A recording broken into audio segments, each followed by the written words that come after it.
Recording by Pete Milan. Ashton Kirk, Investigator by John Thomas McIntyre. Introduction. Ashton Kirk, who has solved so many mysteries, is himself something of a problem, even to those who know him best. Although young, wealthy, and of high social position, he is, nevertheless, an indefatigable worker in his chosen field. He smiles when men call him a detective. "No, only an investigator," he says. He has never courted notoriety. Indeed, his life has been more or less secluded. However, let a man do remarkable work in any line, and, as Emerson has observed, the world will make a beaten path to his door. Those who have found their way to Ashton Kirk's door have been of many races and interests. Men of science have often been surprised to find him in touch with the latest discoveries. Scholars searching among strange tongues and dialects, and others deep in tattered scrolls, ancient tablets, and forgotten books have been his frequent visitors. But among them come many who seek his help in solving problems in crime.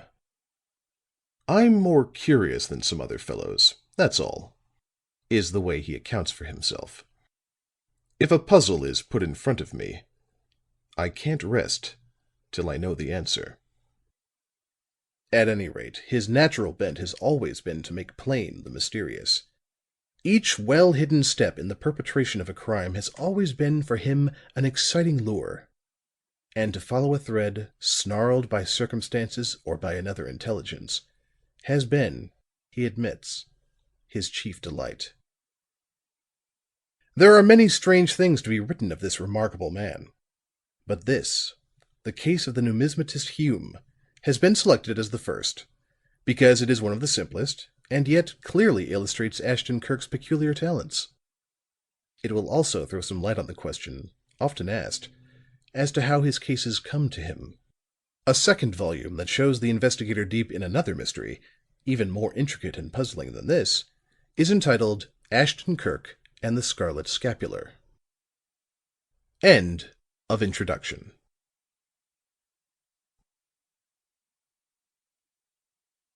Chapter 1. Pendleton calls upon Ashton Kirk. Young Pendleton's car crept carefully around the corner and wound in and out among the pushcart men and dirty children. About midway in the block was a square-built house with tall, small-paned windows and checkered with black-headed brick. It stood slightly back from the street with ancient dignity. Upon the shining door plate, deeply bitten in angular text, was the name Ashton Kirk. Here the car stopped. Pendleton got out, ascended the white marble steps, and tugged at the polished, old-fashioned bell handle. A grave-faced German, in dark livery, opened the door. "Mr. Ashton Kirk will see you, sir," said he. "I gave him your telephone message as soon as he came down." "Thank you, Stumph," said Pendleton, and with the manner of one perfectly acquainted with the house, he ascended a massively balustraded staircase. The walls were darkly paneled. From the shadowy recesses, pictured faces of men and women looked down at him. Coming in from the littered street, with its high smells and crowding, gesticulating people, the house impressed one by its quiet, its spaciousness, and the evident means and culture of its owner. Pendleton turned off at the first landing, proceeded along a passage, and finally knocked at a door. Without waiting for a reply, he walked in. At the far end of a long, high-ceilinged apartment, a young man was lounging in an easy-chair. At his elbow was a jar of tobacco, a sheaf of brown cigarette papers, and a scattering of books. He lifted a keen, dark face, lit up by singularly brilliant eyes. "Hello, Pen," greeted he. "You've come just in time to smoke up some of this Greek tobacco. Throw those books off that chair and make yourself easy." One by one, Pendleton lifted the books and glanced at the titles. Your morning's reading, if this is such, commented he, is strikingly catholic. Plutarch, Snarleyow, the Opium Eater, Martin Chuzzlewit. Then came a host of tattered pamphlets, bound in shrieking paper covers, which the speaker handled gingerly. The crimes of Anton Probst, he continued to read. The deeds of the Harper family, the murder of— Here he paused, tossed the pamphlets aside with contempt, sat down, and drew the tobacco jar toward him. Some of the results of your forays into the basements of old booksellers, I suppose, he added, rolling a cigarette with delicate ease. But what value you see in such things is beyond me. Ashton Kirk smiled good-humoredly. He took up some of the pamphlets and fluttered their illy printed pages. They are not beautiful, he admitted. The paper could not be worse, and the woodcuts are horrors. But they are records of actual things, striking things, as a matter of fact. For a murder which so lifts itself above the thousands of homicides that are yearly occurring as to gain a place outside the court records and newspapers, must have been one of exceptional execution. There is a public which delights in being horrified, said Pendleton with a grimace. The things are put out to get their nickels and dimes. No doubt, agreed the other. And the fact that they are willing to pay their nickels and dimes is, to my way of thinking, a proof of the extraordinary nature of the crime chronicled. The speaker dropped the prints upon the floor and lounged back in his big chair. There is Plutarch, he continued. The account of the assassination of Caesar is not the least interesting thing in his biography of that statesman. Indeed, I have no doubt but that the chronicler thought Caesar's taking off the most striking incident in his career. That the Roman public thought so is a matter of history. Countless writers have dwelt upon the taking of human life. Some of them were rather commercial gentlemen who always gave an ear to the demands of their public, and their screeds were written for the money that they would put in their pockets. But others, and by long odds the greatest, were fascinated by their subjects. Both Stevenson and Henley were powerfully drawn by deeds of blood. Did you know they planned a great book which was to contain a complete account of the world's most remarkable homicides? I'm sorry they never carried the thing out, for I cannot conceive of two minds more fitted to the task. They would have dressed every event in the grimmest and most subtle horror. Why, the soul would have shuddered at each enormity as shaped and presented by such masters. Pendleton regarded his friend with candid distaste. You are appalling today, said he. If you think it's the Greek tobacco, let me know, for I have to mingle with other human beings, and I'd scarcely care to get into your frame of mind. The strong, white teeth of Ashton Kirk showed in a quick smile. The tobacco was recommended by old Hosko, he said, and you'll find nothing violent in it, no matter what you find in my conversation. What put you in such a frame of mind, anyway? Something happened? But Ashton Kirk shook his head. I don't know, said he. In fact, I have been strangely idle for the last fortnight.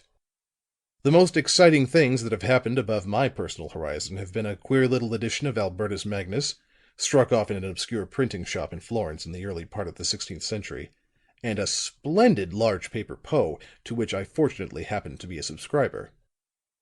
A volume of the Poe and the Albertus Magnus were lying at hand. Pendleton ignored the dumpy, stained little Latin volume. Its strong-smelling leather binding and faded text had no attractions for him. But he took up the Poe and began idly turning its leaves. It is a mistake to suppose that some specific thing must be the cause of an action or a train of thought, resumed the other, from the comfortable depths of his chair. Sometimes thousands of things go to the making of a single thought, countless others to the doing of a single deed.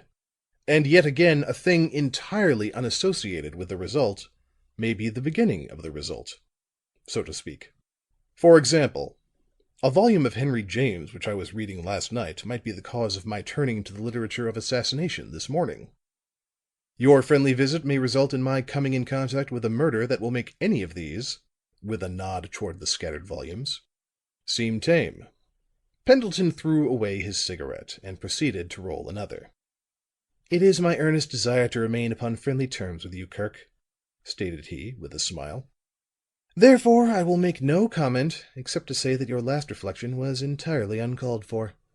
Lighting the cigarette, he turned the tall leaves of the beautiful volume upon his knee. "This edition is quite perfection," he remarked admiringly. "And I'm sorry that I was not asked to subscribe. However," and Pendleton glanced humorously at his friend, "I don't suppose its beauty is what attracts you today. It is because certain pages are spread with the records of crime. I notice that this volume holds both the murders in the Rue Morgue and the mystery of Marie Roget." "Right," smiled Ashton Kirk. "I admit I was browsing among the details of those two masterpieces when you came in. A great fellow, Poe. His peculiar imagination gave him a marvelous grasp of criminal possibilities." Ashton Kirk took up the Confessions of an English Opium Eater and turned the leaves until he came to Murder Considered as One of the Fine Arts. "In some things I have detected an odd similarity in the work of De Quincey and Poe. Mind you, I say in some things. As to what entered into the structure of an admirably conceived murder, they were as far apart as the poles. The ideals of the Society of Connoisseurs in Murder must have excited in Poe nothing but contempt. A coarse butchery. A wholesale slaughter was received by this association with raptures. A pale-eyed, orange-haired blunderer, with a ship carpenter's mallet hidden under his coat, was hailed as an artist. You don't find Poe wasting time on uncouth monsters who roar like tigers, bang doors and smear whole rooms with blood. His assassins had a joy in planning their exploits as well as in the execution of them. They were intelligent, secret, sure, and in every case they accomplished their work and escaped detection." "You must not forget, however," complained Pendleton, "that De Quincey's assassin, John Williams, was a real person, and his killings actual occurrences. Poe's workmen were creatures of his imagination. Their crimes, with the possible exception of Marie Roget, were purely fanciful. The creator of the doer and the deed had a clear field, and in that, perhaps, lies the superiority of Poe." Ashton Kirk sighed humorously. "Perhaps," said he. "At any rate, the select crimes are usually the conceptions of men who have no idea of putting them into execution. And that, upon consideration, is a fortunate thing for society. But, at the same time, it is most irritating to a man of a speculative turn of mind. Fiction teems with most splendid murders. Captain Marryat in Snarleyow created an almost perfect horror in the attempted slaughter of the boy Smallbones by the hag mother of Van Slipperkin. The lad's reversal of the situation, and his plunging a bayonet into the wrinkled throat, makes the chapter an accomplishment difficult to displace. Remember it." Pendleton arose and opened one of the windows. "Even the noise and smell of this street of yours are grateful after what I have been listening to," said he. Then, after a moment spent in examining the adjacent outdoors, he added in a tone of wonderment, "I say, Kirk, this is really a hole of a place to live. Why don't you move?" The other arose and joined him at the window. Old-fashioned streets alter wonderfully after the generation of the elect have passed. But when Eastern Europe takes to dumping its furtive hordes into one, the change is marked indeed. In this one, peddlers' wagons replaced the shining carriages of a former day. Wagons drawn by large jointed horses and driven by bearded men who cried their wares in strange, throaty voices. Everything exhaled a thick, semi-oriental smell. Dully painted fire escapes clung hideously to the fronts of the buildings. Stagnant-looking men, wearing their hats, leaned from bedroom windows. The once decent hallways were smutted with grimy hands. The wide marble steps were huddled with alien, unclean people. A splendidly spired church stood almost shoulder to shoulder with the Ashton Kirk house. Once it had been a place of dignified Episcopal worship, but years of neglect had made it unwholesome and cavern-like, and finally it was given over to a tribe of stolid Lithuanians who stuck a cheaply gilded Greek cross over the door and thronged the street with their wedding and christening processions. "Perhaps," said Ashton Kirk, after a moment's study of the prospect. Yes, perhaps it is a hole of a place in which to live. But you see, we've had this house since shortly after the Revolution. 4 generations have been born here. As I have no fashionable wife, and I live alone, I am content to stay. Then the house suits me. Everything is arranged to my taste. The environment may not be the most desirable, but my visitors are seldom of the sort that object to externals. Well, you have one just now who is not what you might call partial to such neighborhoods," said Pendleton. "And," looking at his watch, "you will shortly have another who will be perhaps still less favorably impressed." "Ah," said Ashton Kirk. He curled himself up upon the deep window sill, while Pendleton went back to his chair and the tobacco. "It's a lady," resumed Pendleton, the brown paper crackling between his fingers. "A lady of condition, quality and beauty." "It sounds pleasant enough," smiled the other. "But why is she coming?" "To consult you, I suppose we might call it professionally. No, I don't know what it is about, but judging from her manner it is something of no little consequence." "She sent you to prepare the way for her, then?" "Yes. It is Miss Edyth Vale, daughter of James Vale, the structural steel king. You remember they used to call him before he died a few years ago. She was an only child, and except for the 4 millions which he left to found a technical school, she inherited everything. And when you say everything in a case like this, it means considerable." Ashton Kirk nodded. "She is a distant relative of mine," resumed Pendleton. "Her mother was connected in some vague way with my mother, and because of this indefinite link, we've always been," here he hesitated for an instant, "well, rather friendly. Last night we happened to meet at Upton's, and I took her in to dinner. Edyth is a nice girl, but I've noticed of late that she's not had a great deal to say. Sort of quiet and big-eyed and all that, you know. Seems healthy enough, but does a great deal of thinking and looking away at nothing. I've talked to her for 10 minutes straight, only to find that she hadn't heard a word I'd said. So, as you will understand, I did not expect a great deal of her at dinner. But directly across from us was young Cartwright." "Employed in the Treasury Department?" "That's the man. Well, he began to talk departmental affairs with someone well down the table. You know how some of these serious kids are. And as there seemed to be nothing else to do, I gave my whole attention to the interesting performance of Mrs. Upton's cook. I must have been falling into a dreamy rapture, but at any rate I suddenly awoke, so to speak. To my surprise, Edyth was talking quite animatedly with Cartwright. And about you." "Ah," said Ashton Kirk. "That's very pleasant. It is not given to every man that the mention of him should stir a melancholy young lady into animation." "Have you done anything in your line for the Treasury Department lately?" asked Pendleton. "Oh, a small matter of some duplicate plates," said Ashton Kirk. "It had some interest, but there was nothing extraordinary in it." "Well, Cartwright didn't think that. I did not come to in time to catch the nature of your feat, but he seemed lost in admiration of your cleverness. He was quite delighted, too, at securing Edyth's attention. You see, it was a thing he had scarcely hoped for. So he proceeded to relate all he had ever heard about you. That queer little matter of the Lincoln death mask, you know, and the case of the Belgian consul and the spurious Van Dyke.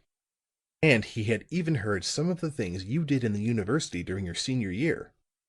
His recital of your recovery of the silver figure of the Greek runner which went as the Marathon prize in 1902 made a great hit, I assure you. But when he answered 'no' to Edyth's earnest question as to whether he were acquainted with you, she lost interest. And when I promptly furnished the information that I was, he was forgotten. During the remainder of the dinner I had time for little else but Edyth's questions. When she learned that you had taken up investigation as a sort of profession, she was quite delighted. And before we parted I was asked to arrange a consultation." "She will be here this morning, then?" asked Ashton Kirk. Pendleton once more looked at his watch. "Within a very few minutes," said he. End of chapter 1.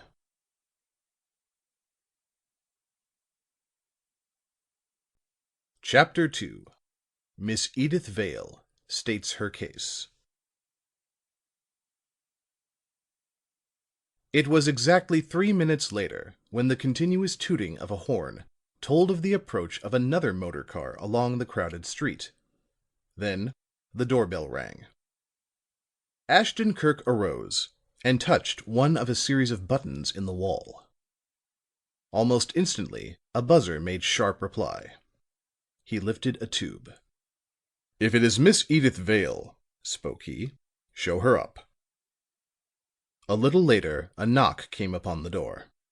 The grave-faced German opened it, ushering in an astonishingly lovely girl, tall, most fashionably attired, and with a manner of eager anxiety. Both men arose. "Considering that you are under 25," said Pendleton, "you are remarkably prompt in keeping your engagements, Edyth." But the girl did not answer his smile. There was a troubled look in her brown eyes. She tugged nervously at her gloves to get them off. "This is Mr. Ashton Kirk?" she asked. "It is," answered Pendleton. "Kirk, this is my cousin, Edyth Vale." Ashton Kirk gave the girl a chair. She sat down, regarding him all the time with much interest. The gloves were removed by now, but she continued plucking at the empty fingers and drawing them through her hands. "I have heard of you quite frequently," said she to Ashton Kirk, "but did not dream that I would ever be forced to benefit by your talents. Mr. Pendleton has been kind enough to arrange this interview at my request, and I desire to consult you upon a most important matter. A very private matter." Pendleton caught the hesitating glance which she threw at him, and reached for his hat. "Edyth," said he, "after all I have done for you, this is very distressing. I had not expected to be bundled out in this manner." She smiled faintly and nodded. "Thank you, Jimmy," she said. "You are a nice boy." After Pendleton had gone, Miss Vale sat for some moments in silence, and all the time her eyes went from one part of the room to another, curiously. She seemed to be trying to estimate the man whom she came to consult by his surroundings. At one side, rank on rank of books ran from floor to ceiling. Others were scattered about in chairs, on stands, and on the floor. At one spot the wall was racked with glittering, and to her, strange-looking instruments.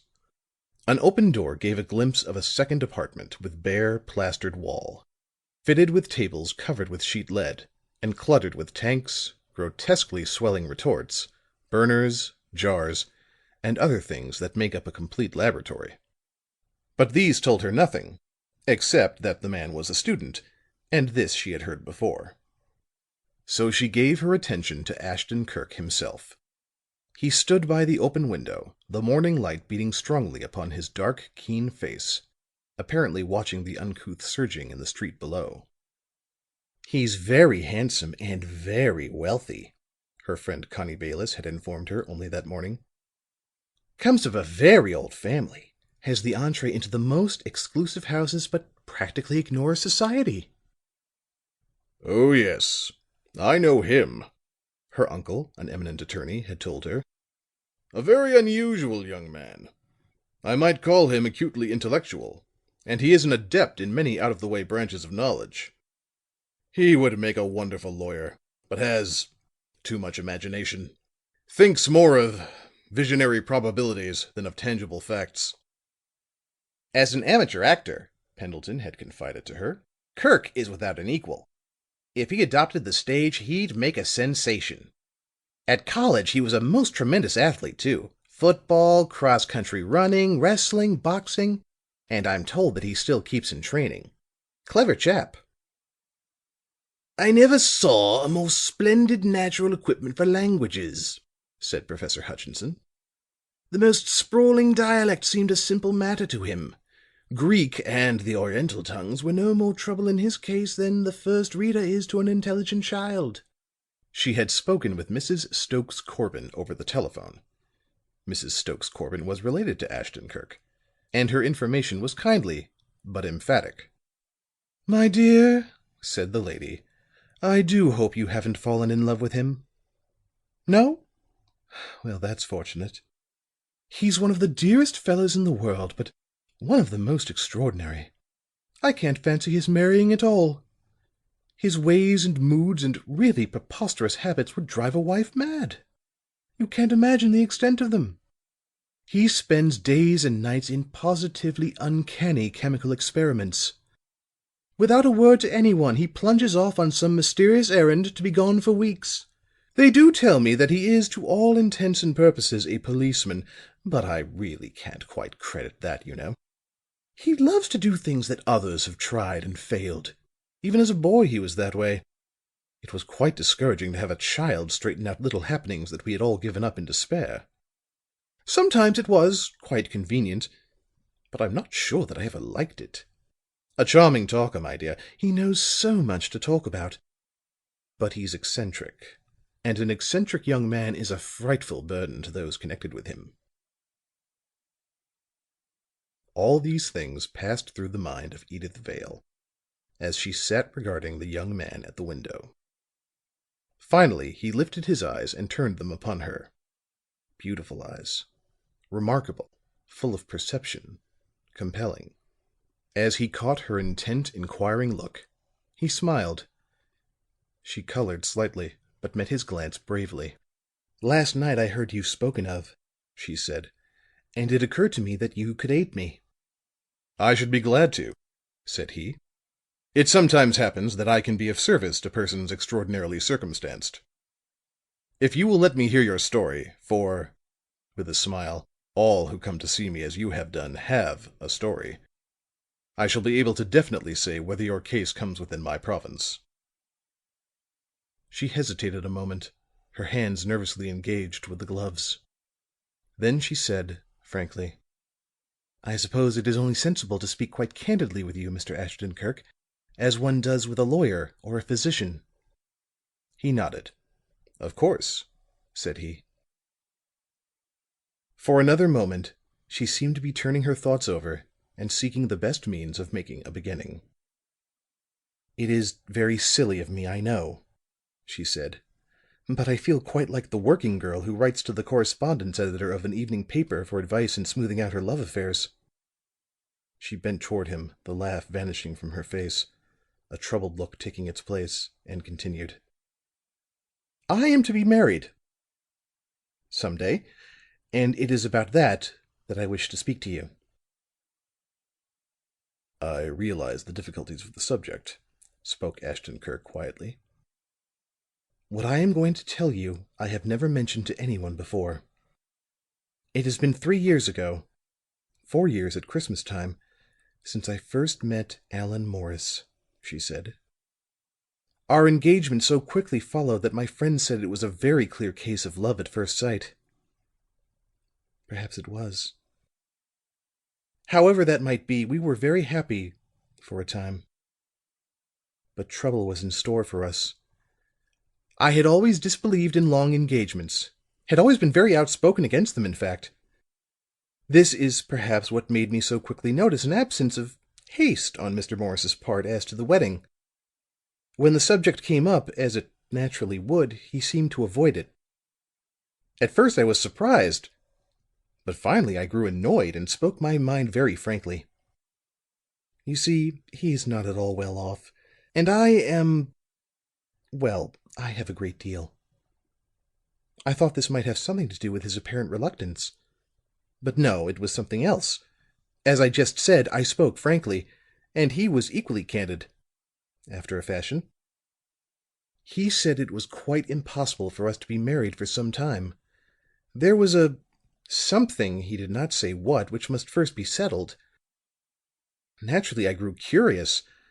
I desired to know what it was that so stood in the way of our happiness.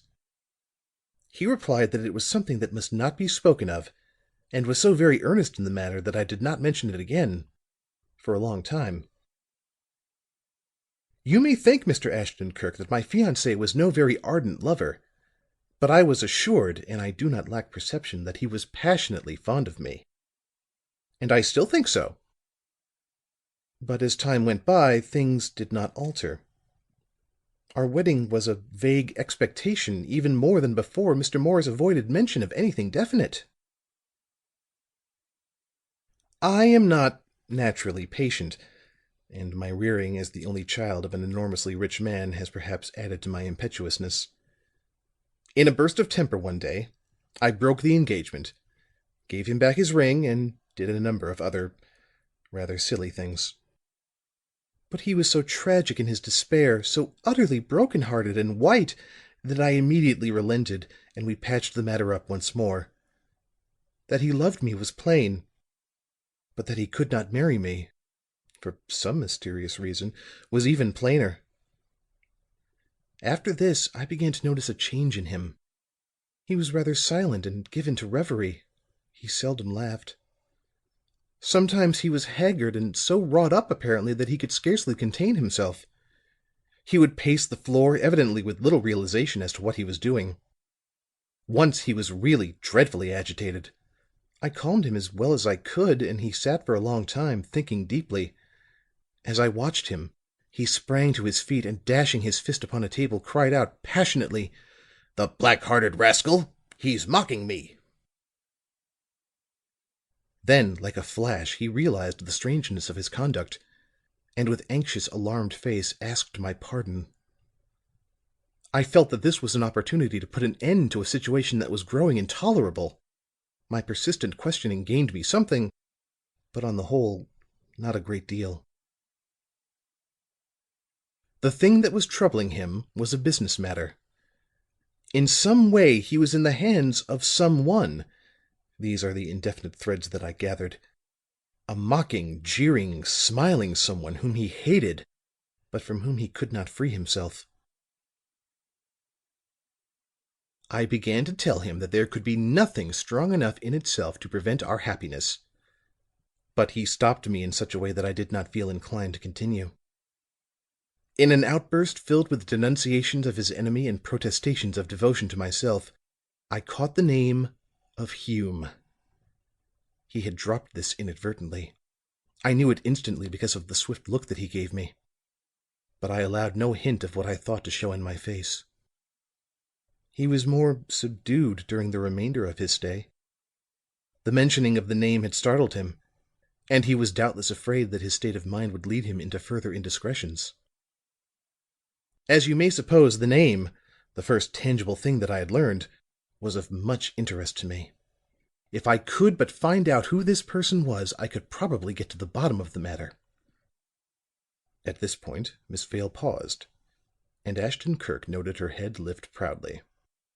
"Perhaps," she continued, "it might be thought that I had no right to make such an effort in a matter which Mr. Morse saw fit to keep from me. Were you thinking that? But I am not a silent sufferer. I usually make an end of annoying things without delay. And I would have done so in this case long before, but I was in love. And I could not bear to see Allan suffer by my insistence. However, here was an opportunity to perhaps aid him, and I set to work. In a few hours next day, I had located every person of the name of Hume in the city. Mr. Morris is a consulting engineer. Anyone named Hume who, from his occupation, would be likely to have dealings with him especially attracted my attention. There were only a few, and long before the day was over I had satisfied myself by personal visits at their places of business that they did not even know him." Ashton-Kirk smiled.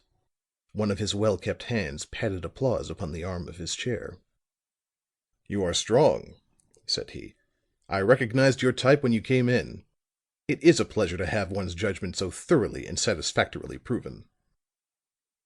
Miss Vale looked pleased. "I am glad that you approve of what I did," she said. "I confess I had some hesitancy, but not enough to prevent my carrying out the design. But when the first effort proved without result, I set about making a study of all the Humes in the directory.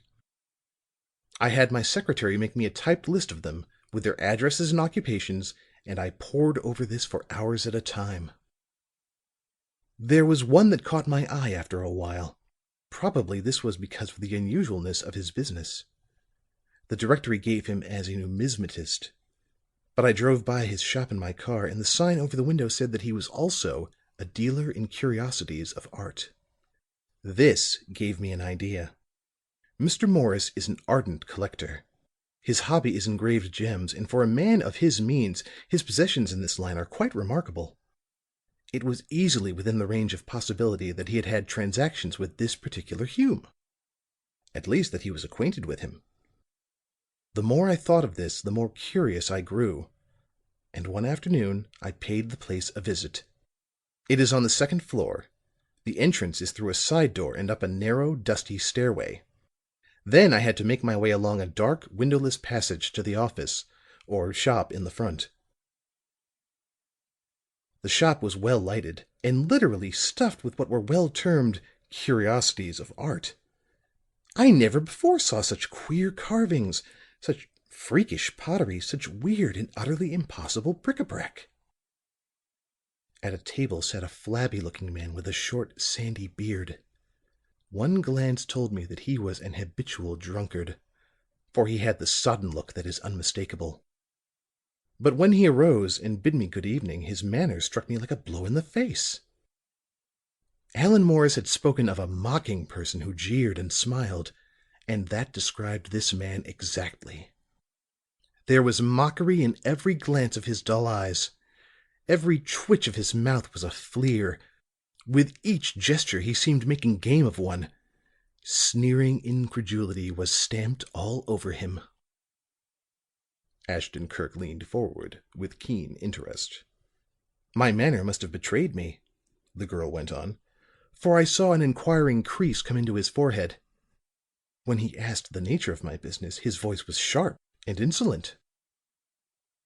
I had not thought as to what I should say, what excuse I should give in this case. But almost instantly my mind was made up. About the most conspicuous thing in the room was a squat Japanese idol, a fat, grinning, hideous thing which sat upon a sort of pedestal near the door. So I laid my hand in it. 'I was told of this,' said I, examining the idol minutely, 'and came in to see it.' 'Ah, yes,' said he, but it was plain enough that he did not believe me. I inquired the price of the figure. He named a high one, and I believe I astonished him by purchasing it without another word. The idol was delivered late that afternoon. I had it unpacked at once and placed where Mr. Morris could not fail to see it when he called." "A clever plan," commented Ashton-Kirk admiringly. "He saw it when he entered the room and greeted me. He was smiling, and the smile froze on his lips. His face went pale, and he turned a look upon me that filled me with fear, it was so wan and startled. I had intended telling him the full truth if my ruse succeeded, but after that look I could not. I convinced him by a nonchalant manner and story that I had come by the idol accidentally. At least I think I convinced him, though I noticed his watching me steadily from under very level brows more than once during the evening. But if he had any suspicions that I was deceiving him, he did not put them into words." Here Miss Vale paused for a moment.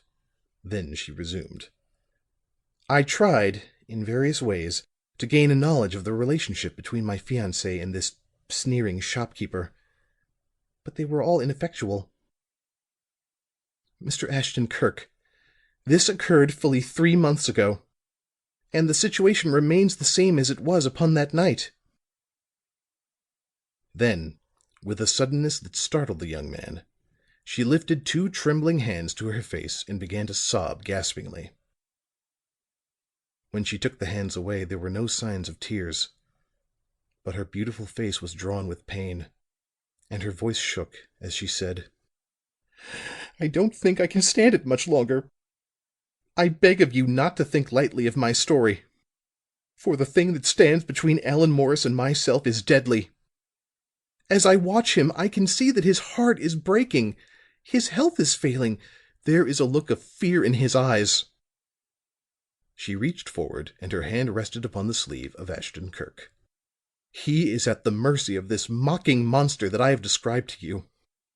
It is killing him, and through him it is killing me. Help me, please." Ashton-Kirk smiled reassuringly. "As far as I can see," said he, "the case is a simple one. However, it may turn out the reverse. But in either event, I can promise you a swift and energetic attempt to set the matter right." "Thank you." She stood up. "And you will begin to-day?" "At once." "You are kind." She held out her hand. He took it. "Thank you, again." Stumph appeared in answer to the bell. She turned to go. "There is nothing more that you can tell me?" he inquired. "Nothing." "I had supposed that. Your recital sounded pretty complete."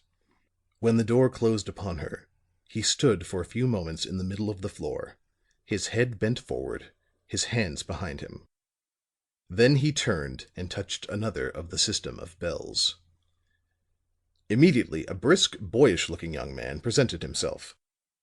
"Fuller," spoke Ashton Kirk, "I want instant and complete information upon one Hume, a local numismatist, and Allan Morris, consulting engineer."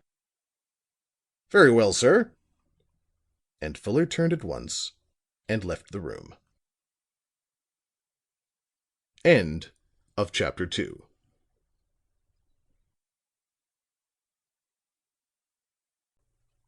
Chapter 3.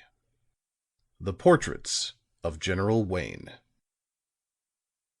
When Ashton Kirk returned that evening from the theater, where he had gone to witness a much heralded new drama, he sat with a cigar in his library, and stretching out his length in great comfort, he smoked and smiled and thought of what he had seen and heard.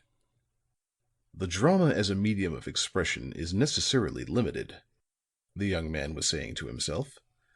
"And of course, in fitting human action to its narrow bounds, the dramatist is sometimes tempted to ignore certain human elements. In spots, the people of the play acted like puppets. Upon 7 different occasions by actual count, the entire matter would have been cleared up if someone had sharply spoken his mind. But he did not, and the thing was allowed to become hopelessly involved because of it."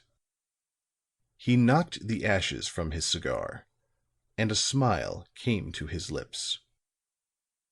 "It would not have served the purpose of the dramatist, I suppose. His play would have ended abruptly, and far short of the prescribed time. He tried to tell a human story and chose an unhuman method."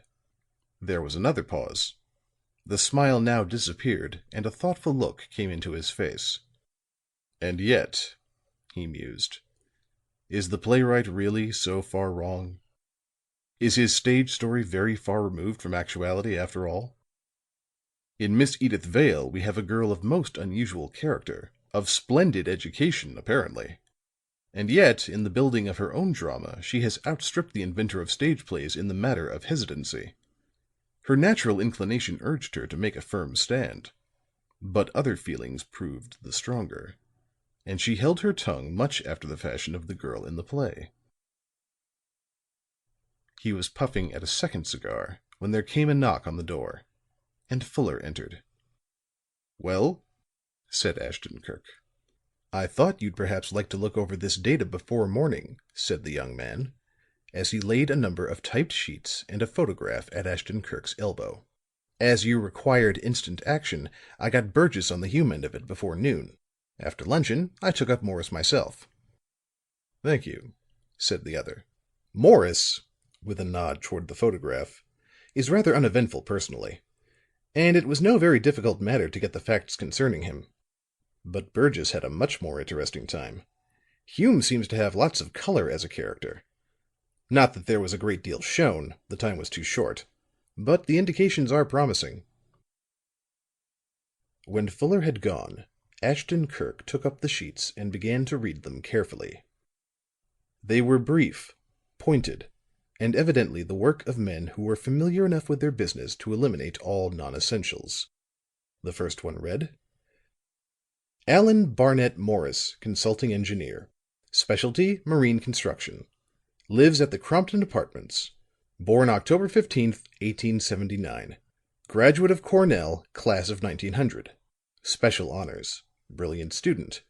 Was at once engaged by the New England Shipbuilding Company. Soon became their right-hand man. Resigned in 1905. took offices in the Blake Building, is much employed by the government, has the reputation of a growing man in his line, and is admitted by competent persons to be an expert. He is unmarried and has no relatives. The last of these to die was his father, a trifle more than 3 years ago. The father had a reputation for great brilliancy and hard drinking. He was an inventor of some note. See the Morris smoke consumer, the Morris propeller, the Morris automatic brake. But he never made much out of any of these.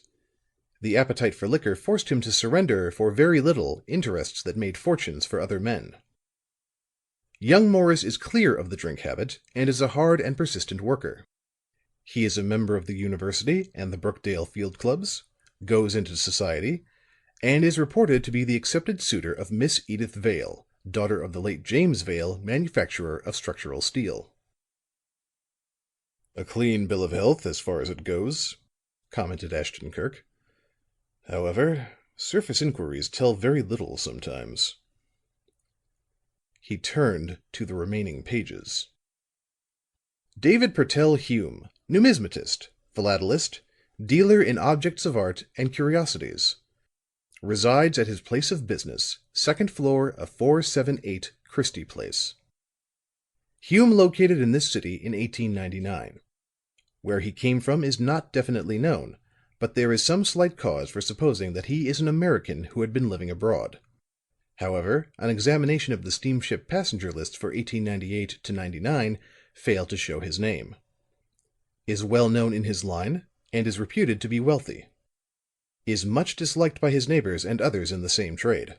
Even those who patronize him have an aversion to him, but as he is an authority and his stock always contains rarities, they do not take their custom elsewhere. Hume has been under suspicion upon several occasions, but the police could gather no positive evidence against him at any time. The robbery of the Halesbury Gallery at London, where the famous Whistler portrait of the Duchess of Winterton was cut from its frame, was traced almost to his door, but the scent died out before they could clinch the matter, and he escaped. It was believed that the thing was planned by him and executed by a confederate. Several other occurrences of like nature, but of less importance, have been laid against him. But if he was concerned in them, he was always cunning enough to hide his tracks. He is an habitual drinker, of violent temper, and is reputed to have a positive genius for discovering raw spots in an acquaintance and goading him for the sheer joy of seeing him writhe. It is this trait that causes the general dislike for him in the Christie Place section. He is a free liver, spends much money, and has a passion for music. Ashton Kirk laid down the sheets and threw away his cigar. As Fuller remarked, Mr. Hume seems to be a colorful character, and apparently one that would be likely to lead Mr. Allan Morris a very lively dance if he had a hold of any sort upon him. He arose to his feet, a pleased light in his eye, and began walking up and down the floor. It is more than likely that it will prove some trifle that Morris's fears have lifted to the plane of a tragedy. But somehow the parts of the case seem to fall in a promising manner. I get a sort of pleasure in anticipating a possible grapple with Mr. David Purtell Hume. For a full hour, Ashton Kirk moved up and down the library, his eyes half closed, varying expressions appearing and disappearing upon his face. At length there came a smile of satisfaction, and he paused in his pacing. "That is probably it," said he. "At any rate, it is a very favorable coincidence. However, I must have more information than the hurried reports of Burgess and Fuller to be certain. Yes, this promises to be interesting." With that, he went to his room and to bed. The dull gray of a damp spring morning was peering in at his window when he awoke. By the light he knew that it was hours before his usual time. Something had aroused him, but he could not say what. He sat up in bed, and as he did so there came the long continued and smothered ringing of a bell. "The telephone," said he. "Ring," it persisted. And then again, "Ring, ring." Ashton Kirk heard a door open and close softly on the floor above. Then slippered feet came pat-patting down the stairs. The wild rattle of the bell suddenly stopped. A muffled voice could be heard protesting dismally against the din, but suddenly the vague complaint gave way to a higher note. "Alarm," said Ashton Kirk. "Something has happened." He reached up and turned on the electric bulb that hung above his head. Then he drew his feet up under him after the fashion of a Turk, and waited calmly. The padded step swiftly approached his door. A sharp knock sounded on the panels. "Well?" demanded the young man. "There is an urgent call, sir," came the voice of Stumph. "On the telephone. It's the lady who called yesterday, Miss Vale." Ashton Kirk slipped from the bed. A step brought him to the door, which he threw open. "Very well, Stumph," said he, quietly. "You may go back to bed." The grave-faced German went stolidly down the hall. The young man pulled on a pair of felt slippers. In the library, he put the detached receiver to his ear and spoke evenly. "Well, Miss Vale?" There was a small gasping exclamation from the wire, a sort of breath-catching flutter of sound, such as a person might utter who had been running hard. Then Edyth Vale, her voice shaking and filled with fear, said: "Oh, is that you? I'm glad. "Get a firm grip on yourself," advised Ashton Kirk. "If anything has happened, we can no doubt remedy it." There came a series of moaning sobs across the wire. The girl had evidently broken down and was crying. Ashton Kirk said nothing. He waited patiently. Finally she spoke once more. "What has happened can never be remedied." Then her voice sank so low that he could scarcely catch the breathless words. "There has been murder done." The investigator felt the blood prickle beneath his skin. However, his voice was steady as he replied. His calmly working mind shook off the fear which she so strongly suggested. "Who has been murdered?" he asked. "The man whom I told you about yesterday. The numismatist, Hume." "Ah." Ashton Kirk drew in a long breath, and his eyes began to glow. There was an instant's pause. Then he said: "The hour is rather unconventional, but if you will receive me, I'll have you tell me about this matter privately, and at once." "By all means," she answered, eagerly. "I was about to beg of you to come." "In a half hour," said he, briefly. "Good-bye." He hung up the receiver and touched one of the buttons. When Stumph came, he said: "Turn the cold water into my bath. Then order the car in haste." "Yes, sir." "Afterwards you can lay out a rough suit, heavy shoes and a soft hat." "Instantly, sir." Within 20 minutes, Ashton Kirk ran down the steps and sprang into the powerful-looking car that awaited him. And well within the half hour, he rang the bell at the marble palace built by the steel magnate during the last years of his life. A heavy-eyed manservant admitted him with astonished resentment. Miss Vale, looking very tall and very pale, met him in the hall. But for all her pallor, she seemed quite collected, even smiling. "Oh, I'm so sorry to have brought you out so early, and on such a dismal morning," she said, lightly, leading him into a room at one side.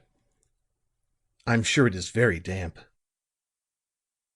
She sat down and motioned him to a chair. He studied her with some surprise. The transition from wild terror to her present calm was most notable. "There has been a recovery of poise, evidently," Ashton Kirk told himself. "She is still frightened, but for some reason is anxious to hide it." "This morning," said Miss Vale, with a laugh that rang perfectly, "I found that I was only a woman after all. This dreadful thing so startled me that for a time I did not know what to do. My first impulse was to call you, and I acted upon it. But," with a pretty gesture of apology, "when I had recovered myself somewhat, I saw that I had disturbed you unnecessarily." You don't mean that, after all. Hume is not—" She held up her hand for him to stop. A strong shudder seemed to run through her. She bent her head so that the light would not fall too strongly upon her face. In a moment, however, she recovered. "Yes, yes," she said, her voice perfectly under control. "He is dead, shockingly murdered. What I mean is that while the event is very dreadful, still it does not really concern me more than any other crime of the same nature which we see staring at us from the columns of the newspapers every day. This man's being in my mind so much of late caused me to become unnerved when I heard the news." "When did it occur?" "Sometime since midnight." There was a silence. Miss Vale arose and began to pace the room. The long white cloak that had draped her fell away. She wore a ball dress, and her arms and shoulders shone splendidly under the lights. "How did you hear of it?" asked Ashton-Kirk. There was a scarcely perceptible hesitancy. Then she answered. "Through the newspapers. We were returning from Mrs. Barron's about 3:00. The papers had just come out, and I felt a curiosity to see them wet from the press. When I reached home, the first thing that caught my eye was the account of Hume's death." "Did you call me up at once?" "Yes, as I have said, it was the first thing that occurred to me. And again, I beg your pardon for having disturbed you uselessly." Ashton-Kirk gestured this aside. "It may be that the affair will turn out to have some interesting features," said he. "And with that possibility in view, I am rather pleased than not in having an opportunity of getting so early upon the ground." She paused in her pacing and turned upon him a startled look. "You do not mean to go there? To Christie Place?" she said. "I may as well. I may be of use." He looked at her for a moment steadily, then asked, "Do you know of any reason why I should not go?" Instantly the startled look vanished. A smile lit up the pale face wanly. "Of course not," she cried. "You are interested in dreadful happenings. I had forgotten that. I suppose you are really quite delighted. And instead of my craving pardon, I should be expecting praise for putting you in the way of this one." She laughed lightly. A smile flitted across his keen face as he rose and said, "What has happened may make a change in the affairs of Allan Morris." She came to him and laid a hand upon his arm. Her coolness won his admiration. "I beg of you to forget all that I told you yesterday," she said. "I had been brooding so long that I had begun to fancy all sorts of impossible things. I see very clearly now that this man Hume could have had nothing of any consequence to do with Mr. Morris. It was a romance, a rather foolish fancy, and a very wild one." There was sweet seriousness in her manner, and the lurking smile still hovered about her lips. It was as though a return to reason had driven away the fears of the day before. The alarmed girl had given place to a sensible woman. But behind all this, Ashton-Kirk could detect something else. The almost swooning terror of the girl who had spoken to him over the telephone was still there. Held rigidly in check, to be sure, but unquestionably there.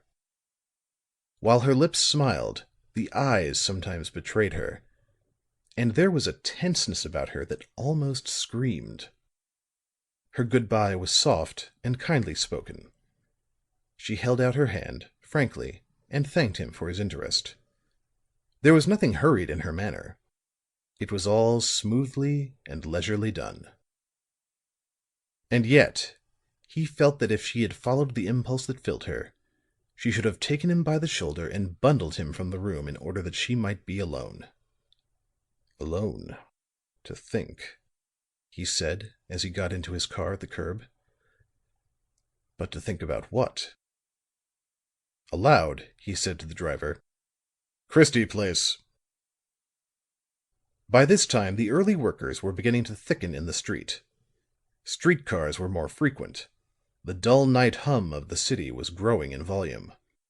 The spark had set the car's engine throbbing heavily, and the driver was about to start when a second vehicle drew up, and Ashton Kirk found himself looking into the alarmed face of young Pendleton.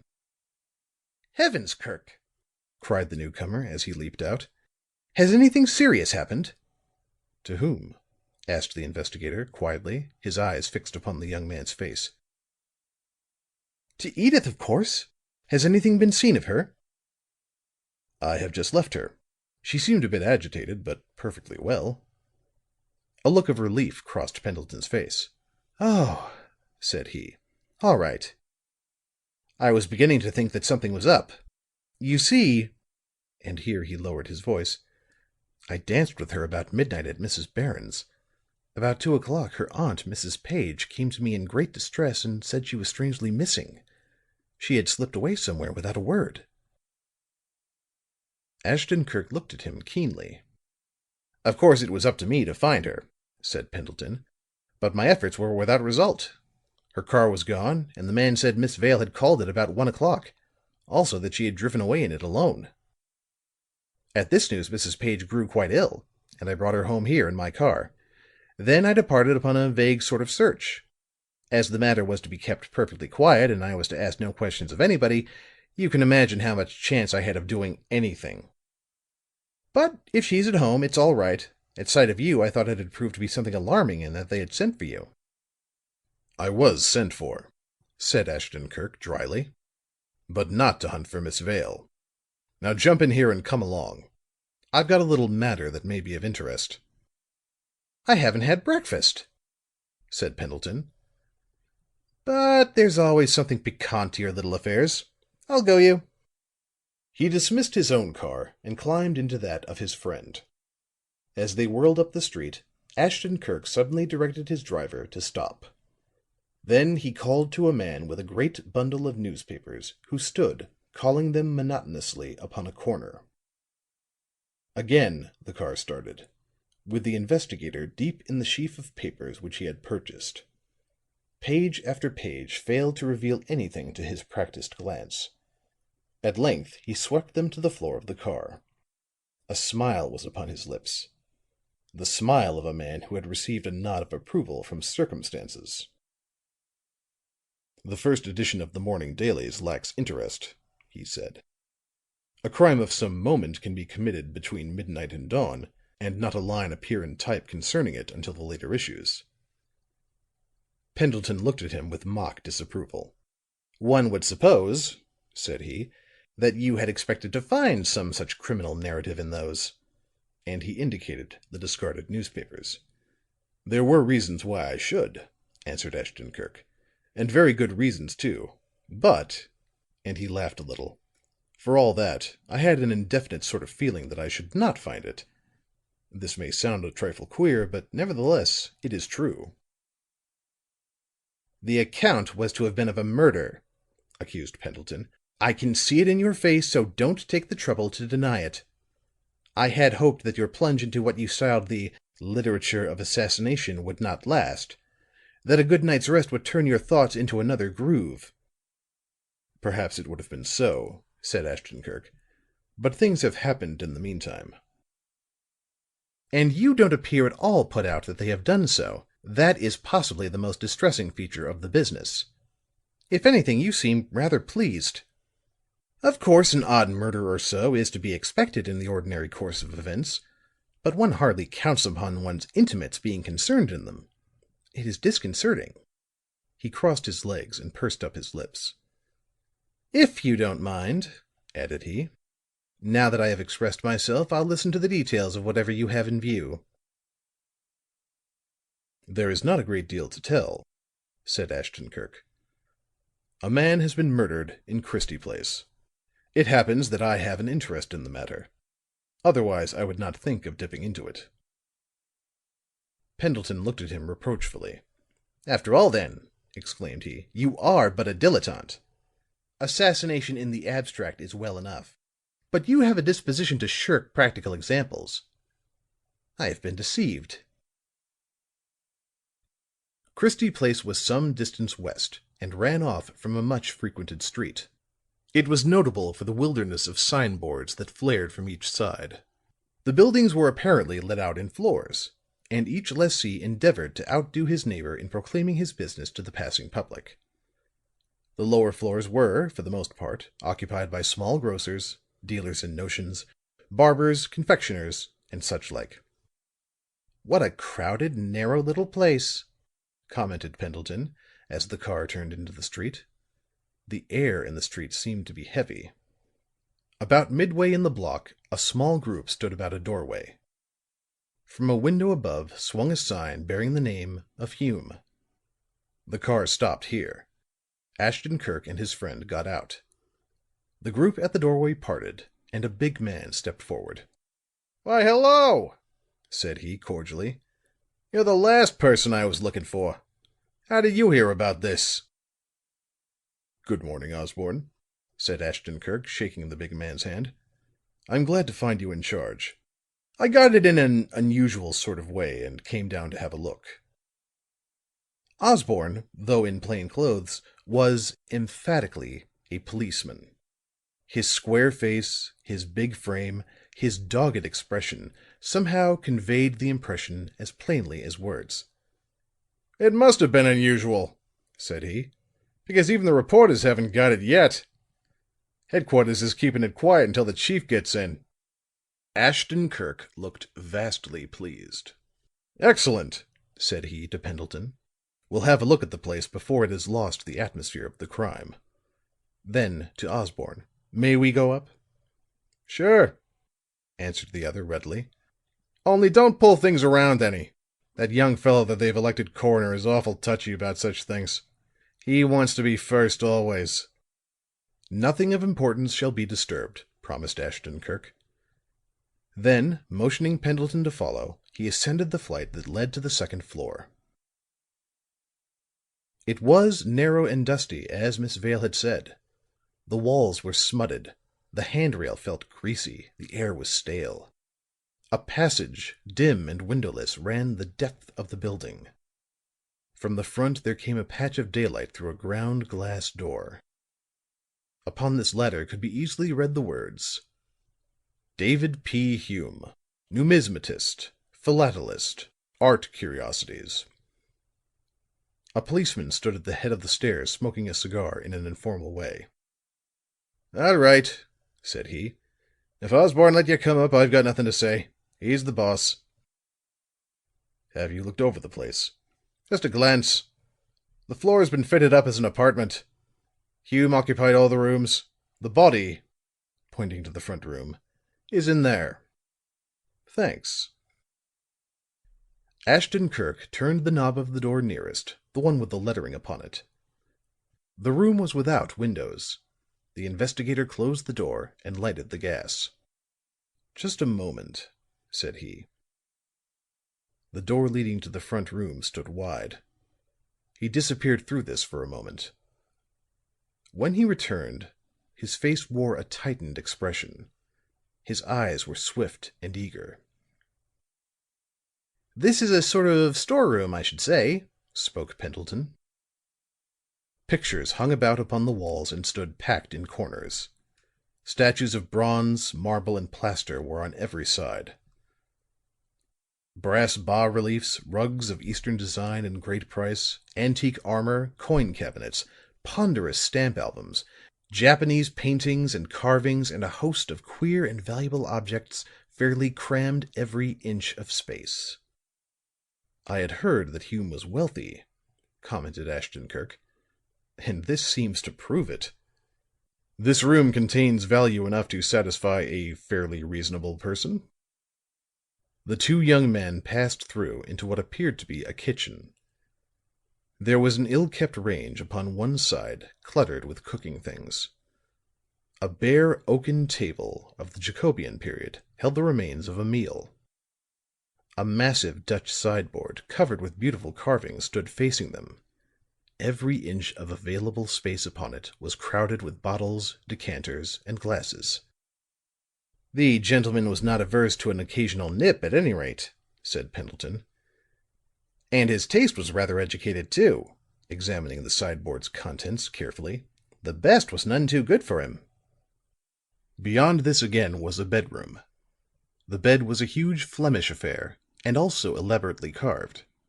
Over it was a spreading Genoese canopy, which, through lack of care, had grown dusty and tattered. Rich old rugs were spread upon the neglected floor. A beautiful Louis Quinze table had its top covered with discolored rings made by the bottoms of glasses, and the lighted ends of cigars had burned spots on it. "The bed of a prince and the floor coverings of a duke," said Pendleton with indignation, "and used much as a coal heaver would use them. Now this table is really a scandal. If its owner has been murdered, I don't wonder at it. Some outraged lover of such things has probably taken the law into his own hands." But Ashton Kirk was paying little attention to the things that appalled Pendleton. "Look," said he. He indicated the walls. Here and there the plaster was broken as though some fastened object had been violently torn away. At one place an empty picture frame, its glass smashed, hung askew from a hook. As Pendleton caught sight of other empty frames littered about the room, the glass of each broken, their pictures torn out, he exclaimed in astonishment, "Hello! Someone has torn them down and smashed them. What an extraordinary thing to do!" The pictures, mostly engravings, but with here and there a painting, were strewn about. Ashton Kirk carefully gathered them up and spread them upon the table. They were by various hands, but unquestionably represented the same person, a handsome, resolute-looking man in the uniform of an officer in the army of Washington. "General Anthony Wayne," said Ashton Kirk softly. There was something in the tone that made Pendleton look at him swiftly. The splendid head was bent over the portraits, eagerness blazed in the dark eyes, the keen face was rigid with interest. "Some drunken freak, do you think?" asked Pendleton, more to hear his friend's view than anything else. But Ashton Kirk shook his head.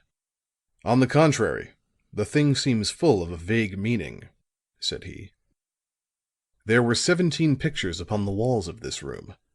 14 have been torn down and destroyed. The other 3 are undisturbed." Pendleton gazed at the pictures that remained upon the walls. 2 were of fine-looking houses of the colonial type. The third was the portrait of a man of repulsive, sneering face, heavy with evil lines, and with unusually small eyes. "If they had destroyed that one, it would have had some meaning to me," commented Pendleton. "But as it is, I hardly think I follow you." "The meaning that I find," replied Ashton Kirk, "lies in the fact that the pictures violently used were those of General Wayne only. Mark that fact. That they were deliberately selected for destruction is beyond question." "How do you make that out?" "It is simple. If this were a mere random stripping of the room of its pictures, all would have suffered. Look," indicating a spot in the wall. "Here is a place where the plaster is broken. A hook had been driven here to hold one of the portraits, and the breaking of the plaster shows that some determination was required to tear the picture down. Yet next this is an engraving of an old mansion which remains untouched. The next 4 again were portraits of the general, and all have been demolished." Pendleton nodded. "That's true," said he. "Whoever did this was after the Revolutionary hero alone. But why?" Ashton Kirk smiled. "We'll look into matters a little further," said he. "Perhaps there are facts to be gathered that will shed some light upon the things that we have already seen." They repassed through the other rooms. With his hand upon the frame of the door leading to the showroom, Ashton Kirk paused. "Better brace yourself for rather a shocking sight," said he to his friend. "Go on," said Pendleton, quietly. End of chapter 3.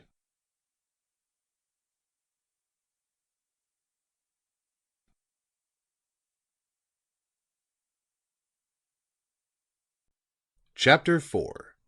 Stillman's Theory. There were 4 good-sized windows in the showroom, all overlooking the street. It was a large, square place, and, as Miss Vale had said, literally stuffed with odd carvings, pottery of a most freakish sort, and weird bric-a-brac. Two large modern safes stood at one side, behind a long showcase spread with ancient coins. At the end of this case was a carpeted space, railed in and furnished with a great flat-topped desk. Upon the floor at the foot of the desk, and with 3 separate streams of blood creeping away from it, lay the huddled, ghastly figure of a man. Pendleton, though he had been warned, felt his breath catch and his skin grow cold and damp. "Heavens," said he, under his breath. "It's the man whose picture we saw inside there on the wall." Even the shock of death could not, so it seemed, drive the sneer from the thick lips. Mockery was frozen in the dead eyes. "What a beast he must have been," went on Pendleton. "Like a satyr. I don't think I ever saw just that type of face before." Ashton Kirk was bending over the body. Suddenly he raised himself. "There's a heavy bruise on the forehead," said he. "He was felled first, then bayoneted." "Bayoneted?" Pendleton peered at the body. "There it is, sticking from his chest." Ashton Kirk drew aside the breast of the dead man's coat, and his companion caught sight of a bronze hilt. The broad, sword-like blade had been driven completely home.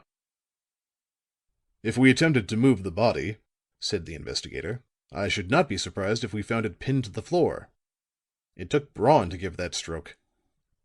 The man who dealt it made sure of the job." With soft, quick steps he crossed the room. The doors of the safes were locked.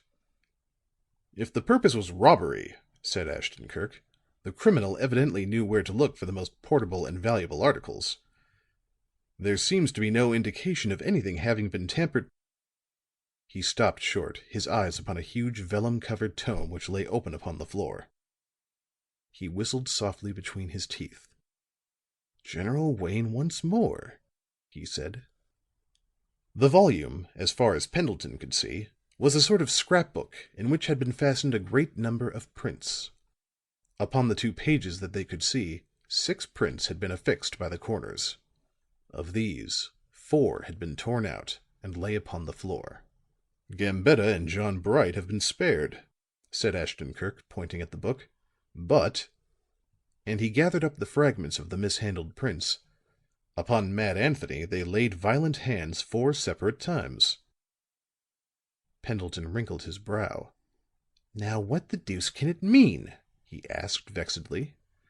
"Not only what did the fellow mean who did this, but what did he mean," pointing at the dead man, "by having so many portraits of General Wayne?" "I think something might be found to point the way if we could only look for it," said Ashton Kirk, his face alight with eagerness. "But we'll have to await the coroner's people." "When will they come?" The investigator shrugged his shoulders. "Probably not for hours," he answered. "However, as the coroner himself appears to be new in the office, he may be more anxious to get his work over with than the usual official. In the meantime, we'd better go down and have a talk with Osborne. If I remain here, I'll succumb to temptation, go rummaging about, and so get myself into trouble."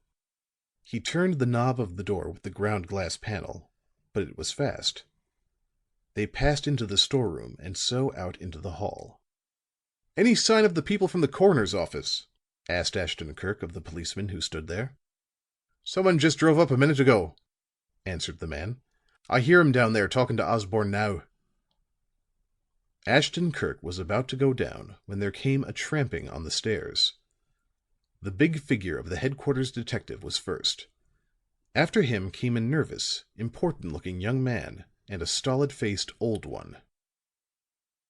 With a large gesture, Osborne laid his hand upon Ashton Kirk's shoulder.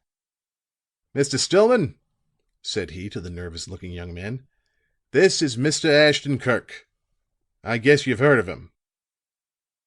The important manner of the young coroner visibly increased as he held out his hand.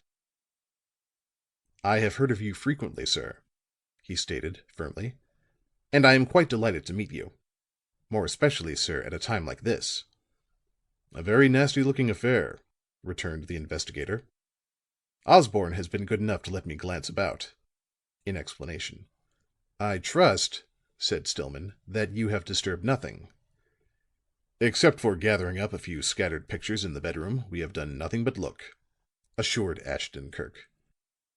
"I find that the exact conditions must remain if we are to secure even a fairly good idea of the crime's environments," stated Stillman, nervously. "It is a thing that I insist upon from the police in every instance." "Sure, sure," said Osborne. "Headquarters does its best never to make trouble for you, Mr. Stillman." The nervous young coroner seemed to be relieved to hear this. He waved his hand in a gesture that might have meant anything, and turned to the stolid-looking elderly man who accompanied them. They conversed for a few moments. The stolid man seemed to be explaining something carefully, to which Stillman listened with the utmost attention. Osborne bent his head toward Ashton Kirk. "The old party is a leftover in the coroner's office of many years' standing," said the detective. "He knows the ropes, and puts the newly elected ones onto the points of the game." Stillman finally turned. There was an added importance in his manner, and his nervousness had also increased. "Mr. Osborne," said he, "please let us have what facts the police have gathered." "That won't take long," said Osborne. "Just before daylight, 3:00, I think she said, the woman whom Hume employed to scrub the passageway and stairs got here. She has almost a dozen such jobs in the neighborhood, and as she must have them all done before business begins, she's compelled to get at it early. She has a key to the street door, so she let herself in, came up these stairs, and started for the far end of the hall, where there is a water tap. She didn't notice anything unusual until she returned with her pail filled. Then she saw this door," pointing to that of the storeroom, "standing open." "I see," said Mr. Stillman, and he gazed very hard at the door. "Hume, according to the scrub woman's story," resumed the big man, "was a queer kind of chap. You didn't always know just how to take him. He's lapped up a good bit of booze first and last, and sometimes he's come home pretty well settled. So when the woman sees the door open, this is the first thing that enters her mind.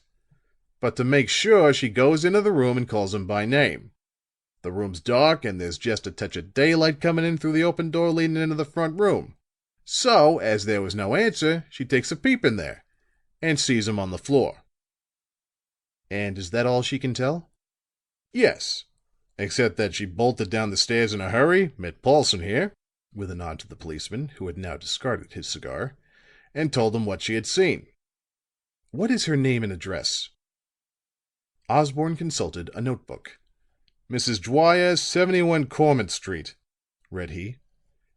"Please make a note of that," said Stillman to his clerk, "and send for her later in the day." Then, turning once more to Osborne, he continued, "Before doing anything else, we will endeavor to find out how the criminal gained an entrance." "That's the way with these Johnny newcomers," grumbled Osborne as Stillman turned once more to his aide. "They want to do it all. Why don't he go in, look at the body, and leave the police business to the police?" "Too much earnestness may have its drawbacks," said Ashton Kirk, "but it is to be preferred to the perfunctory methods of the accustomed official, for all." "From your angle, maybe so," said Osborne, with a frown. "But not from ours." Stillman began rubbing his palms together with what was intended to be businesslike briskness. He stepped up and down the dark hall, peering right and left. But for all his assumption of confidence, his nervousness was very apparent. "You say," said he to Osborne, "that the scrub woman unlocked the street door. Very good. That shows that it was fast at all events. Now, what other means are there of entering the building?" "None, except by the fire escapes and windows. But the windows on this floor are all secured except for those at the front." "Except for those at the front." The young coroner paused in his hand rubbing. "Would it not have been possible for the person or persons who did this murder to enter by one of those?" "It would have been possible," returned the big headquarters man. "But no sane person would do it." They'd have to swarm up the face of the building in full view of anyone that might be passing at the time." "Exactly," said Stillman, stiffening under what he was half inclined to consider a rebuff. "Well, that eliminates that possibility. Now to the next one. Who occupied the building besides the murdered man?" "A man named Berg keeps a delicatessen store on the first floor. His place in no way communicates with the rest of the building. The third and fourth floors are used for storage purposes by a furrier. Except in the spring and fall, so Mrs. Dwyer tells me, he seldom visits the building." "Is there any way of getting in from the top of the house, the roof?" asked the coroner. A look of something like respect came into Osborne's face. Clearly the question was one which he considered worthwhile. "There is a scuttle," he replied. "The bolt is rusted and broken. It has probably not been fastened for months, perhaps years." "Now we are beginning to come at something," cried Stillman, well pleased. "In all probability the assassin entered by way of the scuttle." He turned as though for the approval of the stolid-faced man. "Anchorin'? What do you think of that?"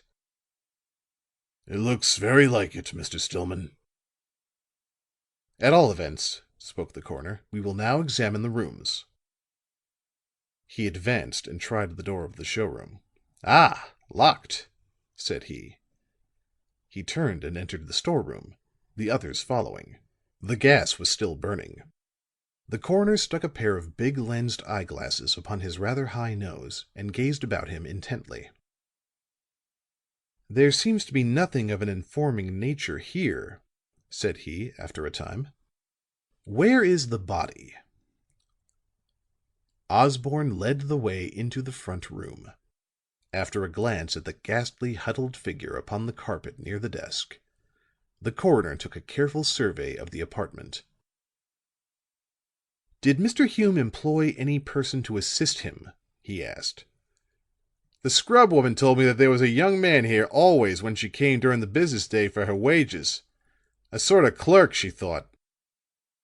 "He will be able to tell us if anything has been disturbed, no doubt," remarked Stillman. Then he examined the body minutely. In the pockets were found a wallet containing a large sum of money, a massive old-fashioned gold watch with a chain running from pocket to pocket of the waistcoat. Upon the little finger of Hume's left hand was a magnificent diamond.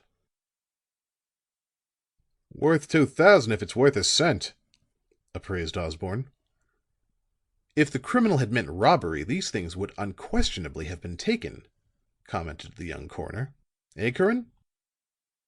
"That is a very safe rule to go by, Mr. Stillman," replied his assistant with the utmost stolidity.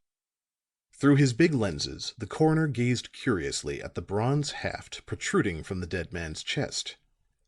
"A bayonet," said he. "Not a common weapon in a crime like this. In fact, I should say it was rather in the nature of an innovation." "It probably belonged in Hume's stock," suggested Osborne. "There seems to be about everything here." But Stillman shook his head. "We have already about concluded that the intention of the criminal was not robbery," stated he. "And now, if we make up our minds that the bayonet belonged to Hume, that the assassin in point of fact came here without a weapon, it must be that he did not intend murder either." "Maybe he didn't," ventured Osborne. "There might have been a sudden quarrel. The person who struck that blow may have grabbed up the first competent looking thing that came to his hand." Stillman turned to Ashton Kirk. "That sounds reasonable enough, eh?" "Very much so," replied Ashton Kirk. "A bayonet is a most unusual weapon," said the coroner thoughtfully, readjusting his glasses. "And I think it would be a most awkward thing to carry around with one. Therefore it would be a most unlikely choice for an intending assassin. I am of the opinion," nervously, "that we may safely say that it was a sudden quarrel which ended in this," and he gestured with both hands toward the body. The safe doors were tried and found locked. A cash register was opened and found to contain what had been apparently the receipts of the day before.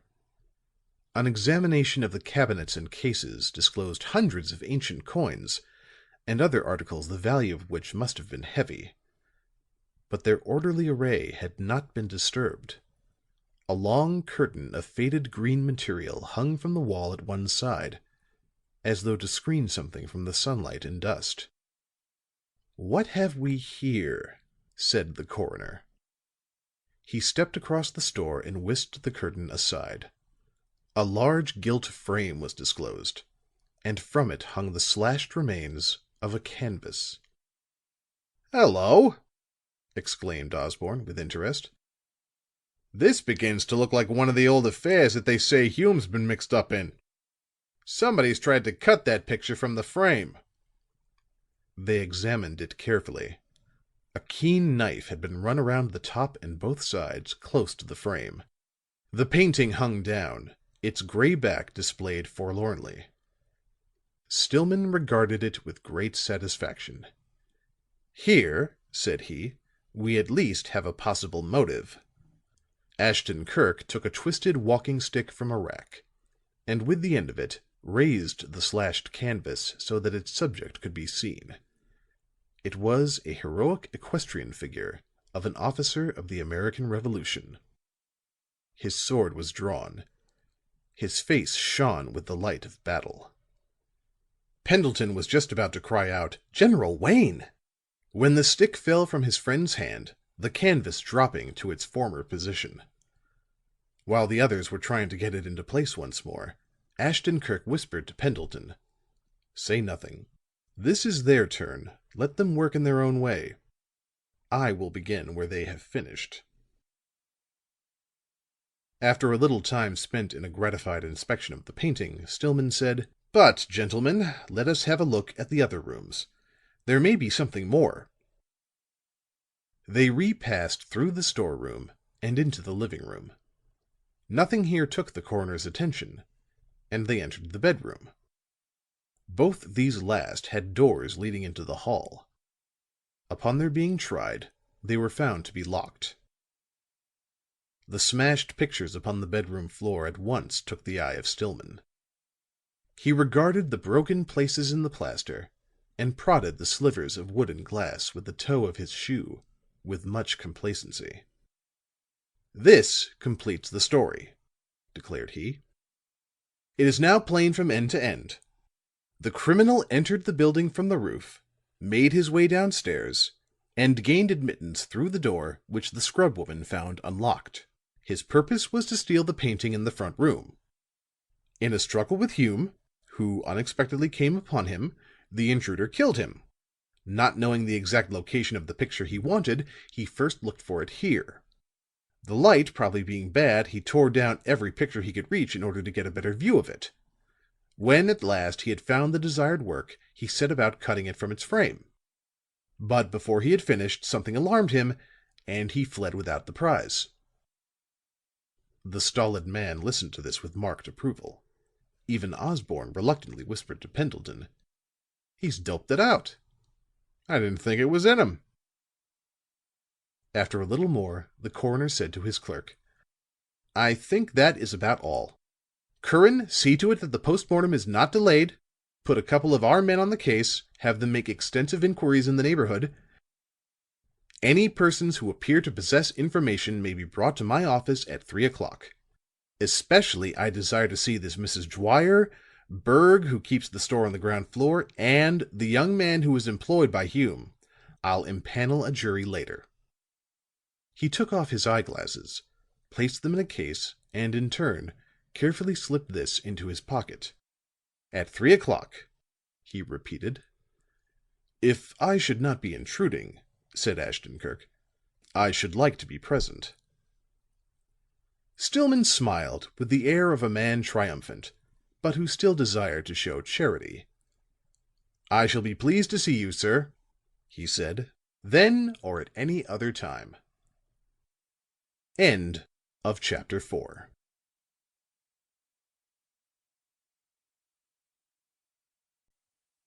Chapter 5. Stillman asks questions. It wanted a few minutes of 3:00 when Ashton Kirk, still accompanied by the curious Pendleton, walked into the outer room of the coroner's suite. Mr. Stillman will be here at any moment now," said Curran.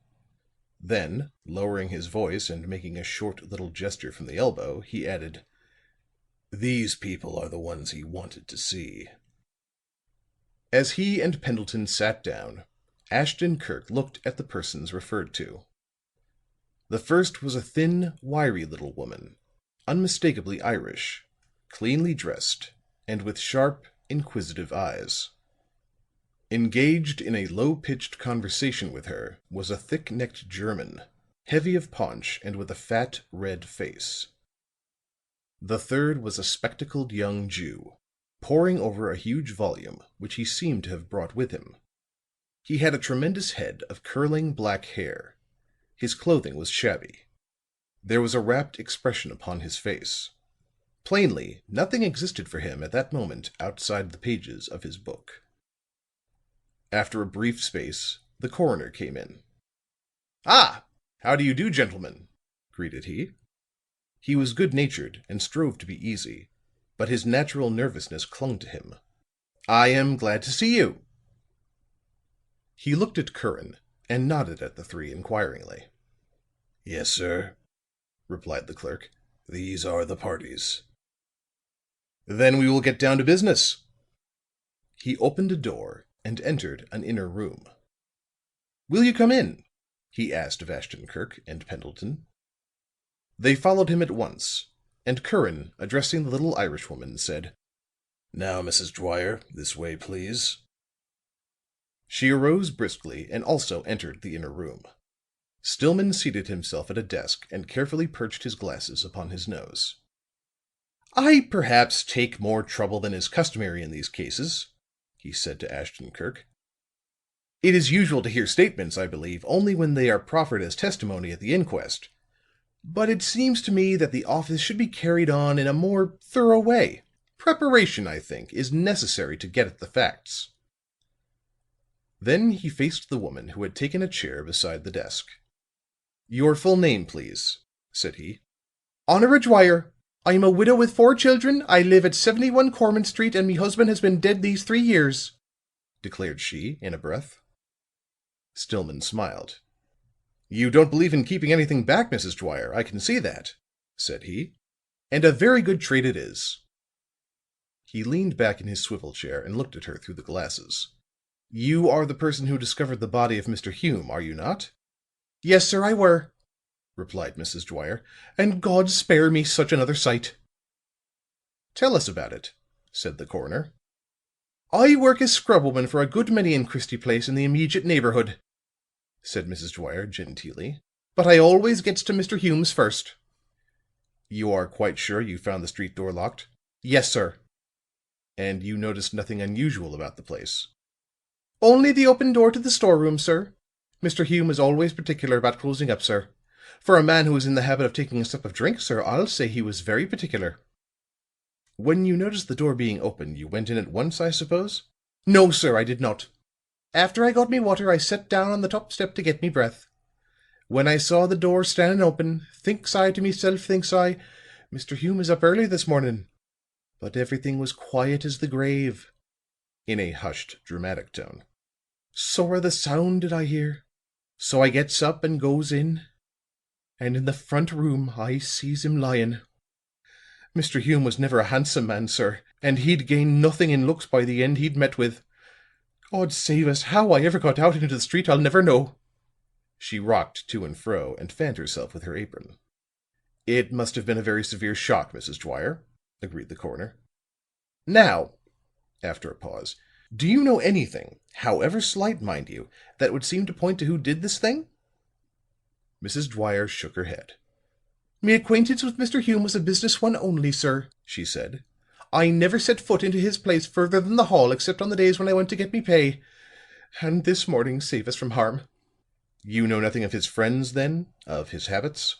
"There is the Jew boy outside there that worked for him.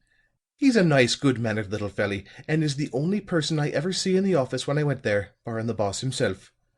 As for Mr. Hume's habits, I can say only what everybody knows. He were drunk when he engaged me, and he were drunk the last time I seen him alive." "That will be all, Mrs. Dwyer," said Stillman. "Thank you, Curran. I'll see the young man next." As Curran and Mrs. Dwyer went out, the young coroner turned to his two visitors. "I am still assured that we have the motive for the crime in the attempt to steal the painting," he said. "But it will do no harm to get all the light we can upon every side of the matter. The smallest clue," importantly, "may prove of the utmost value at the inquest." Ashton Kirk smilingly nodded his entire assent to this. Then Curran showed in the clerk. The young man still carried the thick volume, and when he sat down, laid it upon a corner of Stillman's desk. Its back was turned toward Ashton Kirk, and he noted that it was a work on anatomy, such as first-year medical students use. "What is your name, please?" asked the coroner. "Isidore Brolatsky," replied the young man. "You are, or were, employed by Mr. Hume?" "As a clerk? Yes, sir. I've been with him for some years." Brolatsky spoke with scarcely a trace of accent. "He didn't pay much, but then there wasn't much to do, and I had plenty of time to study." "Ah," said Stillman, encouragingly. "To study, eh?" "Yes. I've taken up medicine. There's a college uptown that has night classes. I've been attending the lectures there and reading during the day. There's a big chance for physicians who can speak Yiddish, not only to make money, but to do good." "I see." The coroner regarded him reflectively for a moment. "Now, Mr. Brolatsky, having worked for Hume for some years, you must have picked up some details as to his business and himself. Suppose you tell us all you know about both." The dark face of Brolatsky became thoughtful. "Mr. Hume was a hard man to get along with," he said. "He seemed ready to quarrel at any time with anybody. I don't recall a customer ever coming into the store that he didn't have some kind of trouble with before they went out. But he had a great knowledge of the things he dealt in. People came from far and near to get his opinions on items in their collections. His fees, with appreciation, were large. But there is one thing that I noticed about him. While he knew all about objects of art, he did not seem to care for them. He had no love for his trade, no sympathy, I may say, for the collectors who came to him. I wouldn't be going far from the truth if I said that he thought them all fools for paying their money for such things. And I know that he mocked them." "Huh!" Stillman looked at Ashton Kirk with surprise upon his face. "That seems odd. Men usually go into Hume's business through love of it." He turned once more to Brolatsky. "And he had no hobby of his own, no collection that he fancied more than another?" Brolatsky nodded amusedly. "Yes," he replied. "I was just coming to that. He did have a collection that he called his own, and he never sold an item from it as long as I was with him. Indeed, I think if anybody had offered to buy, he would have come to blows with him." Ashton Kirk bent forward. For the first time since entering the room, he spoke. "And what was the nature of that collection?" he inquired eagerly. "Portraits," answered Isidore Brolatsky. "Prints, lithographs, mezzotints, engravings, paintings, it made no difference. And all of the same person. He had hundreds, I guess, and every one of them was of General Wayne." Ashton Kirk leaned back in his chair with a faint breath of triumph. "When a portrait of General Wayne was offered him," continued Brolatsky, "he never haggled over it. He paid the price asked and seemed quite delighted to get it. It was a standing joke in the trade that if you wanted to get even with Mr. Hume for driving a hard bargain with you, all you had to do was to offer him a portrait of General Wayne. I never saw him refuse one. Even if he had dozens of duplicates, which often happened, still he'd buy." A look of great acuteness had settled upon the face of the young coroner. "There is a painting at one side of the showroom," said he. "It is under a large green curtain. Is that of General Wayne?" "It is," replied the clerk. "And I believe that he valued it more than anything else that he owned." Stillman laughed with pleasure. "Now," said he to his visitors, "we are getting at it indeed.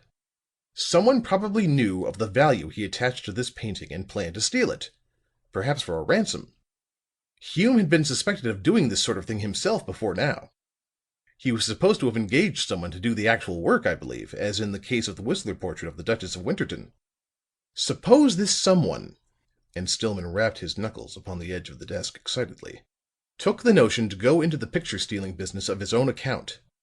Hume himself with his much-prized portrait of General Wayne was ready at hand. And so," with a sweeping gesture, "what has happened, has happened." Pendleton, much impressed, looked at Ashton Kirk. But the latter's thoughts seemed far away. His eyes were fixed upon the wall. His expression was of delighted anticipation. Stillman also noticed this non-attention to his reasoning, and a little wrinkle of discontent appeared between his brows. So he turned his gaze upon Brolatsky and spoke rather sharply. "Now, as to Mr. Hume's intimates, what do you know of them?" Isidore Brolatsky shifted in his chair.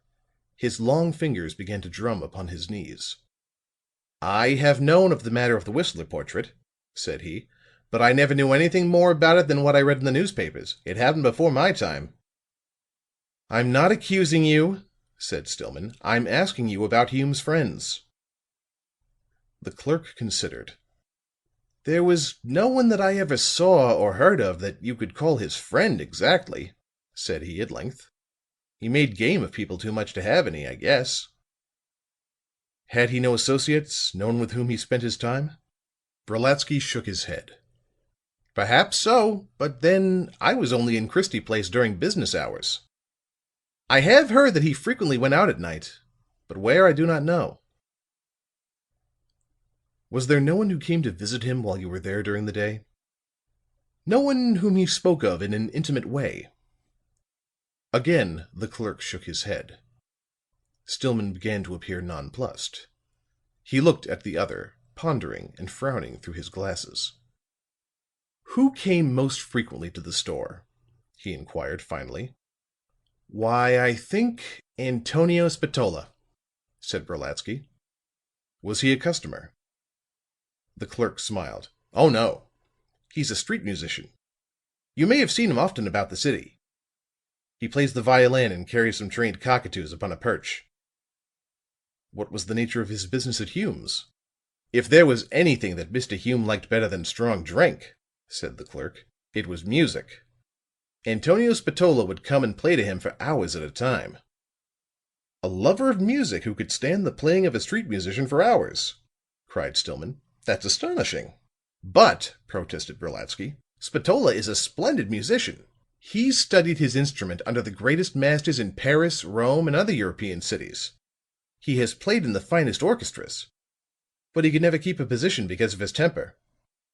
He's told me himself that when aroused he doesn't know what he is doing." "I understand," said the coroner. "What sort of relations existed between Hume and Spatola outside the music? Were they friendly?" "No, sir. I might say just the reverse.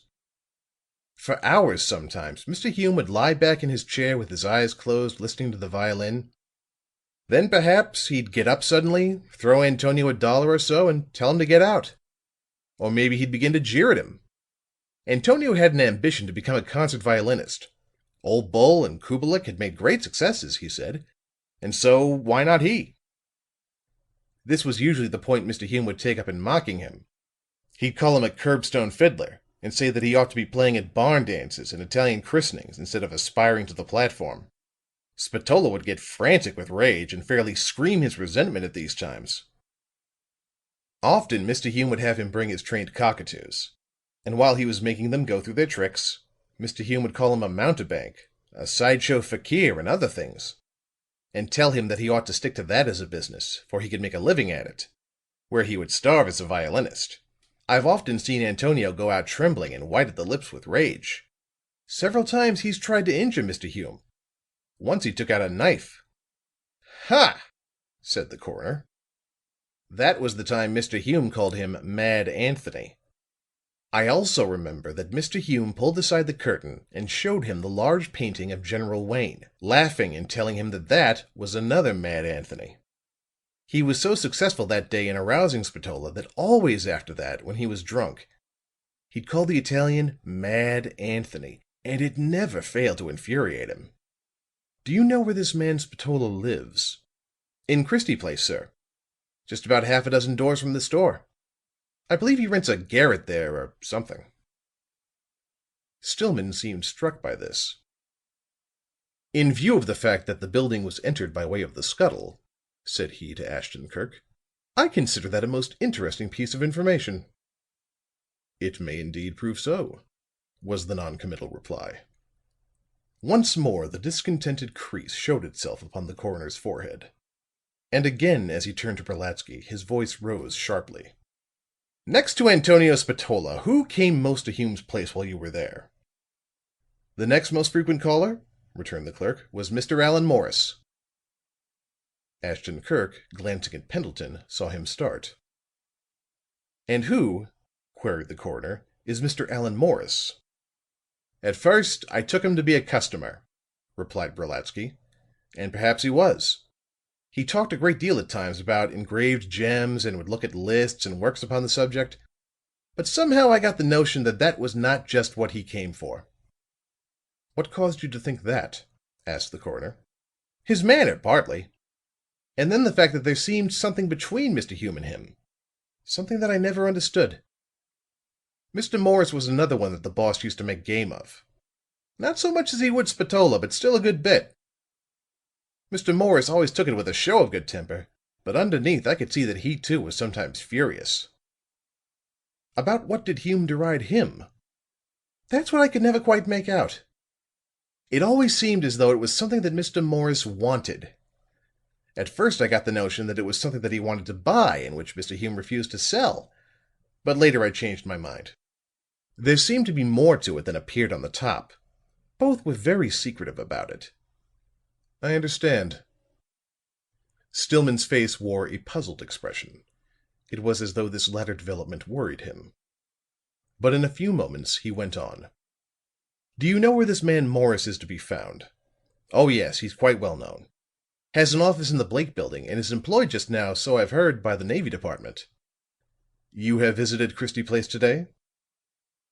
"Yes, sir." "Did the police have you look about?" "Yes, sir. And so far as I can see, nothing has been taken." "The weapon that Hume was killed with now. Do you know anything about it? Did it belong to the store?" "The bayonet? No, sir." "Are you sure of that?" Earnestly. "Positive. It was my duty to keep a complete list of everything we had in stock. We had other sorts of arms, but no such thing as a bayonet." There were a few more questions, but as they drew out nothing of interest, Stillman signified to Brolatsky that the interview was at an end. "Now you will go with Mr. Curran to police headquarters on the next floor," said he, "and tell them what you have told me about this Antonio Spatola." Then he opened the door and stepped out. "Curran," they heard him say importantly, "I want you to—" Then the door closed, cutting the sentence short. Pendleton gazed fixedly at Ashton Kirk. "I say," said he, "I'm not up in this sort of thing at all. I've been putting two and two together, and it's led me into a deuce of a state." Ashton Kirk looked at him inquiringly.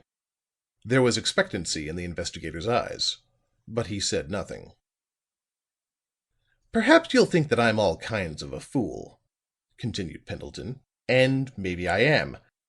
But here are the things that I'm trying to marshal in order. I'll take them just as they happened." He held up one hand, and with the other began to check off the counts upon his fingers.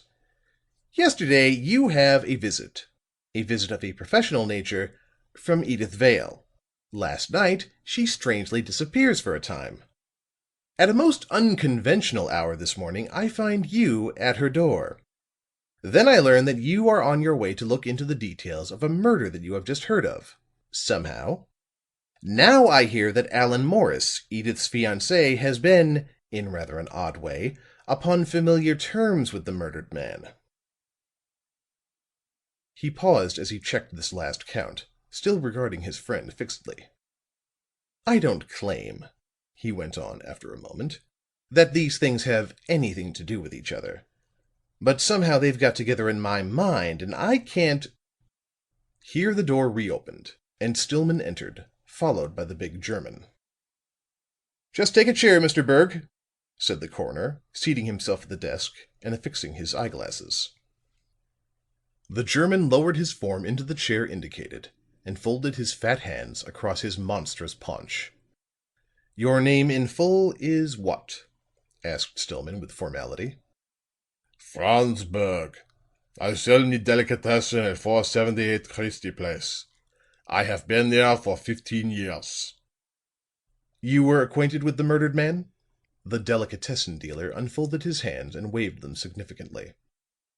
I was acquainted with him, yes, but I was not friendly with him, no. He is dead, ain't it? And it's not right to say something about the dead. But he was no friend of mine." "I understand. But tell me, Mr. Berg, how late do you keep your place open?" "In the summertime, 7 o'clock. But after those theaters open, I stays me on the shop till 12 and later sometimes. There is 1, 2, 3 what you call burlesque places right by me. And no sooner do they close up than right away those actor peoples come to buy. I do a good business, so I keep open." "Then you were there until midnight last night?" "More later than that yet." "Was there any movement of any sort about Hume's place? Did you see or hear anything?" The great red face of Berg took on a solemn look. "It is maybe not right that I should say some things," complained he. "But if the law will not excuse me, I will say it if it makes some more trouble or not." "It is vitally necessary," stated the young coroner, firmly, "that you tell me everything you know about this matter." "Well," said the delicatessen dealer, reluctantly, "last night, as I stood by my window looking outside to the street, I see me that Italian fellow go by and turn in at the side door. A second later, I hear him go up the steps to Hume's place." "What Italian fellow do you refer to?" "He lives close by me, a few doors away. His name is SPATOLA, and he plays the violin the curbstones beside." "What time was it that you saw him?" "Maybe 11 o'clock. I am not sure. But it was just a little while before I got me the rush of customers from the theaters." "Did you notice his manner? Was there anything unusual in his looks?" "I had me only a glimpse of him. He looked about the same as ever. He was in a hurry, for it rained a little, and under his coat yet he carried his fiddle." "If it was under his coat, how do you know it was his fiddle?" The German scratched his head in a reflective way. "I don't know it," said he at last. "But he sometimes takes his instrument inside there, and I just get the notion that it was so. Yes." "When did he come out?" The man shook his head. "I don't know," he said. "Do you mean that you saw no one come out?" "No, I did see someone come out. But first I see me someone else go in." "Ah, and who was that?" "I don't know his name, but I had seen him often before. He's a kind of swell fella. He had a cane and plenty of style." "And later you saw someone come out. Now, your use of the word 'someone' leads me to think that you do not know whether it was Spatola or the stranger." "I don't," said Berg. "I was busy then. I just heard me someone rush down the stairs, making plenty noise, and I heard that drunken Hume lift up a window, stick out his head, and call some names after him. My customers laugh and think it's a joke. But I am ashamed such a disgracefulness to have around my business yet." "If Hume called after the person who left," said Stillman acutely to Ashton Kirk, "that eliminates one of the callers. It proves that Hume was still alive after the man had gone." "That is undoubtedly a fact," replied the investigator. Stillman turned upon Berg with dignity. "Surely you must have noticed the man if all that uproar attended his exit. You must have detected enough to mark a difference between an exceptionally well-dressed man and an Italian street musician." Berg shook his big head. "It was about 12 o'clock in the night time, and my customers besides I had to pay some attention to," stated he. The coroner was baffled by the man's positiveness. "Well," said he, resignedly, "what else did you see?" Berg shook his head once more. Nothing else. Pretty soon I closed up and went home." Then a flash of recollection came into his dull face. "As I went down the street, I saw some lights in Hume's windows. One of them windows was open. Maybe the one he sticked his head out of to call the man names. And I could hear him laughing like he used to do when he was trying to make a jackass of some peoples." The coroner pondered. At length he said, "This object that Spatola carried under his coat now, could it have been a bayonet?" "No, no," said Berg with conviction. "It was too big. It was bigger as a half dozen bayonets already." This seemed the limit of Berg's knowledge of the night's happenings. A few more questions, and then Stillman dismissed him. The door had hardly closed when the telephone rang. After a few words, the coroner hung up the receiver and turned to his visitors. "I think," said he with a smile of satisfaction, "that I've made the police department sit up a little. They talked to all three of these people before I had them, and didn't seem to get enough to make a beginning. But just now," and the smile grew wider, "I've heard that Osborne is on his way to arrest Antonio Spatola." End of chapter 5.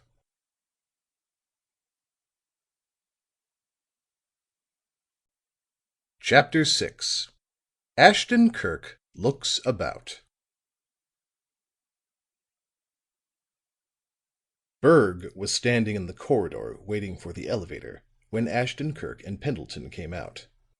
The big German mopped his face with a handkerchief and said apologetically, "A man can only tell what he knows, ain't it?" Ashton Kirk looked at him questioningly, but said nothing. "To begin that guesswork business when you are talking to the law already, it is dangerous," stated Berg in an explanatory tone. "Well," said Ashton Kirk, "sometimes a good pointed guess is of great service, Mr. Berg. And," with a laugh, "as I am not the law, and not the least dangerous, suppose you make the one that I can see you turning over in your mind." "Oh," said Berg. "You are not the coroner's office in?" "No.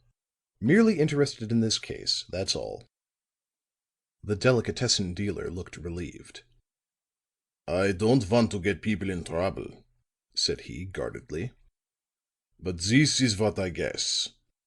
Late every night, about the time I shut up my place, there is a cab comes and by the curbstone stands across the street. I will not say what is the place it stands in front of. That is not my business." "McCausland's gambling house, perhaps," suggested Ashton Kirk. The big German looked more relieved than ever. "Ah, so you know about that place, eh? All right. Now I can speak out and not be afraid to do some harm to nobody." He lowered his voice still further. "That cab came last night as I was locking my door up, and stands the curbstone by in front of McCausland's, waiting for a job. Maybe when I go the way home, the driver he sees what happened at Hume's afterwards, eh?" "Excellent," said Ashton Kirk, his eyes alight. "Thanks for the hint, Mr. Berg." The delicatessen dealer lumbered into the elevator which had stopped. Pendleton was about to follow, but his friend detained him, and the car dropped downward without them. "That cab," said Ashton Kirk, "is sure to be a night hawk. And more than likely it is put up at Partridge's. Pardon me a moment." There was a telephone booth at one side of the corridor. The speaker went in and closed the door. After a few moments he came out. "Just as I thought," he said, well pleased. "Partridge knew the cab in a moment. The driver's name is Sams, and he lives at the place they call the Beehive." He looked at his watch. "It wants but a few minutes of 4," he added, "and a nighthawk cabby will be just about stirring. The Beehive is only 3 blocks away. Suppose we go around and look him up." Pendleton agreed instantly, and after a brisk walk and a breathless climb, they found themselves on the 4th floor of a huge brick building, where they had been directed by a meek-looking woman in a dust cap. A long hall with a great many doors upon each side, all looking alike, stretched away before them. "It's very plain that the only way to find Mr. Sams is to make a noise," said Ashton Kirk. And with that he stalked down the hall, his heels clattering on the bare boards. "Hello!" he cried loudly. "Sams is wanted! Hello, Sams!" A door opened, and a face covered with thick soapsuds and surmounted by a tangle of sandy hair looked out. "Hello!" growled this person, huskily. "Who wants him?" "Very glad to see you, Mr. Sams," said Ashton Kirk. "We have a small matter of business with you that will require a few moments of your time. May we come in?" "Sure," said Sams. They entered the room, which contained a bed, a trunk, a washstand and a chair. "One of you can take the chair, the other can sit on the trunk," said the hack driver, nodding towards these articles. Then he proceeded to strop a razor at one of the windows. "Excuse me if I go on with this reaping. I must go out and feed the horse, and then get breakfast." "You breakfast rather late," commented Ashton Kirk. "I'm lucky to get it at any time in this business," grumbled Sams. "Out all night, sleep all day, and get blamed little for it at that." He posed before a small mirror stuck up beside the window, and gave the blade an experimental sweep across his face. Then he turned and asked inquiringly, "Did youse gents want anything particular?" "We'd like to ask a question or two regarding what happened last night in Christie Place." The cab driver's forehead corrugated. He closed his razor, laid it down, and shoved his soapy face toward the speaker. "Say," spoke he, roughly, "I drives people wherever they wants to go, but I don't ask no questions." "It's all right, Mr. Sams," said Ashton Kirk. "The affair that I'm looking up happened across the street, at Hume's, second floor, 478." "Oh!" Sams stared for a moment. Then he took up his razor, turned his back, and went on with his shaving.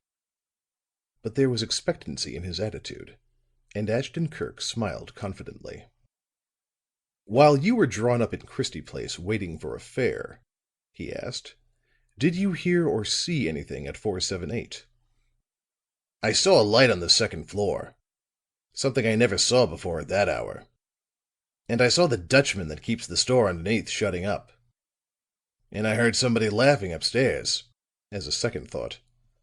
"I think that's what made me notice the light." "Nothing else?" Sams shaved and considered. He wiped his razor at last, poured some water in a bowl, and doused his face. Then he took up a towel and began applying it briskly. The investigator, watching him closely, saw that he was not trying to recall anything. It was plain that the man was merely calculating the possibilities of harm to himself and patrons if he told what he knew. "There has been a murder," said Ashton Kirk quietly, thinking to jog him along. Sams threw the towel from him and sat down upon the bed. "A murder?" said he, his eyes and mouth wide open. "Well, what do you know about that?" He sat looking from one to the other of them, dazedly, for a space. Then he resumed. "Say, I thought there was something queer about that stunt of hers."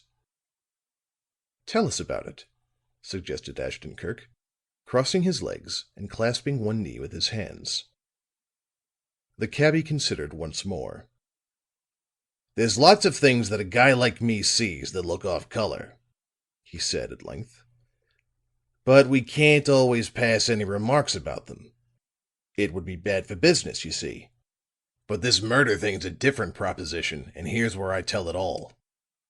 Last night, while I was waiting in front of McCausland's, I hears an automobile turn into the street. It was some time after I got there. I wouldn't have paid much attention to it, but you see there's a fellow been trying to get my work with a taxicab, and I thought it was him." "And it wasn't?" "No. It was a private car, a Maillard, and there was a woman driving it." The chair upon which Pendleton sat was an infirm one, It creaked sharply as he made a sudden movement. "She was going at a low speed," proceeded Sams. "And as she passed Hume's, I noticed her look up at the windows. After she disappeared, there wasn't a sound for a while. You see, nobody hardly ever passes through Christie Place after 1 o'clock. Then I hears her coming back. This time she stopped the car, got out, and went to the door that leads into Hume's place. There she stopped a little, as though she didn't know whether to go in or not. But at last she went in." Pendleton coughed huskily at this point, and his friend, glancing at him, saw that his face was white. "And up to that time," said Ashton Kirk, "are you sure that there was no movement, no sound, in the front room at Hume's?" "As far as I noticed, there wasn't. But a few minutes after I heard the woman go in, I did hear some sounds." The man stroked his shaven jaws in the deliberate manner of a person about to precipitate a crisis. Pendleton leaned toward him anxiously. "What sort of sounds?" he asked. "There were two," replied the cab driver. "The first was a revolver shot. The second came right after and was a kind of a scream, like that of a parrot." "And what then?" asked Ashton Kirk easily. "There wasn't anything for a few minutes, anyway. But the revolver shot had kind of got my attention, so I was taking notice of the windows. Then, suddenly, I caught sight of the woman. You see, the gaslight was near the window, and she kind of leaned over and turned it out. It was only for a time as long as that," and the man snapped his fingers. "But I saw her plain. Then I heard her coming down the stairs to the street, almost at a run. She banged the street door shut after her, jumped into her car, and went tearing away as if she was crazy. I stayed 15 minutes before I got a fare, but nothing else happened." Pendleton's hand closed hard upon the edge of the chair he sat in. There was a moment's silence, then Ashton Kirk asked, "Just where was your cab standing at this time?" "Right in front of McCausland's door." "And you were on the box?" "Yes." The investigator put a piece of money into the man's hand as he and Pendleton arose and prepared to go. "Say," said Sams curiously, "I've been in bed all day and ain't heard a word of anything. Who's been done up?" "Hume. Stabbed in the chest." "Shot, you mean?" "No, I mean stabbed. With a bayonet." The man stared wonderingly. "G'way," he said.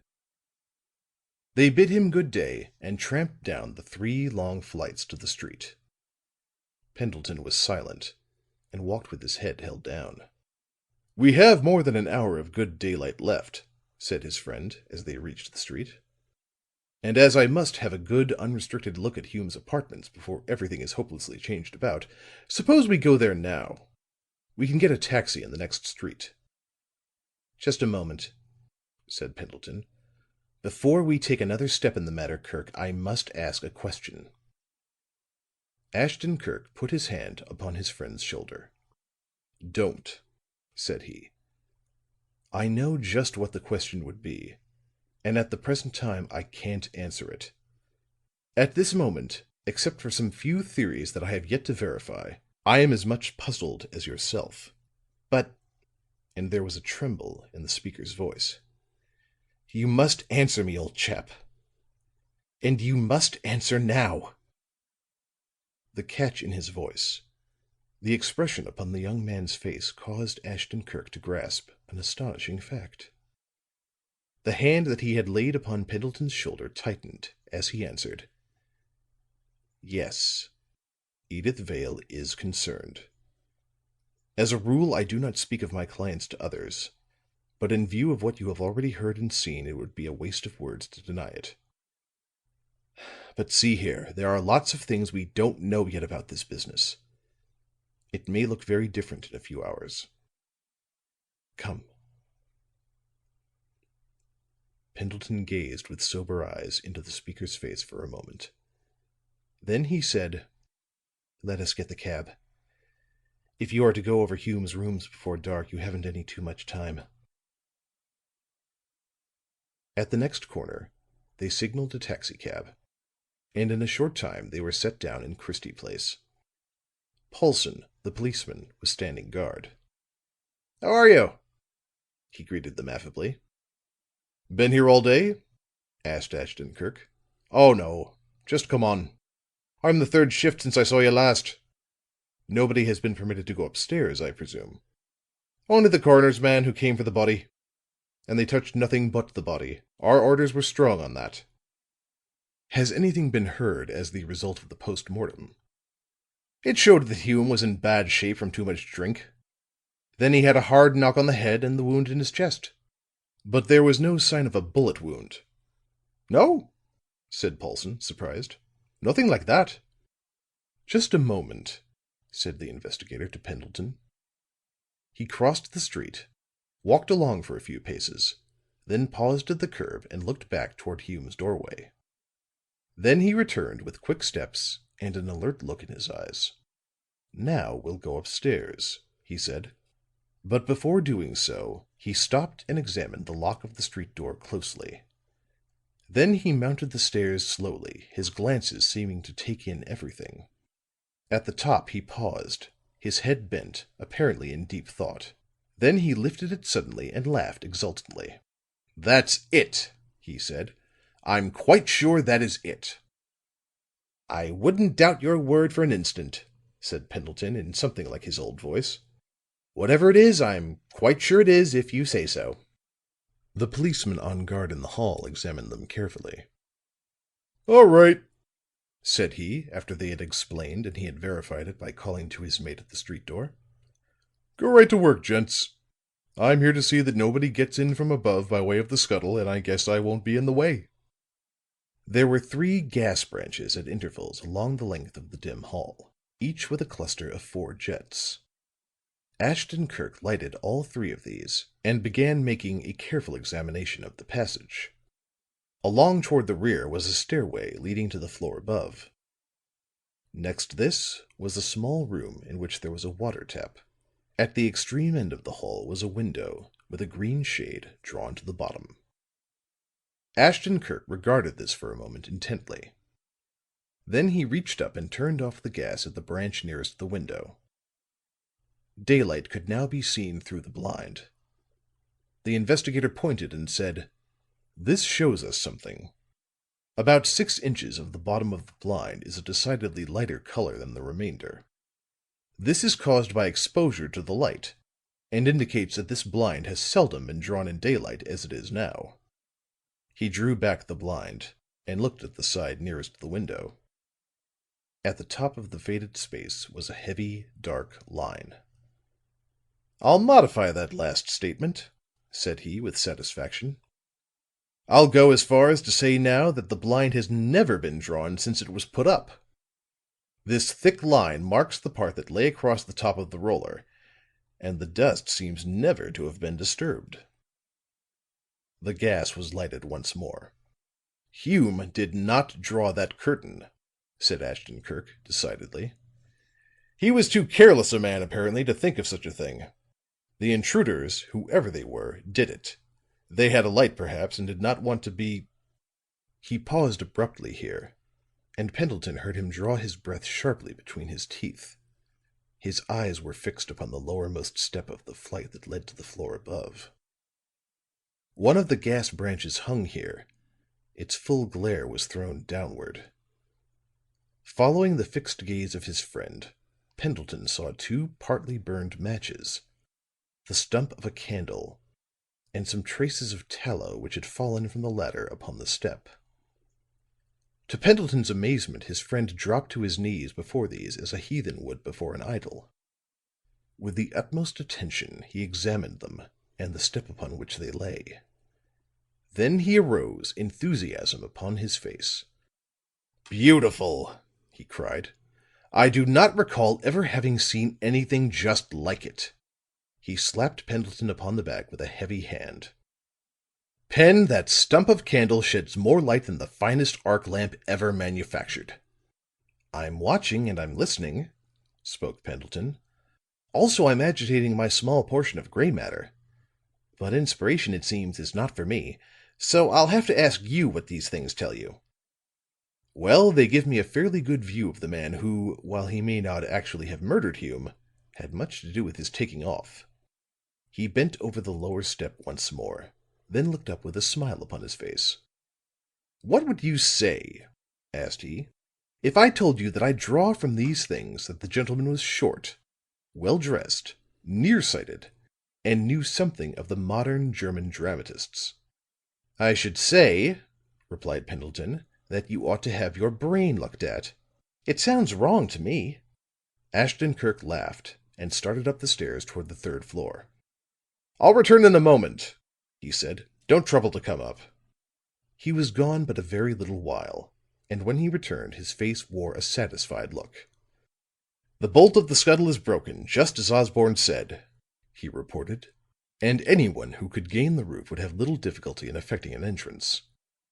He led the way down the hall, saying as he went, "Now we'll browse around in the rooms for a while, then we'll be off to dinner." The storage room was entered first, as upon the earlier visit. But Ashton Kirk wasted but little time upon it. In the front room, however, he examined things with a minuteness that amazed Pendleton. And yet everything was done quickly. Like a keen-nosed hound, the investigator went from one object to another. Nothing seemed to escape him, nothing was too small for his attention. One of the first things that he did was to get a chair and plant it against the lettered door that led directly into the hall. At the top was a gong with a spring hammer, one of the sort that rings its warning whenever the door is opened, and this the investigator examined with care. He then passed into the railed space where the body had lain, and where the darkened trail of blood still bore ghastly testimony to what had occurred. The man's singular eyes scanned the floor, the walls, the flat-topped desk. On this last his attention again became riveted, and once more Pendleton heard his breath drawn sharply between his teeth. "When Hume was struck upon the head," said Ashton Kirk after a moment, "he was standing at this desk. He had just sprung up, probably upon hearing a sound of some kind. See where the chair is pushed back against the wall, just as he would have pushed it had he arisen hastily. When he struck, he fell across the desk." He pointed to a dark trickle of blood down the back of the piece of furniture in question. "That is the result of the blow upon the head, and probably flowed from the mouth or nostrils. After the first senseless lurch, the body settled back and slid to the position in which it was found. Here is a blotting pad, a small pair of shears, a box of clips, and a letter scale upon the floor, where the sliding body dragged them. The top of the desk is of polished wood. It is perfectly smooth. There are no crevices or anything of the sort to catch hold of anything. When the body slipped from it, it must have swept everything with it cleanly. And yet," bending forward over the desk and picking up a minute red particle, "here, directly in the center, we find this." "What is it?" asked Pendleton, eagerly. Ashton Kirk placed the red particle on his palm and held it out. It was shaped like a keystone, and had apparently been cut from something that had been printed upon. "It is that portion of a railroad ticket which a conductor's punch bites out, and which litters the floor and the seats in trains. Have you never had one fall from your clothes after a railroad journey?" Pendleton looked at the tiny red fragment, and then at the desk. "If Hume fell across the desk, as you've just said," he remarked slowly, "and pulled all these other things to the floor with him, why, Kirk, this bit of card in the very center of the polished top, it must have been dropped there afterwards." "Exactly," said Ashton Kirk. "And now, if you don't mind, just step out into the hall and ask Paulson to come up." Pendleton did so, and while he was gone, Ashton Kirk placed the red fragment carefully in his card case. When the other re-entered with Paulson at his heels, he asked, "Have any of the policemen detailed here been out of town recently?" "No," replied Paulson. "There have been 5 besides myself, and they have been on duty every day." "Thank you," said the investigator. And as the policeman went out, he made his way into the kitchen. Here, however, his examination was brief, as was that of the bedroom also. At length he paused, his hands in his pockets, his head thrown back, satisfaction lighting his dark, keen face. "That is all, I think," said he. "There have only been a few pages, but the print has been exceedingly good and the matter of much interest." He looked at a clock that ticked solemnly upon a shelf. "We have half an hour to reach my place and dress," he said. "I'm afraid that we'll be late and that Edouard will be annoyed. His cookery is so exquisitely timed that it is scarcely the better for delay." "Wait a minute," said Pendleton, grasping his friend's arm. "What part did Miss Vale play in all this? I can see you have formed in your mind some sort of completed action. Where does she come into it?" "Completed?" Ashton Kirk smiled into the pale, set face of his friend. "You give me too much credit, old chap.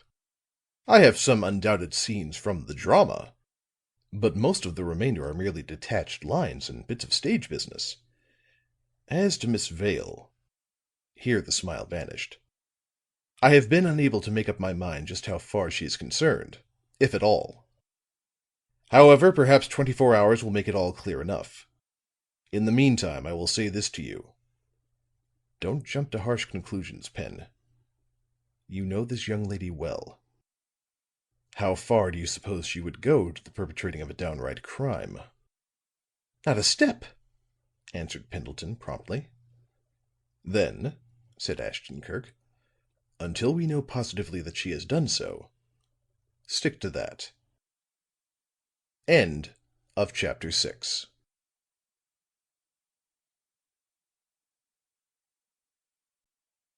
Chapter 7. The Schwartz-Michael Bayonet. As Ashton Kirk and Pendleton sat in the former's library that evening after dinner, there came a knock upon the door, and Fuller entered briskly. In his hand he carried a paper parcel which he laid upon a stand at the investigator's elbow. "This is the bayonet, sir," said he. "Mr. Stillman, the coroner, objected to letting me have it at first, but changed his mind after I had talked to him for a while." "Did you take the photograph to Berg in Christie Place?" "Yes, sir. He recognized it at once as that of the person in question."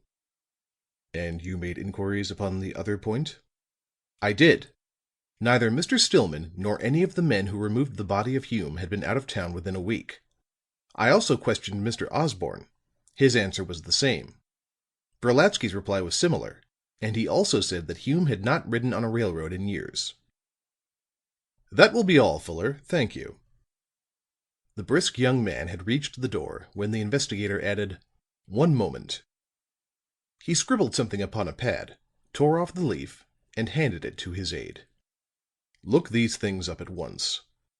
Fuller took the paper, glanced at it, and then replied, "Very well, sir." Seated in his big chair, with the jar of Greek tobacco and sheaf of brown paper wrappers before him, Ashton Kirk did not display any haste in removing the covering from the bayonet that had let the life out of the art dealer. Rather, he sank deeper into the arms of the chair. The cigarette end became gray and dead between his fingers. The strangely brilliant eyes closed as though he had fallen asleep. But Pendleton, who understood his friend's ways, knew better.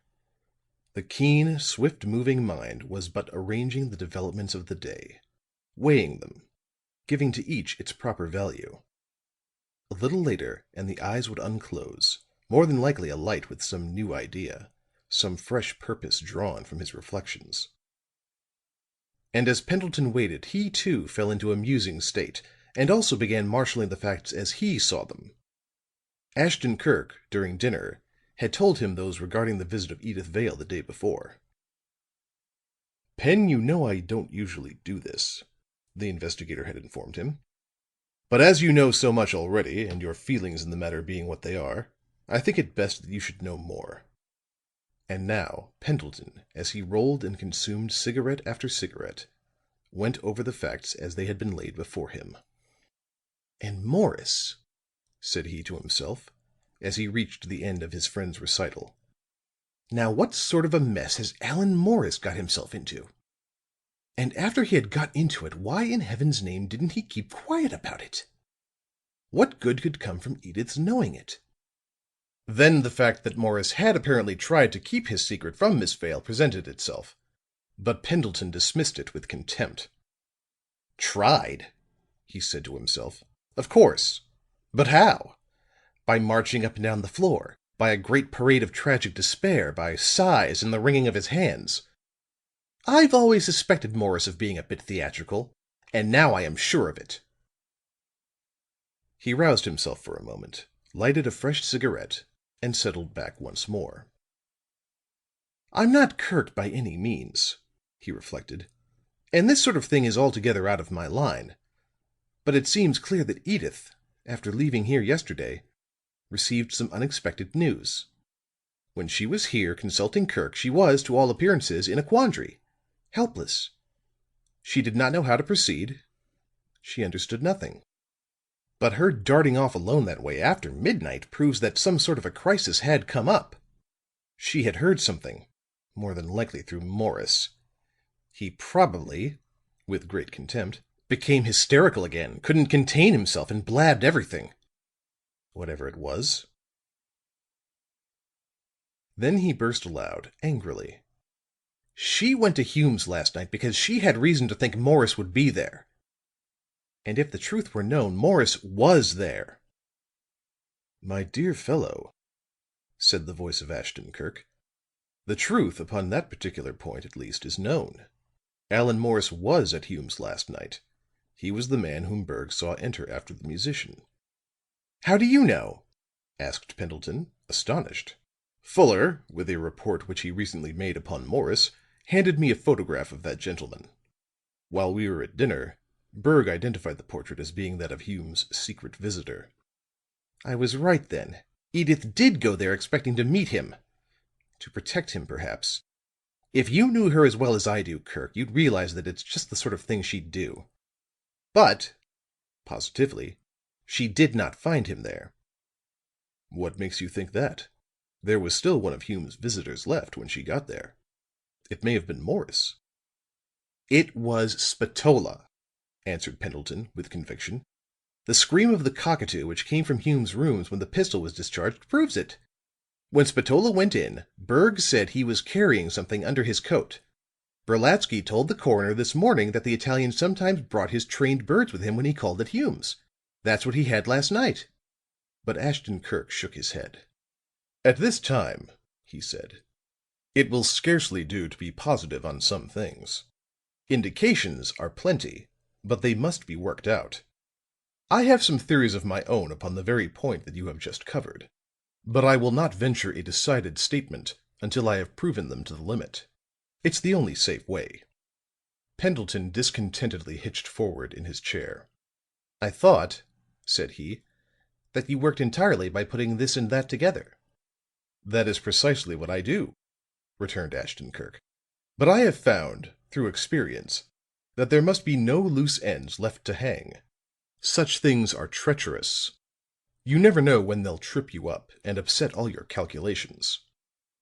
He paused a moment and regarded his friend steadfastly. Then he continued. But just now, I think we had better not trouble ourselves about Edyth Vale and Allan Morris. To be sure, the latter's connection with the affair is peculiar. Miss Vale's visit to Hume's last night, the sound which Sams heard immediately after she had gone in, her turning out of the gas and hurried flight, are also strange and significant enough. But they are perhaps the very end of the story, and it is best never to begin at the end. Is there any way by which you can begin at what you think is the beginning? Asked the other. Ashton Kirk took up the parcel which Fuller had laid at his elbow. Here is one way, he answered. Let us see where it leads us. He stripped off the wrapper, and the bayonet which had killed the numismatist was revealed, blood-clotted and ugly. Carefully, the investigator examined the broad, powerful blade and heavy bronze hilt. A SCHWARTZ-MICHAEL, "Just as I thought," he said. "The maker's name is upon it, then?" said Pendleton. But the other shook his head. "No," said he. "But it happens that I have given some attention to arms, and the bayonet, though a weapon that is passing, came in for its share." He balanced the murderous looking thing in his hand and proceeded. "There are not many types of bayonets. The first was what they called a plug, because it was made to fit into the muzzle of a flint or matchlock. Then there was the socket bayonet, the ring bayonet, and an improved weapon invented by an English officer named Chillingworth, which met with much favor in the armies of Europe. But the latest development is the sword bayonet, of which this is an example. Its form is a great improvement over the older makes. It is an almost perfect sidearm as well, having a cutting edge, a point, and a grip exactly like that of a sword. There are a number of makes of this type. The SCHWARTZ-MICHAEL is one of the least known of these. Upon its being placed on the market, it was adopted by 3 governments: Bolivia, Servia, and Turkey, and there it stopped. He laid the weapon upon the table and settled himself back in his chair. "It struck me when I first saw the thing," he went on, "that it was a little singular that a Schwartz-Michael should even find its way into the United States. Now, it would not surprise me to find an English revolver in Patagonia, or an American rifle in Tibet, because they are universally known and used. Anyone might carry them. But a bayonet is different, of course. It is a strictly military arm, and its utility is limited. That a criminal should select one with which to commit a murder is unusual. And further, the fact that the make is one never introduced into the United States is rather remarkable." "It is, a little," agreed Pendleton. "It is a small thing, but all clues are small things. Now there are many ways in which such a weapon might find its way into the country, but I took the most likely of these as a beginning. Before I dressed for dinner, I ran over a rather complex card index system which I maintain, and within a few minutes learned that the Republic of Bolivia had, within the past year, changed both the rifle and bayonet used by its army." "Well?" asked Pendleton with interest. "When a nation makes such a change, the discarded arms are usually bought up by some large speculator or dealer in such things. And in the course of time they find their way to the military goods dealers who exist all over the world." Here Fuller entered the room, and Ashton Kirk turned to him inquiringly. "Well?" "In the Morning Standard of April 9th," announced the young man, "I find an advertisement of Bernstein Brothers relative to a sale of condemned army equipment." "Is anything specified?" "They considered it important that high-powered modern rifles were to be sold at a very small price, and they also lay some stress upon the fact that the stuff had been in use by the Bolivian army." Pendleton saw a look of satisfaction come into his friend's eyes, but there was no other evidence of anything unusual. "And now," said the investigator, quietly, "with regard to this other matter." "I find that there are 2 schools for mutes in this section," answered Fuller, "but both are some distance out of town." The satisfaction in Ashton Kirk's singular eyes deepened. "Excellent," said he. "One is on the main line, Kittredge Station. The other is on the Hammondsville branch at a place called Cordova." "Thank you," said Ashton Kirk. And when the door had once more closed behind his aide, the investigator continued to Pendleton. "I figured upon some of the equipment reaching here. Military goods houses, such as Bernstein's, usually advertise each lot they receive, and I considered it possible that the murderer might have been attracted by this notice and procured the weapon from them. If he did, we may get some trace of him by inquiring at Bernstein's. But," flinging his arms wide and yawning as though weary of the subject, "that is work for tomorrow. Tonight we will rest and prepare for what is to come. But in the meantime," arising with enthusiasm, "let me show you a first edition of the Knickerbocker's History of New York, which I picked up recently." He went to his bookshelves and took down 2 faded volumes. With eager hands Pendleton took them from him. "Original covers!" cried he. "Binding unbroken, in perfect condition inside, not a spot or a stain anywhere." Then he regarded his friend with undisguised envy. "Kirk," said he, "you're a lucky dog. You can dig up more good things than anybody else that I know." End of chapter 7.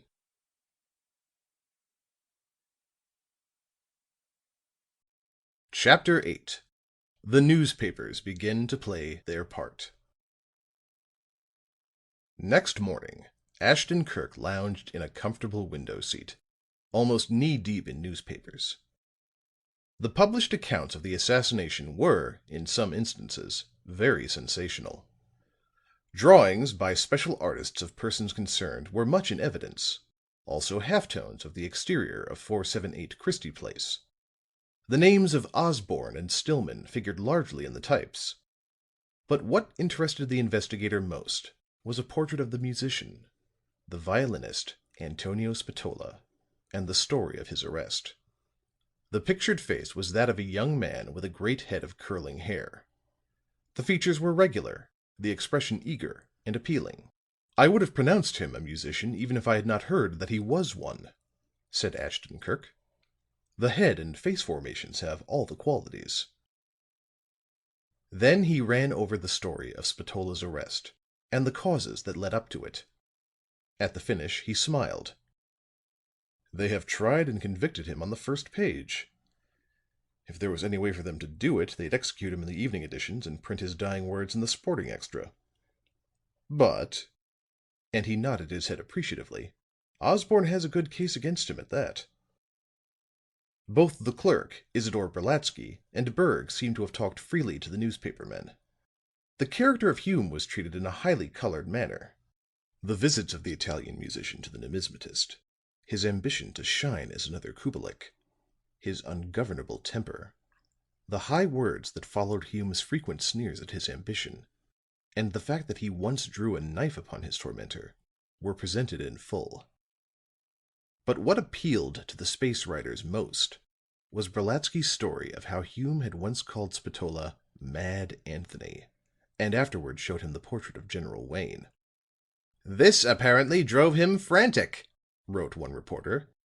"And noting this, Hume frequently applied the name to him, and more than likely displayed the portrait as well. The last time that Spatola visited Hume was upon the night of the murder. He evidently went to regale the numismatist with music, for the delicatessen dealer, Berg, saw under his coat what was evidently his violin. During the course of the concert, Hume probably resumed his sneers. Unable any longer to bear it, the Italian apparently struck him down, and then, in blind rage of resentment, smashed and otherwise destroyed every one of the Wayne portraits he could find." Fuller came in with another newspaper just about this time, and Ashton Kirk showed him the story. "The Standard, then, seems to ignore the theory held by Osborne and Stillman that the murder was done in an attempt to steal the portrait found partly cut from the frame," said the assistant, after studying the account. Then, inquiringly, he added, "What do you think of it, sir?" "As a piece of sensational writing, I have no fault to find with it," said the investigator. "But the Standard's young man is no deep thinker. The single fact that Hume was a lover of real music should have shown him that his theory was wrong." Fuller considered a moment. "I don't think I quite get that," said he. "It is simple enough.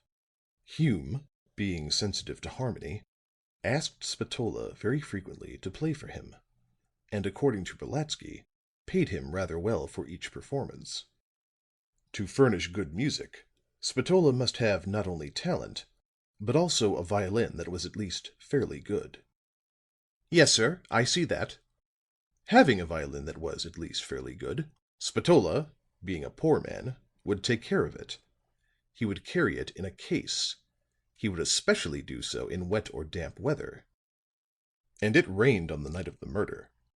If he carried his violin in a case, there was no need of his putting it under his coat. And another thing, a violin is of such size as to prevent its being so carried, isn't it?" Fuller nodded. "I think that's very good," said he. "It would have been a very easy thing for the Standard's man to have made a few inquiries as to whether Spatola used a violin case or no. If he had done so, I am inclined to think that the answers would have been in the affirmative. But there is another and more vital point upon which I would base an objection to the reporter's theory. He says that, goaded into a rage, Spatola struck his tormentor down. But he forgets that if the murderer did not visit Hume's with the intention of doing murder, it was rather a freakish thing for him to provide himself with a bayonet. However, that is a point that I discussed with Mr. Stillman yesterday. At first he was inclined to assume a somewhat similar position.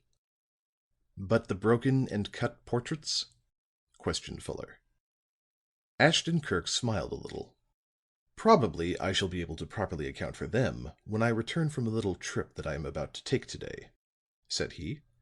"That is," as a sort of afterthought, "if some things turn out as I think they will."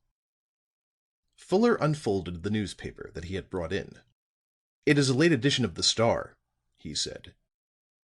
"The paper seems to have scored a beat, for it has some developments that may put a different face upon everything." Ashton Kirk took the sheet, and as he glanced at the flaring headlines, he whistled softly. The lines read: "Mysterious woman in a motor car. She visits 478 Christie Place on the night of murder. Did a beautiful woman's hand deal the deadly blow? A new element added to the Hume sensation." "The Star man seems to have struck up an acquaintance with Sam's," said Ashton Kirk with interest. He thought for a moment, and then added to Fuller, "Tell Stumph, when Miss Edyth Vale arrives, to show her here at once." "Oh, you have been expecting her, then?" "No, I have not. But I am now." As Fuller left the room, the investigator turned eagerly to the Star's leaded narrative. This laid great stress upon the evident wealth and dazzling beauty of the mysterious midnight visitor in Christie Place. And second only to her did they feature the well-dressed stranger whom Berg had seen enter at Hume's door before he had closed his own place for the night. The revolver shot that had followed the woman's entrance, and the parrot-like scream which had, in turn, followed that, lost nothing in the telling. "Who was the woman? That is the mystery," the newspaper said in conclusion.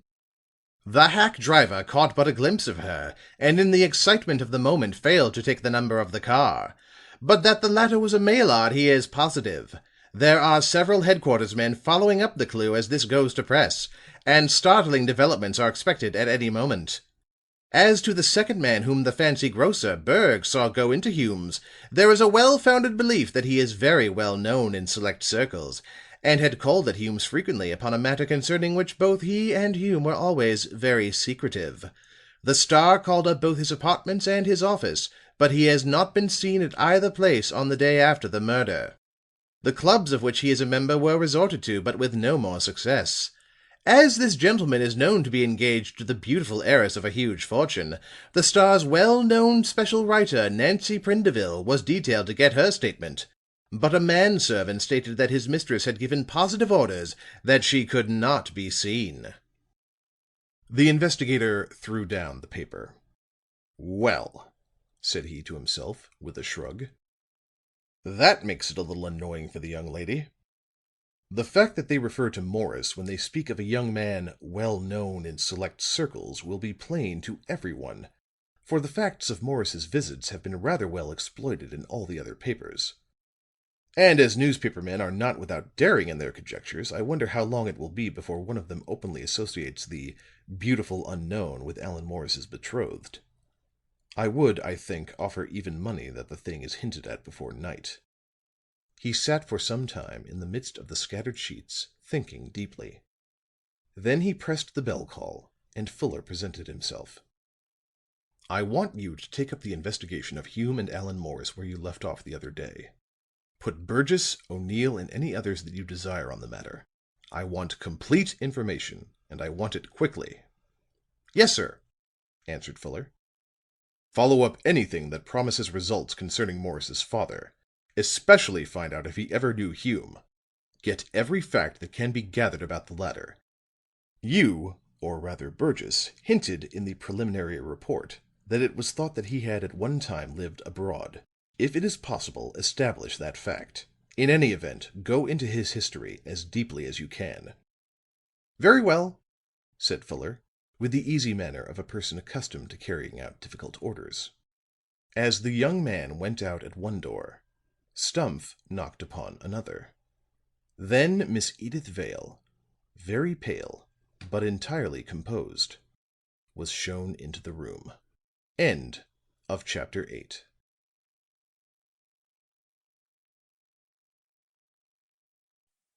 Chapter 9. Miss Vale tells what she knows. Ashton Kirk arose, kicked aside the litter of newspapers, and placed a chair for his visitor. "Your man told me that I was expected," she said. "How did you know that I would come this morning?" "I knew that you'd be sure to read the newspapers," said he, "and I was pretty confident as to the effect the Star's account would have." She sat down quietly, and for a few moments did not speak. A slight trembling of the lower lip was the only indication of the strain under which she was laboring. Finally she said, "I am very sorry that I deceived you yesterday morning." He waved his hand lightly. "I was not deceived, so there was no harm done," he explained. She began tugging nervously at her gloves, much as she had done a few mornings before. Her face was still composed, but deep in her beautiful eyes was an expression of fear. "I might have known that I could not do it," she said. "But the impulse came to me to deny everything as the easiest and safest way out of it all, and I obeyed it. I was not calm enough to consider the possible harm that it might do. However," and her firm voice broke a little, "I suppose the newspapers would have ferreted out the facts in any event." "They are very keen in the pursuit of anything that promises a good story," agreed the investigator. "But if you had given me the facts as you intended doing when you called me on the phone yesterday morning, I'd have had 24 hours start of them at least." She leaned toward him earnestly. "I am going to be frank with you now," she said. "And perhaps it is not yet too late. I did intend telling you everything when I telephoned you, but as I have said, the impulse came to hide it instead." "It was fear," said Ashton Kirk, "and was perhaps perfectly natural under the circumstances." "When I left you 2 mornings ago," said Miss Vale, "I felt easier in my mind than I had in months before. From what I had heard of you, I felt sure that the little problem which I had set you would prove absurdly simple. This feeling clung to me all day.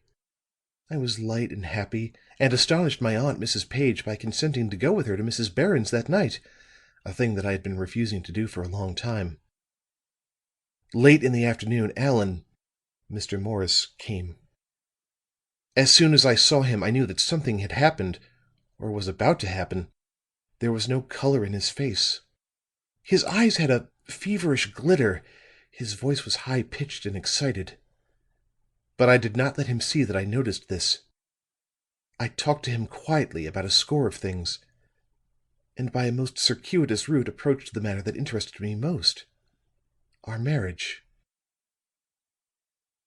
To my surprise, he plunged into the subject with the greatest eagerness. Before that, as I have told you, he always did his best to avoid it. The least mention of it seemed to sadden him, to cause him pain. But now he discussed it excitedly. Apparently it was no longer a dim, far-off thing, but one which he saw very clearly. As you may imagine, I was both astonished and delighted. But this was only at first. In a little while I noticed something in his tone, in his manner, in his feverish eyes that I did not like." She paused for a moment. Ashton Kirk clasped his knee with both hands and regarded her with interest. "It was a sort of subdued fierceness," continued Miss Vale, "as though he were setting his face against some invisible force and defying it. When he mentioned our happiness that was to be, I could see his hands close tightly. I could read menace in the set of his jaw. As he was going, he said to me, "There has been something that you've never been able to understand, keeping us apart. But it is about at an end. Human nature endures a great deal sometimes, but its endurance does not last forever. Tonight, my dear, puts an end to my endurance. I am going to show what I should have shown long ago, that I'm a man." Then he went away, and I was frightened. All sorts of possibilities presented themselves to me. Vague, indefinite, formless terrors. I tried to shake them off, but could not. It became firmly fixed in my mind that something was going to happen, that Allan was about to here the steady voice faltered once more. To take a step that would bring danger upon him. And that night, I went to Mrs. Barron's as I had promised. I talked to people, I laughed, I even danced. But never for a moment did the fear cease gripping at my heart. At last I could stand it no longer. I felt that I must go to where this danger was confronting Allan. And as the house in Christie Place was the first that arose in my mind, I went there. I saw the cab upon the opposite side of the street, and the driver of it looked at me so hard that I drove on without stopping, as the newspaper states. But my courage came back in a few moments. I returned and went in. "You halted on the stairs," said Ashton Kirk. "Why?" "Because I saw a light moving about in the hallway above," answered Miss Vale. Then she added, "But how did you know that I stopped upon the stairs?" "I did not know it," replied Ashton Kirk. "In his story, the cab driver says you entered at Hume's door and went upstairs. I have found that the position which his cab occupied at the time was fully 15 feet west of Hume's doorway, making it impossible for him to see whether you went up at once or not. In the face of what immediately followed your entrance, or rather what is said to have followed it, I thought it reasonable to suppose that you had stopped." "Thank you," said Miss Vale. "You say there was a light moving about, but what else did you see?" "Nothing." "But you heard something?" "Yes. The revolver shot, and then the dreadful cry that followed it." Ashton Kirk unclasped his hands from about his knee, placed them upon the arms of his chair, and leaned forward. "But between the two, after the shot and before the cry, you heard a door close," he said. She gave a little gasp of surprise. "I did," she said. "I remember it distinctly now that you mention it. It closed sharply, but not very loudly." The investigator leaned back and began drumming upon the arm of his chair with his long, supple fingers. "Experience never quite takes away that comfortable feeling of satisfaction that the proving of a theory gives one," said he. "I suppose it is a sort of reward that nature reserves for effort." And he smiled at his beautiful visitor's puzzled look, and went on. "The cab driver says that the cry resembled that of a parrot or cockatoo. What do you think?" "It was not unlike their scream," said Miss Vale. "But I was too startled to think of comparing it to anything at the time." "What happened after you heard this cry?" "I waited for some little time, part way up the stairs.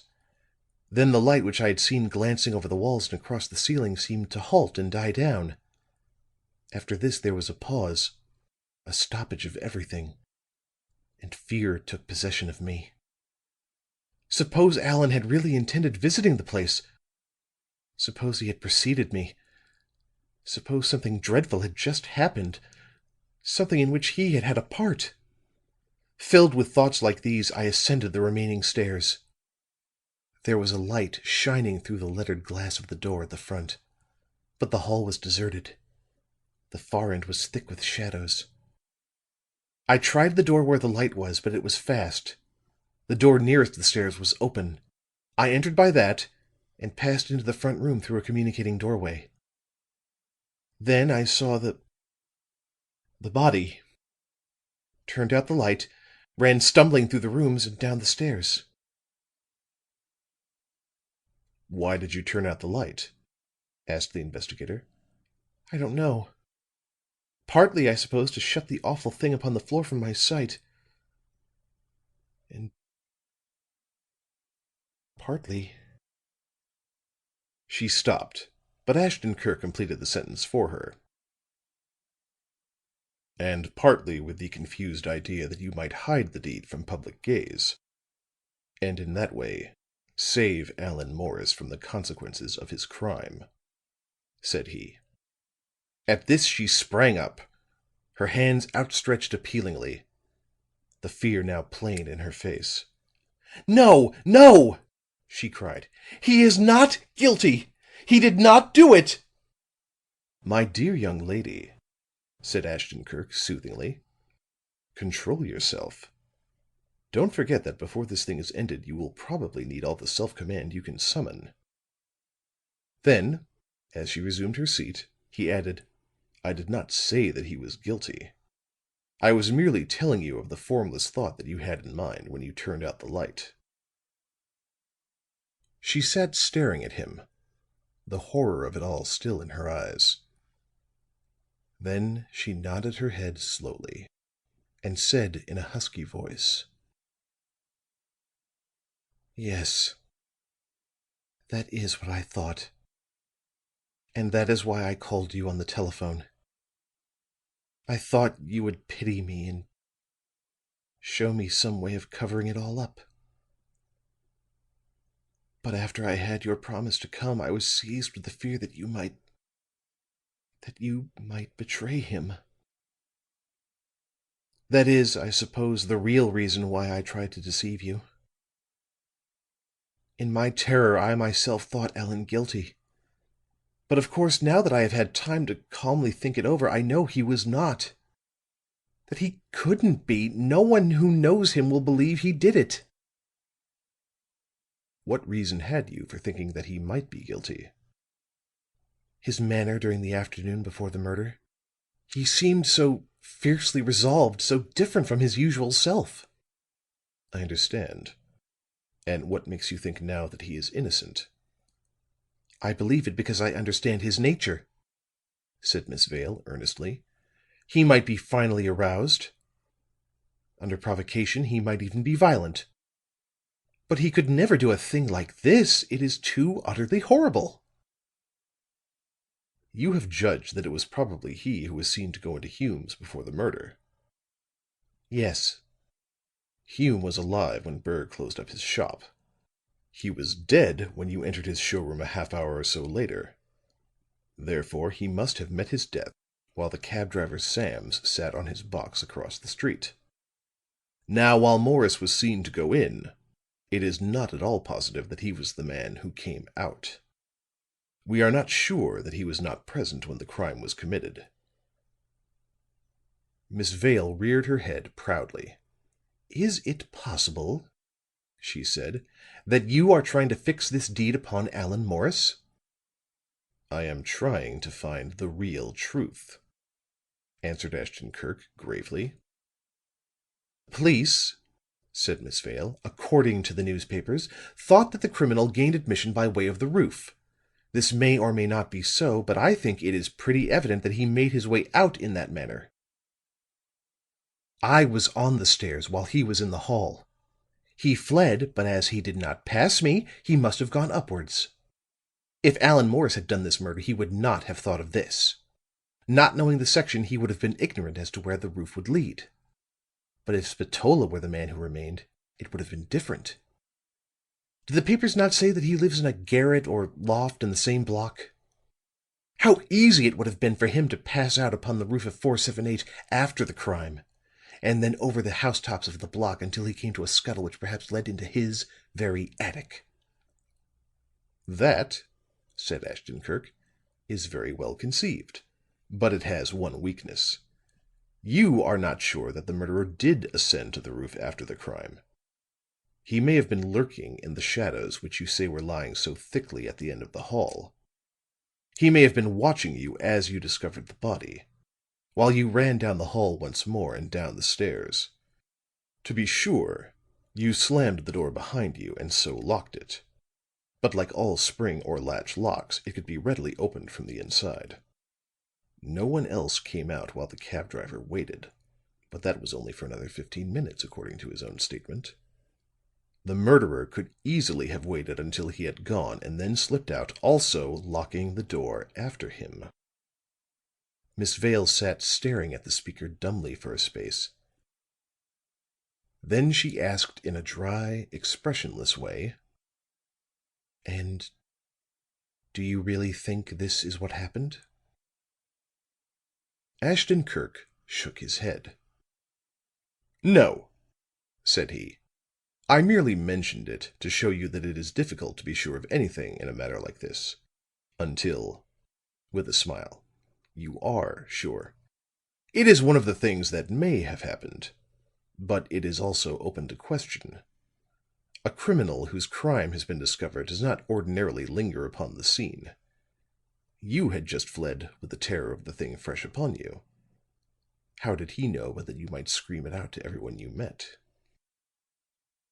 Again she looked at him mutely. Then she said, "What then is your theory of the crime?" "I have a number of possibilities at this moment," he said. "Of course there is one to which I give the preference, but until a thing is proven beyond question, it is my rule never to outline my theories." Before Miss Vale left, she had implored him to do all he could to clear the matter up, for her sake and for Morris's. "Of course," she said in conclusion, "I now understand that the entire matter will get into the papers. It is too late to prevent that. But it is not too late for you to fix the guilt where it belongs. And I have every confidence that you will do it. If I had not," and her voice quavered pitifully, "I don't know what I should do." "I will do what I can. Success sometimes comes easily. Sometimes one is forced to fight hard for it. But rest assured that I will do what I can." She was going. He held the library door open for her while the grave-faced Stumph waited in the hall. "It will perhaps be necessary for me to see Mr. Morris sometime during the course of the day," said Ashton Kirk, as an afterthought. "Would it be convenient for you to let him know that I can be seen at 6?" The fear that his soothing words had driven from her eyes swept back into them. He saw her tremble and steady herself against the doorframe. "I cannot let him know," she said. "I have not seen him since the time I have mentioned. I have waited, telephoned, sent messages, even gone in person. But I could not find him. No one seems to know anything of his whereabouts." End of chapter 9.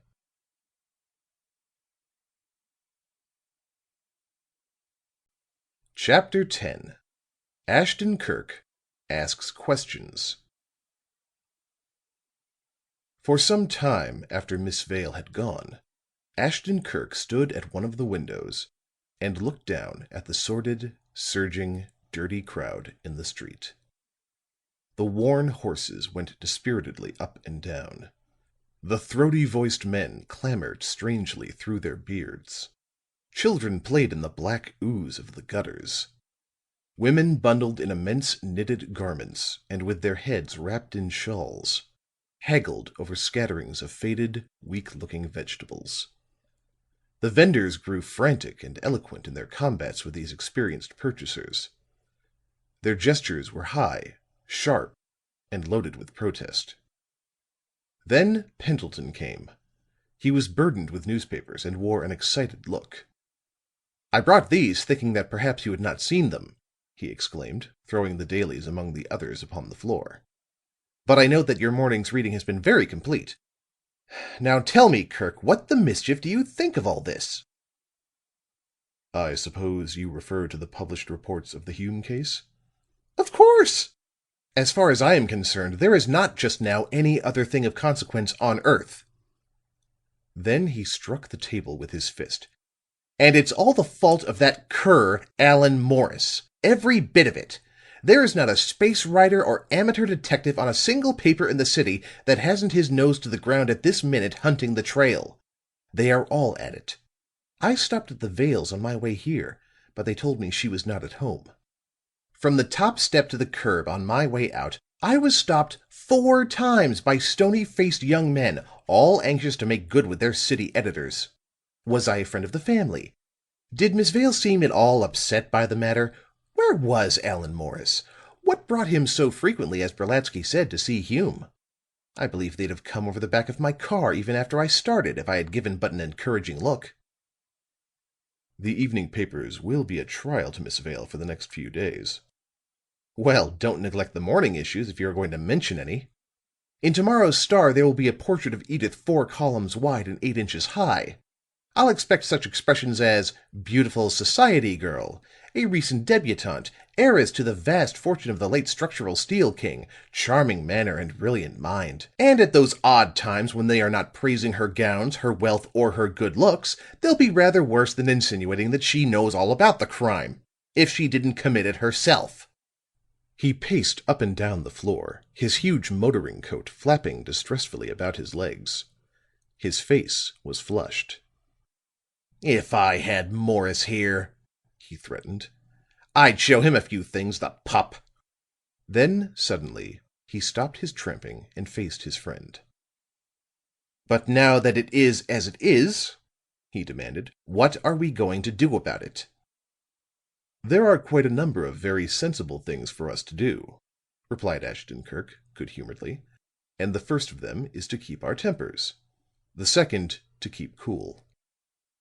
"All right," sulked Pendleton. "I know well enough that I need to do both. But what next?" "Is your car still outside?" "Yes." "Good. We'll have a little use for it today, if you're not otherwise engaged." "Kirk," said Pendleton, earnestly, "until this matter is settled, don't hesitate to command me. I know that I am not generally credited with much serious purpose, but even the lightweight feels things sometimes." Within half an hour, Ashton Kirk, in a perfectly fitting, carefully pressed suit of gray, tan shoes, and a light-colored knockabout cap, led the way down to the car.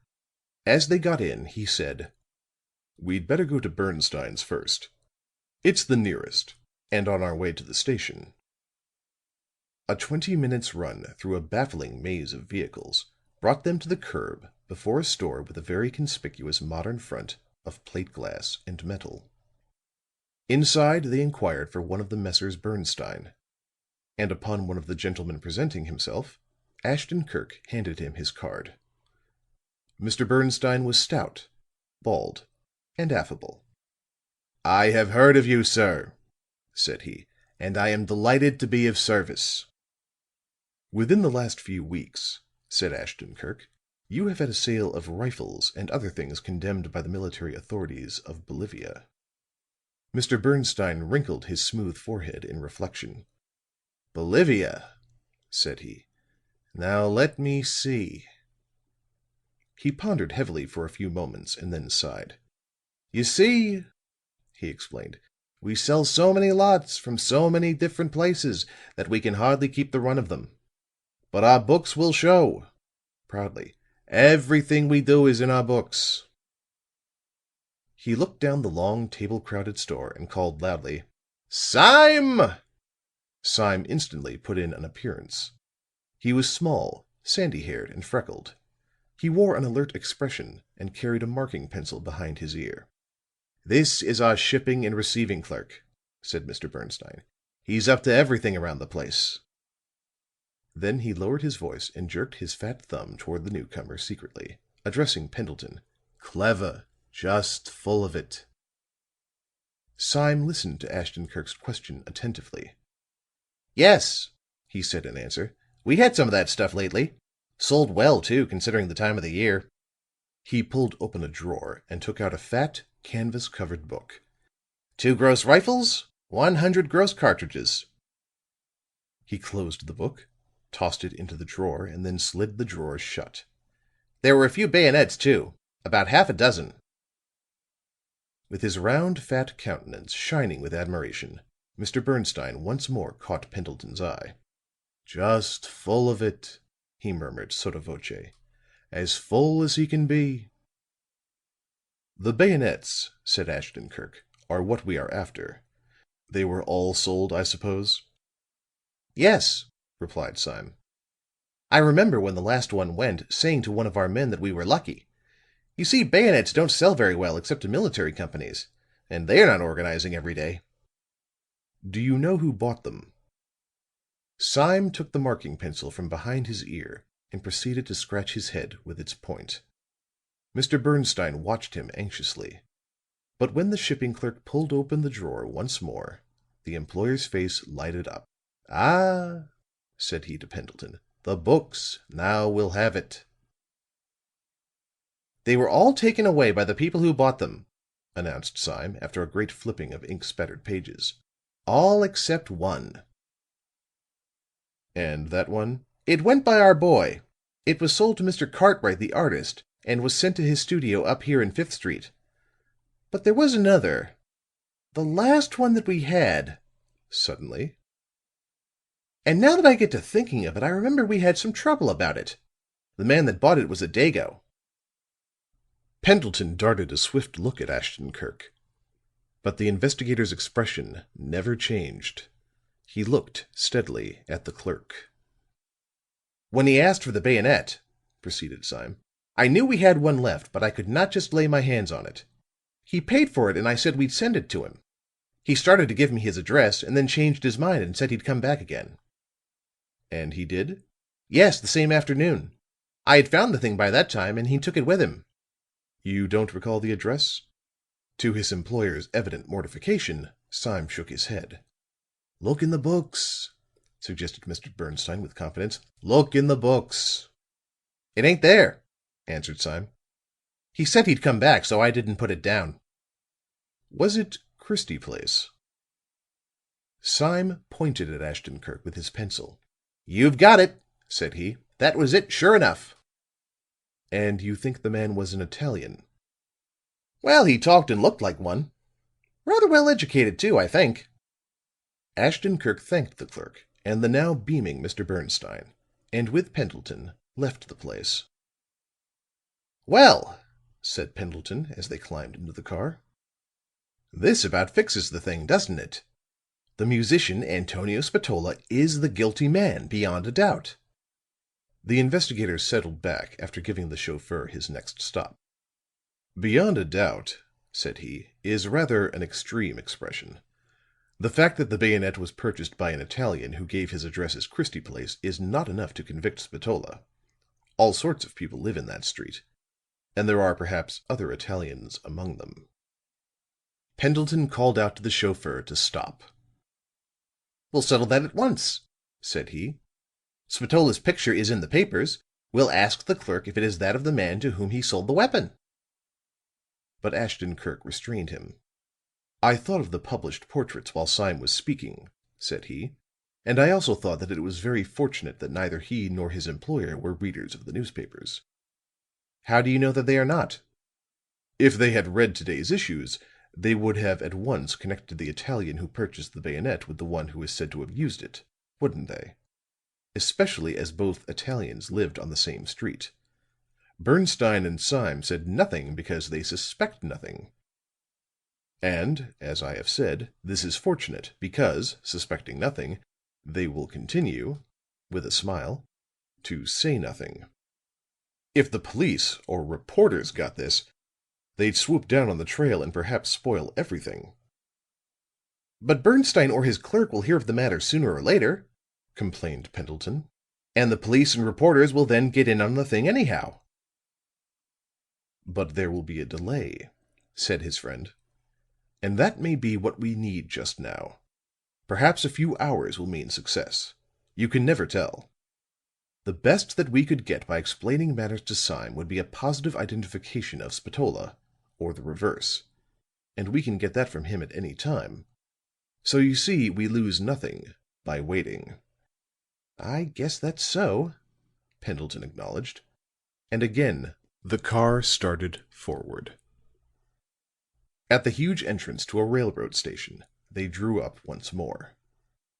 Within, Ashton Kirk inquired for the general passenger agent and was directed to the 9th floor. The agent was a slim little man with huge whiskers of snowy whiteness and a most dignified manner. "Oh, yes," he said, after glancing at the investigator's card. "I have heard of you, of course. Who," with a little bow, "has not?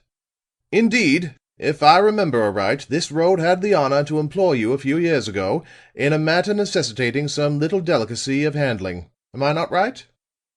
"And I think it was you," said Ashton Kirk smoothly, "who provided me with some very clear-cut facts which were of considerable service."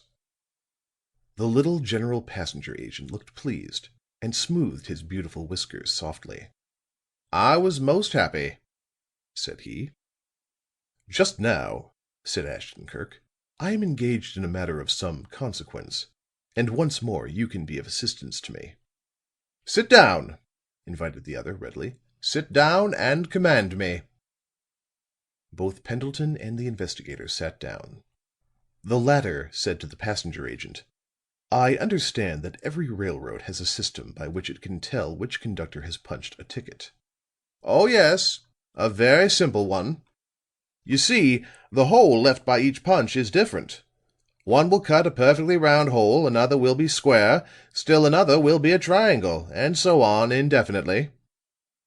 From his card case, Ashton Kirk produced the small red particle which he had found upon the desk of the murdered man. "Here is a fragment cut from a ticket," he said. "It is shaped like a keystone. I should like to know if you can tell me what train is taken out by the conductor who uses the keystone punch." The agent touched a signal and picked up the end of a tube. "The head ticket counter," said he. "At once." Then he laid down the tube and continued to his visitors. "He is the man who can supply that sort of information instantly." The ticket counter was a heavy-set young man in spectacles and with his hair much rumpled. He peered curiously at the strangers. "Does any conductor on our lines use a punch which cuts out a keystone?" inquired the general passenger agent. "Yes, Purvis," replied the heavy young man. "Runs the Hammondsville local." "I am obliged to you both," said Ashton Kirk. "This little hint may be immensely valuable to me. And now," to the agent, "if I could have a moment with Conductor Purvis, I would be more grateful to you than ever." "His train is out in the shed now," said the ticket counter, looking at his watch. "Leaves in 8 minutes." "I'm sorry that I can't have him up here for you," said the passenger agent. "Just now that is impossible. But," inquiringly, "couldn't you speak to him down on the platform?" "Of course," replied Ashton Kirk. He and Pendleton arose. The little man with the large white whiskers was thanked once more, as was the heavy young man with the rumpled hair. "You'll find the Hammondsville train at Gate E," the latter informed them. Then the two shot down to the platform level and made their way toward Gate E. End of chapter 10.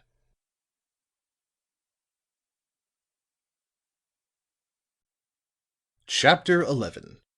Pendleton is vastly enlightened. The Hammondsville local was taking on its passengers. It was a sooty train, made up of 3 coaches and a combination baggage and smoking car. The gateman pointed out its conductor inside, and the two approached him. He was a spare, elderly man with a wrinkled, shrewd face and a short, pointed manner of speech. "Oh, the general passenger agent sent you," said he, examining them. "All right. What's wanted?" "Your train stops at a station called Cordova, does it not?" "It stops at every station on the run. Cordova's one of them." There is an institution at Cordova, I believe." "For deaf and dumb kids, yes." "Of course, some of the people from there ride in and out with you at times." "I don't get many of the youngsters, but the folks that run the place often come to the city." "You are acquainted with them, of course. I mean in the way that local conductors come to be acquainted with their regular riders." Purvis grinned. "Say," said he, "it's hard to get acquainted with some of them asylum people. There's only a couple of them that can talk." "I see." Pendleton noted Ashton Kirk's dark eyes fixed steadfastly upon the man's face, as though he desired to read the remainder from his expression. "There is one of them," continued the investigator, "whom perhaps you have noticed. He's rather a small man and wears thick glasses. He also dresses very carefully, and he wears a silk hat." "Oh, yes," said the conductor. "I know him. He goes in and out quite often. Very polite, too. Always says good day with his fingers. If the train is crowded, he's a great little fellow for getting up and giving his seat to the ladies." "Have you ever heard his name?" "Yes, it's Locke. He's some kind of a teacher." Ashton Kirk thanked the man, and with Pendleton walked through the gate. As they were descending the stairs to the street, Pendleton said, "And now he wears a silk hat, does he? But you have not made sure of the man. You forgot to inquire if Mr. Locke favored the German dramatists." For a moment Ashton Kirk looked puzzled. Then he burst into a laugh. "Ah," said he, "you remember that." "Of course I remember it. How can I forget it? You go prancing about so like a conjurer that there's not a moment that I don't expect something. If you finish by dragging the murderer from your sleeve, I'll not be at all astonished. Your methods lead me to expect some such a finale." "To explain each step as I take it," said the investigator, "would be much more difficult than the work itself. However, the time has now arrived for me to enlighten you somewhat upon this point at least. I am quite convinced that this man Locke played a leading part in the murder of Hume. He is in a manner definitely placed, and I can speak of him without fracturing any of my prejudices." They got into the car, and Ashton Kirk continued to the chauffeur. "Christie Place." Then to Pendleton he added as the machine started, "I want to make some inquiries at the house where Spatola lived. And in order to make the matter clearer, we'll just drop in at 478." As they proceeded along at a bounding pace, the investigator related to Pendleton what had passed between Edyth Vale and himself a few hours before. Pendleton drew a great breath of relief. "Of course I knew that her part in the matter was something like that," he said. "But I'm glad to hear it just the same." He looked at his friend for a moment, and then continued, "But how did you know that Edyth heard a door close immediately after the pistol shot?" They had just drawn up in front of Hume's. And as Ashton Kirk got out, he said, "If you had only used your eyes as we were going over the place," said he, "you'd have no occasion to ask that question." There was a different policeman at the door, but fortunately he knew the investigator, and they were allowed to enter at once. When about halfway up the stairs, Ashton Kirk said, "This, I think, is about the place where Miss Vale stopped when she saw the light rays moving across the ceiling and wall of the hall. You get the first glimpse of those from this point. Remain here a moment, and I'll try and reproduce what she heard, with the exception of the cry." Pendleton obediently paused upon the stairs. Ashton Kirk went on up and disappeared. In a few moments there came a sharp, ringing report, and Pendleton, dashing up the stairs, saw his friend standing, holding open the showroom door, the one with Hume's name painted upon it. "It's the bell," said Ashton Kirk, pointing to the gong at the top of the doorframe. "When I examined it this morning, I saw that it was screwed up too tight, and knew that it would make a sound much like a pistol shot to ears not accustomed to it." Pendleton stared in amazement at the simplicity of the thing. "I see," said he. "While Edyth stood listening on the stairs, someone opened this door." "Yes, someone unacquainted with the place. Otherwise he would have known of the bell." "But how did you know that Edyth heard a door close?" Whoever rang the bell closed the door after him. It has a spring lock like the street door, and was locked when Miss Vale tried it a few moments later. You say that the ringing of the bell shows the person who rang the bell to have been unacquainted with the place. I think you must be wrong here. Spatola is acquainted with the place. He was here at the time. This is proven by the scream of the frightened cockatoo, which followed the ringing of the bell." "It was not a cockatoo that made the sound," said Ashton Kirk. "Give me a moment, and I think I can convince you of that." The gas in the hall was lighted. The investigator stopped at the foot of the stairs leading to the fourth floor. "Persons," he continued, "who secretly enter buildings, as a rule never trust to the lighting apparatus of the buildings. One reason for this is that it is not under their control. Another, that they cannot carry their light about with them." He pointed to the lowermost step of the flight.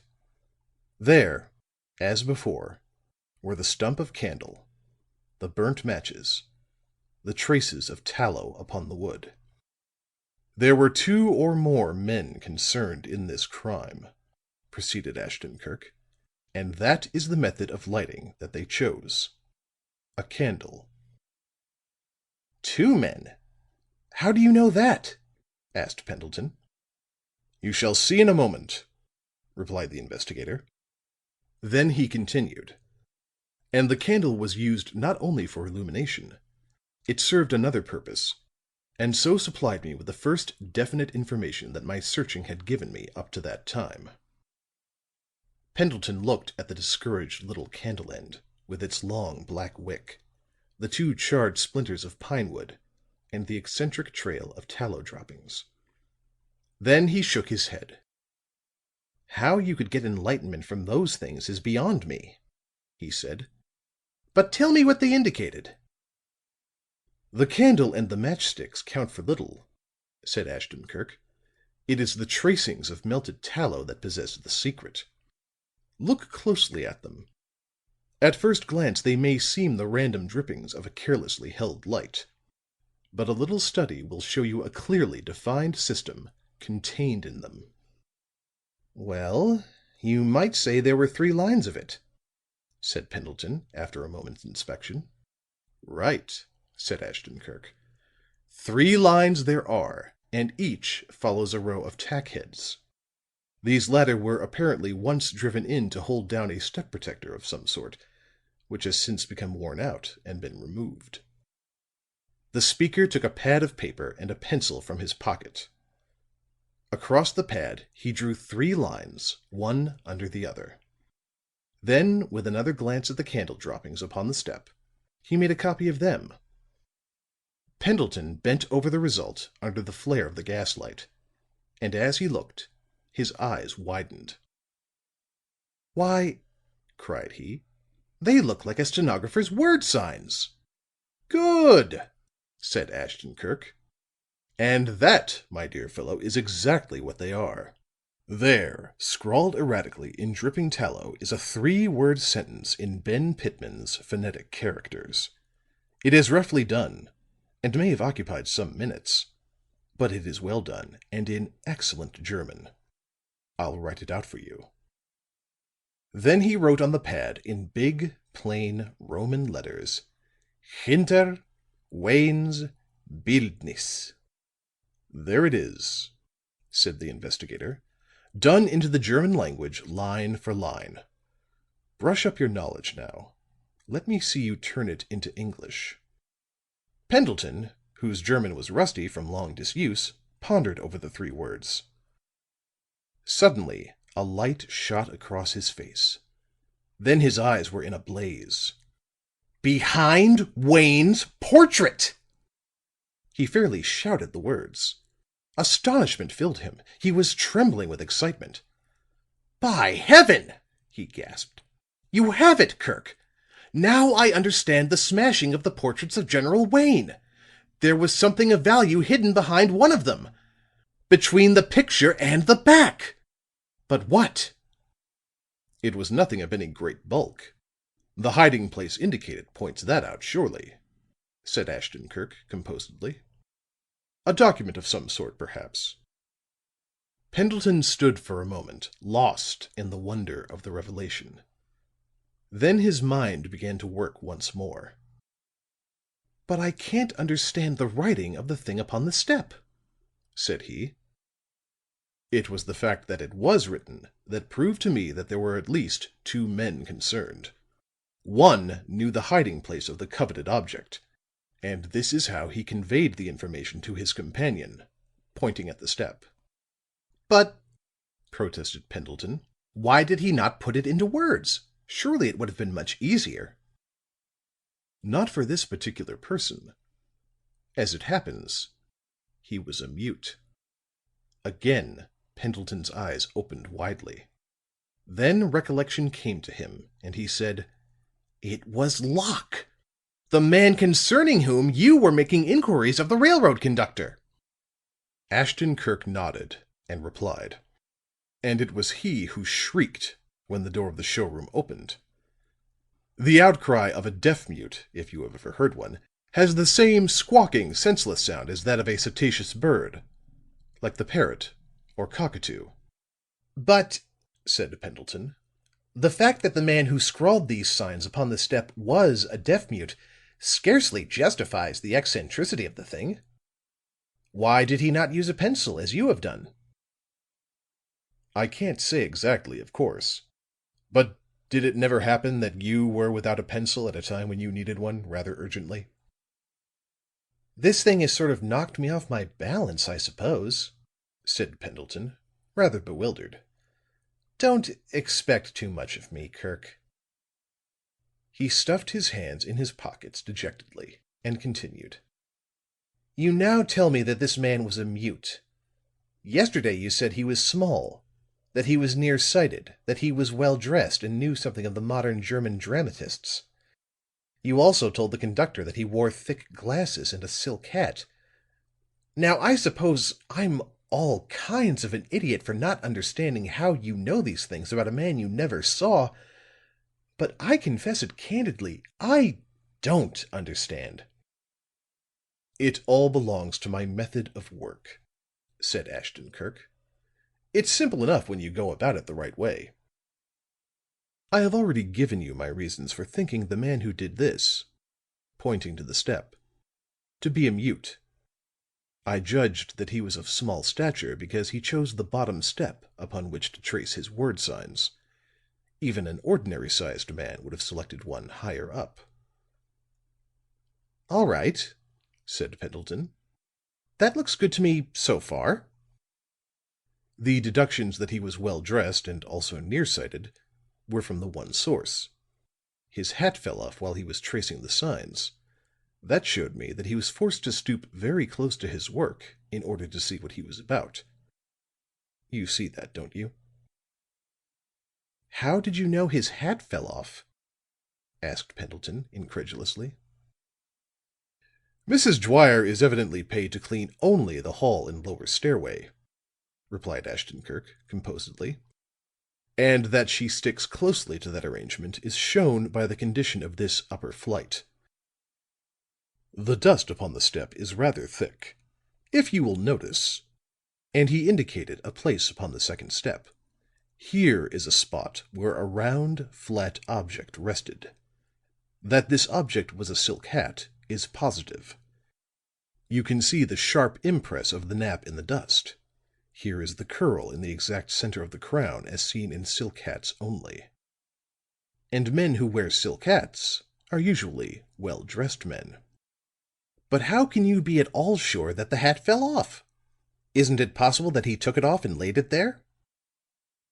"Possible, yes, but scarcely probable. A well-dressed man is so from instinct, and his instinctive neatness would hardly permit him to put his well-kept hat down in the dust."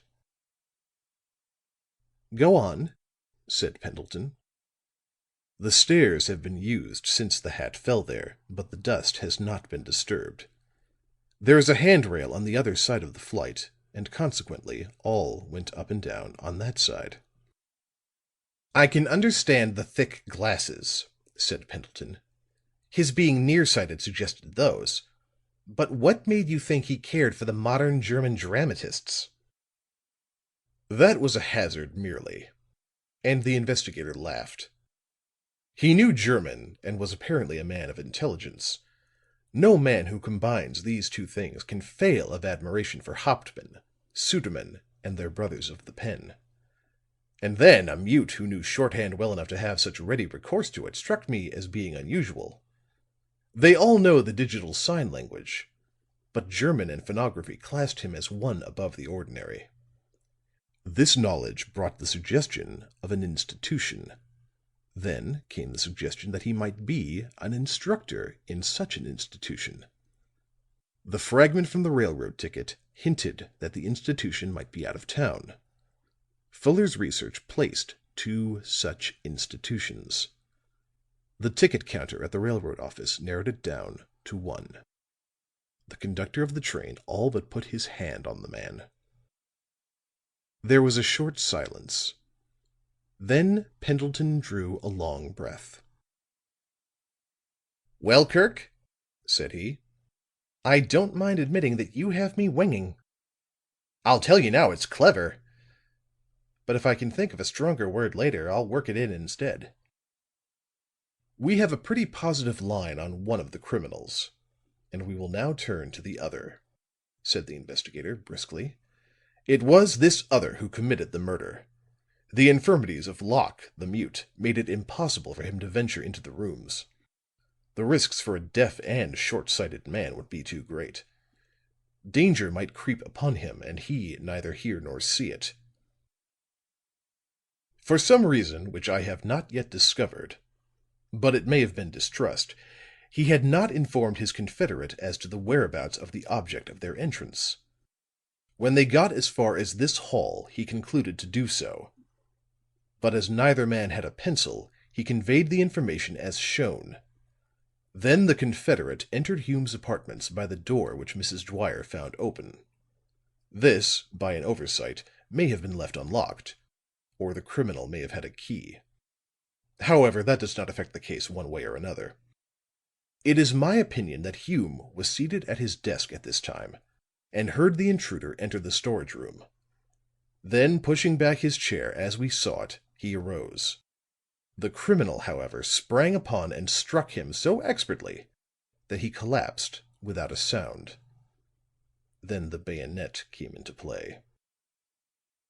A search followed for the thing desired. A search, short, sharp and savage. The murderer either found what he sought, or the footsteps of Miss Vale upon the stairs frightened him. At any rate, he pulled open the showroom door, the one with the gong. Locke, still in the hall, screamed, and both fled up these stairs to the roof and away. Pendleton had waited patiently until his friend finished. Then he said, with a twinkle in his eye, "You say the murderer opened the showroom door, the gong rang, and then Locke screamed.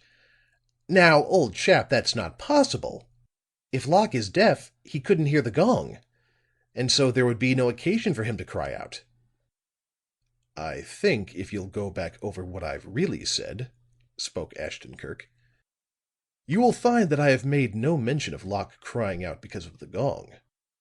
I said the murderer opened the door that has the gong. Then Locke screamed, not because he heard anything, but because of the sight he saw." "Ah!" "He caught a glimpse of Hume upon the floor, as we saw him." "You think, then, that Locke's intentions were not murder?" "At the present time I am led to think so. The confederate either was forced to kill to save himself, or he had nursed a private scheme of revenge. And the ferocity of the blow with the bayonet inclines me to prefer the latter as a theory." "That brings us back to both Morris and Spatola," said Pendleton gravely. "By all accounts, both bore Hume a bitter grudge. But the fact that both criminals escaped by the roof shows familiarity with the neighborhood, as Miss Vale pointed out to you. This seems to point to Spatola."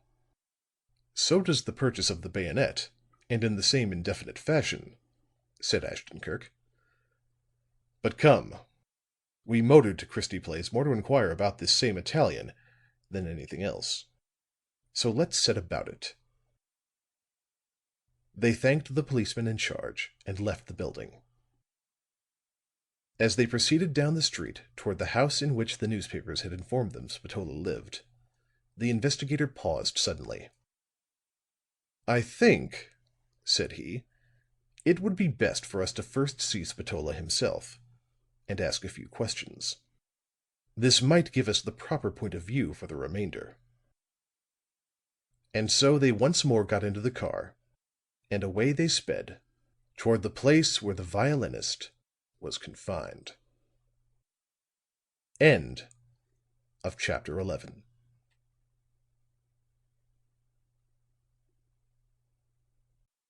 Chapter 12.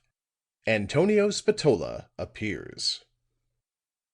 Ashton Kirk and Pendleton were admitted to the cell room at the City Hall without question. But a distinct surprise awaited them there. Through a private door leading from the detectives' quarters, they saw the bulky form of Osborne emerge, and at his heels were Bernstine and his sandy-haired clerk. When Osborne caught sight of Ashton Kirk, he expanded into a wide smile of satisfaction. "Hello!" greeted he. "Glad to see you. You're just in time to see me turn a new trick. Here's the people that Spatola bought the bayonet from. How does that strike you?" But Bernstine leaned over and said something in a low tone, and the smile instantly departed. "Oh," said Osborne, ruefully. "This is the party who called to see you, is it?" Then, turning to Ashton Kirk, he asked, "How did you get onto this bayonet business?" "Just through thinking it over a little, that's all," answered the investigator. Mr. Bernstine now approached the speaker, a hurt look upon his face. "Mr. Ashton Kirk," said he, "why did you not tell us about this piece of business? Why did you not enlighten us? How could you go away and leave us in the dark? We are very much occupied and have little time to look at the newspapers. It was only by accident that Sime happened to see one." Lowering his voice, he added, "There's a smart fellow for you. He saw the whole thing in an instant." "And so we came right here to do what we can to help justice." He squared his shoulders importantly. "He's seen the bayonet and is prepared to swear to it," stated Osborne, elated. "What of the picture of Spatola in the paper?" asked the investigator. "Does he recognize that?" Osborne's face fell once more. "These half-tones done through coarse screens are never any good," said he. "They'd make Gladstone look like Pontius Pilate. He's going to have a look at the man himself, and that'll settle it." With that, a turnkey was dispatched, and in a few moments he returned, accompanied by a half-dozen prisoners. One was a slim, dark young man, with a nervous, expressive look, and a great tangle of curling black hair. The face was haggard and drawn, the eyes were frightened. The whole manner of the man had a piteous appeal. Osborne turned to Sime. "Look them over carefully," directed he. "Take your time." "I don't need to," answered the freckled shipping clerk. He pointed to the dark young man. "That's the man of the picture. But I never seen him before anywhere." Osborne put his fingers under his collar and pulled, as though to breathe more freely. Then he motioned another attendant to take the remaining prisoners away. "I see," said he. "He was too foxy to buy the thing himself. He sent someone else." Then he fixed his eye on the prisoner and continued. "We've got the bayonet on you, so you might as well tell us all about it." "I don't understand," said Spatola, anxiously. "The easier you make it for us, the easier it will be for you," Osborne told him. "If you make us sweat fitting this thing to you, we'll give you the limit. Don't forget that." "I have done nothing," said Spatola, earnestly. I have done nothing, and yet you keep me here. Is there not a law?" "There is," said Osborne, grimly. "That's what I'm trying to tell you about. Now, who bought the bayonet?" "The bayonet?" Spatola stared. "The bayonet that Hume was killed with." With a truly Latin gesture of despair, the Italian put his hands to his forehead. "Always Hume," he said. "Always Hume. I cannot be free of him. He was evil," in a sort of shrill whisper. "Even when he is dead, I am mocked by him. He was all evil. I believe he was a devil." "That was no reason why you should kill him," said Osborne in the positive manner of the third degree. "I did not kill him," protested Spatola. "There were many times when it was in my heart to do so, but I did not do it." "I've heard you say all that before," stated Osborne, wearily. Then to the turnkey. "Take him away, Curtis." "Just a moment," interposed Ashton Kirk. "I came here to have a few words with this prisoner, and by your leave, I'll speak to him now." "All right," replied Osborne. "Help yourself." He led Bernstine and Syme out of the cell room. The turnkey, with professional courtesy, moved away to a safe distance, and Ashton Kirk turned to the Italian. "You were once first violin with Karlson," said he. "I remember you well. I always admired your art." An eager look came into the prisoner's face. "I thank you," he said.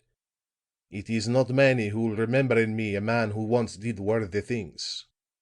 I am young, with despair. Yet how I have sunken." "It is something of a drop," admitted Ashton Kirk. "From a position of first violin with Karlson to that of a street musician. How did it happen?" Sadly, the young Italian tapped his forehead with one long finger. "The fault," he declared, "is here. I have not the what do you call it sense. What happened with Karlson happened a dozen times before, in Italy, in France, in Spain. I have not the good sense." But justification came into his eyes, and his hands began to gesticulate eloquently. "Karlson is a Swede," with contempt. "The Swedes know the science of music, but they are hard. They are seldom artists. They cannot express. And when one of this nation, a man with the ice of his country in his soul, tried to instruct me how to play the war music of my own Italy, I called him a fool." "I see," said the investigator. "I am to blame," said Spatola, contritely. "But I could not help it. He was a fool, and fools seldom like to hear the truth." "The Germans, now," said Ashton Kirk, insinuatingly, "are somewhat different from the Swedes. Were you ever employed under a German conductor?" "Twice," replied the violinist, with a shrug. "Nobody can deny the art of the Germans, but they have their faults. They say they know the violin, and they do, for the Italian has taught them. The violin belongs to Italy. It was the glory of Cremona, was it not? The tender hands of the Amatis, of Joseph Guarnerius, of old Antonio Stradivari, placed a soul within the wooden box. And that soul is the soul of Italy." "Haupt, a German, wrote a treatise on the violin," said Ashton Kirk. "If you would read that—" "I have read it," cried Spatola. "I have read it. It is like that." And he snapped his fingers impatiently. "But you've probably read a translation in the English or Italian," insisted the investigator, smoothly. "And all translations lose something of their vitality, you know." "I have read it in the German," declared the Italian. "In his own language, just as he wrote it. It is nothing." Pendleton looked at Ashton Kirk admiringly. The manner in which his friend had established the fact that Spatola knew the German language seemed to him very clever. But Ashton-Kirk made no sign other than that of interest in the subject upon which they talked. "A race that has given the world such musicians as Wagner, Beethoven and Mozart," said he, "must possess in a tremendous degree the musical sense. The German knowledge of tone and its combinations is extraordinary. And their music, in turn, is as complex as their psychology, and as simple as the improvisation of a child." Spatola seemed surprised at this apparent warmth. He looked at Ashton-Kirk questioningly. "And with all their scholarship, the Germans are so practical," went on the latter. "Only the other day I came upon a booklet published in Leipzig that dealt with the difficulty a composer sometimes encounters in getting the notes on paper when a melody sweeps through his brain. The writer claimed that the world had lost thousands of inspirations because of this, and to prevent further loss, he proffered an invention, a system of, so to speak, musical shorthand." A sullen look of suspicion came into Spatola's face. He regarded the speaker from under lowered brows. "Perhaps you don't quite understand the value of such an invention," proceeded Ashton-Kirk. "But if you had a knowledge of stenography and the short cuts, it—" But the Italian interrupted him brusquely. "I know nothing of such things," said he. "And what is more, I don't want to know anything of them." Then in a sharp, angry tone, he added, "What do you want of me? I am not acquainted with you. Why am I annoyed like this? Is it always to be so? First one and then another?" At this sudden display of resentment, the turnkey approached. "I will go back to my cell," Spatola told him. "And please do not bring me out again." "My nerves are bad. I have been worried much of late, and I can't stand it." The turnkey looked at Ashton-Kirk, who nodded his head. And as Spatola was led gesticulating away, Pendleton said in a low tone of conviction, "I tell you, Kirk, there's your man. Besides the other things against him, he knows German." "But what of the phonographic signs?" "He knows them also. His manner proved it. As soon as you mentioned shorthand, he became suspicious and showed uneasiness and anger. I tell you again," with an air of finality, "he's your man." End of chapter 12.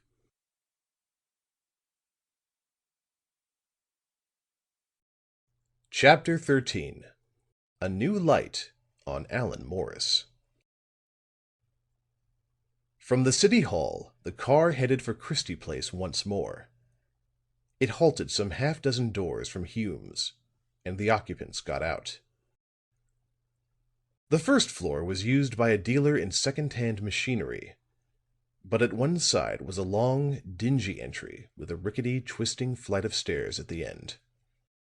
Ashton-Kirk rang the bell here, and while they waited, a man who had been seated in the open door of the machine shop got up and approached them. He wore blue overalls and a jumper liberally discolored by plumbago and other lubricants. A short wooden pipe was held between his teeth, and a cloth cap sat upon the back of his head. "Looking up the Dago?" asked he with a grin. He jerked a dirty thumb toward the stairs. Ashton-Kirk nodded. The man took the wooden pipe from his mouth, blew out a jet of strong-smelling smoke, and said, "I knowed he'd put a knife or something into somebody someday. These people with bad tempers ought to be chained up short." "Do you know him well?" inquired the investigator. "Been acquainted with him ever since he's been living here, and that's going on 3 years." "Did he have many visitors, do you know?" The man in the cloth cap pulled at his pipe reflectively. "I can't just say," he replied. "But I've been thinking." He paused here and examined both young men questioningly. Then he asked, "You're detectives, ain't you?" "Something of that sort," replied Ashton-Kirk. The man grinned at this. "Oh, all right," said he. "You don't have to come out flat with it if you don't want to. I ain't one of the kind that you gotta hit with a mallet to make them catch on to a thing." Here the wooden pipe began to clog. He took a straw from behind his ear and began clearing the stem carefully. At the same time he added, "As I was saying, I've been thinking." "That," said Ashton Kirk, giving another tug at the unanswered bell, "is very commendable." "And queer enough, it's been about visitors. Here," and the man pointed with the straw toward the doorway. "Funny kind of people, too, for a house like this." "Take a cigar," said Ashton Kirk. "That pipe seems out of commission." Then, as the man put the pipe away in the pocket of his jumper and lighted the proffered cigar, he added, "What do you mean by funny kind of people?" The cigar well lighted, the man in the overalls drew at it with gentle relish. "There's a good many kinds of funny people," said he. "Some of them you laugh at, and others you don't. These that I mean are the kind you don't. Now, Mrs. Marx, the woman that keeps this place, is all right in her way, but it ain't no swell place at that. Her lodgers are mostly fellows that canvass for different kinds of things. They wear shiny coats, and their shoes are mostly run down at the heels. So when I see swell business-looking guys coming here, I got to wondering who they were. It's only natural, ain't it?" Ashton Kirk nodded. But before he could reply in words, there came a clatter upon the rickety stairs at the far end of the entry. A thin, slipshod woman with untidy hair and a sharp face paused on the lower step and looked out at them. "What do you want?" she demanded shrilly. Ashton Kirk, followed by Pendleton, stepped inside and advanced down the entry. "Are you Mrs. Marx?" he inquired. "Yes," snapped the woman. "What do you want?" "A little information." "You're a reporter," accused the sharp-faced woman. "And let me tell you that I don't want nothing more to say to no reporters." But Ashton Kirk soothingly denied the accusation. "I dare say you've been bothered to death by newspaper men," spoke he. "But we assure you that—" "It don't make no difference," stated the woman, rearing her head until her long chin pointed straight at them. "I ain't got nothing to say to nobody. I don't want to get into no trouble." "The only way you can possibly get into trouble in this matter," said the investigator, "is to conceal what you know. An attempt to hide facts is always considered by the police as a sort of admission of complicity." The woman at this lifted a corner of a soiled apron and applied it to her eyes. "Things has come to a nice pass," she said, vainly endeavoring to squeeze a tear from eyes to which such things had long been strangers, "when a respectable woman can't mind her own business in her own house." At this point, Pendleton, who looked discreetly away, caught the rustle of a crisp bill. And when Mrs. Marx spoke again, her tone had undergone a decided change. "But of course," she said, "if the law asks me anything, I must do the best I can. I've kept a rooming house for a good many years now, gentlemen, and this is the first time I have had any notoriety. It is, I assure you." As Ashton Kirk had seen at a second glance, Mrs. Marx was a lady fully competent to confront any situation that might arise. So he wasted no time in soothing her injured feelings.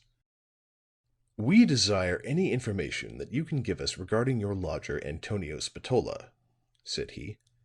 "Tell us all you know about him." "He wasn't a bad-hearted young man," said the landlady. "But for all that, I wish I'd never seen him. If I hadn't, then I'd never had this disgrace come on me." Here she made another effort with the corner of her apron, but it was even more unsuccessful than the first. She gave it up and went on acidly.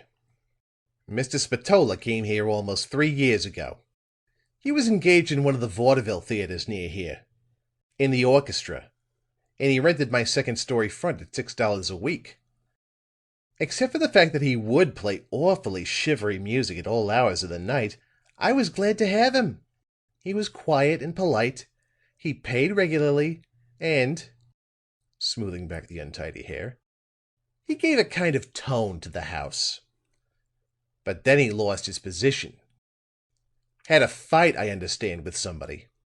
For a long time he had no work. He moved from the second-story front at $6 a week into the attic at $2. When he could get no place, he went on the street and played. Afterwards, he got the trained birds. I didn't like this much. It didn't do the house no good to have a street fiddler living in it. And then the birds were a regular nuisance with their noise. But he paid regular, and after a while he took to keeping the birds in a box in the loft. So I put up with it. "We'll look at his room, if you please," said the investigator. Complainingly, the woman led the way up the infirm staircase. At the 4th floor, she pushed open a door and showed them into a long, loft-like room with high ceiling and mansard windows. There came a squawking and fluttering from somewhere above as they entered. "Them's the cockatoos," said the landlady. "They miss Mr. Spatola very much. When I go to feed them with the stale bread and seed he has here for them, would you believe it, they'll hardly eat a thing." The room was without a floor covering. Upon some rough shelves, nailed to the wall, were heaps of music. A violin case also lay there. There were a few chairs, a cot bed, and a neat pile of books upon a table. Ashton Kirk ran over these quickly. They were mostly upon musical subjects, and in Italian. But some were Spanish, English, German, and French. "He was the greatest hand for talking and reading languages," said Mrs. Marx, wonderingly. "I don't think there was any kind of a nationality that he couldn't converse with. Mr. Sagan, that lives on the floor below, says that his French was elegant. And Mr. Hertz, my parlor lodger, used to just love to talk German with him. He said his German was so high." Ashton Kirk opened the violin case and looked at the instrument within. "Spatola always carried his violin in this when he went out, I suppose?" he said, inquiringly. "Oh, yes, that one he did. But the one on the wall there," pointing to a second instrument hanging from a peg, "he never took much care of that. It's the one he played on the street, you see." Her visitors followed the gesture with interest. "That was just to clinch a point I made with Fuller this morning," said the investigator to Pendleton in explanation. Then, to Mrs. Marx, he continued, "Mr. Spatola had visitors from time to time. Had he not?" But the woman shook her head. "Sometimes he had a pupil who came in the evening. But they never came more than once or twice. He generally called them thickheads after a little, and told them they'd better go back to the grocery or butcher's shop where they belonged." "Are you quite sure that no one else ever called upon him?" The woman nodded positively. "I'm certain sure of it," she said. "I remember saying more than once to my gentlemen on the different floors that Mr. Spatola must be awfully lonely sometimes. Mr. Crawford would often come up here and smoke with him and play a game or two of Pedro. Mr. Hertz tried it a couple of times, but him and Mr. Spatola couldn't hit it very well." "How many lodgers have you?" "I have rooms for 9. Just now there are 7. But only 4 are steadies. Mr. Hertz, Mr. Crawford, Mr. Sagan, and Mr. Spatola. Mr. Hertz is an inspector of the people who canvassed for the city directory. He took the parlor after Mr. Spatola gave it up. He drinks a little, but he's a perfect gentleman for all that. Mr. Crawford is a traveling man and is seldom home, but he pays in advance, so I don't never worry about him. Mr. Sagan is what they call an expert. He can't speak much English yet, but sometimes even the government," in an awed tone, "sends for him to come to the customs house to tell him how much diamonds are worth that people bring in. He works for Baum Brothers and Wright. The others," bulking them as being of no consequence, "are all gentlemen who are employed on the directory under Mr. Hertz." Have you any Italian lodgers other than Mr. Spatola?" The woman shook her head. "No," she said. "And I don't want none if this is the way they carry on." "Are there any other rooming houses in the street?" "No, sir. It's only a block long, and I know every house in it. I'm the only one as takes lodgers."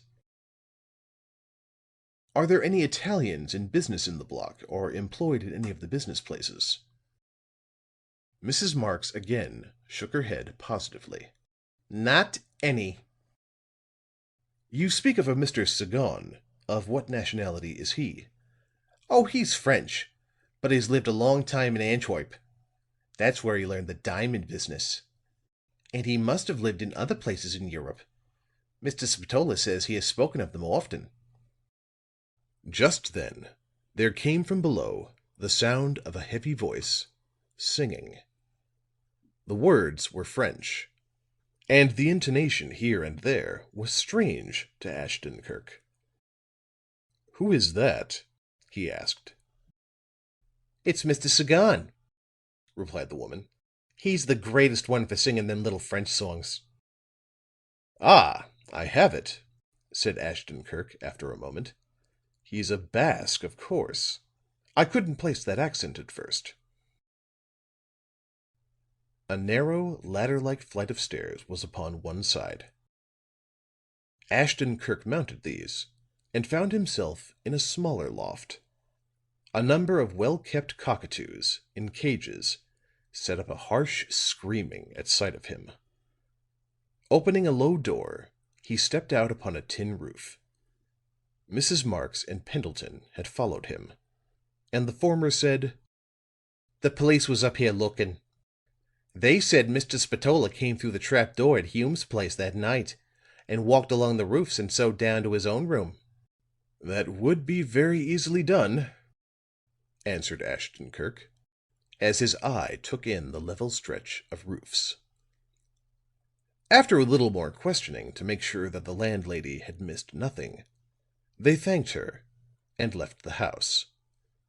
At his door they saw the man in the cloth cap and overalls. A second and very unwieldy man, with a flushed, unhealthy-looking face, had just stopped to speak to him. He supported himself with one hand on the wall. "Hello," called the machinist to Ashton Kirk, and as the two approached him, he said to the unwieldy man, "I stopped you to tell you these gents had gone in. They're detectives." "Oh," said the man, with interest in his wavering eye. "That's so." He regarded the two young men uncertainly for a moment, and then asked, "Did Mrs. Marx tell you anything?" "She didn't seem to know much," answered the investigator.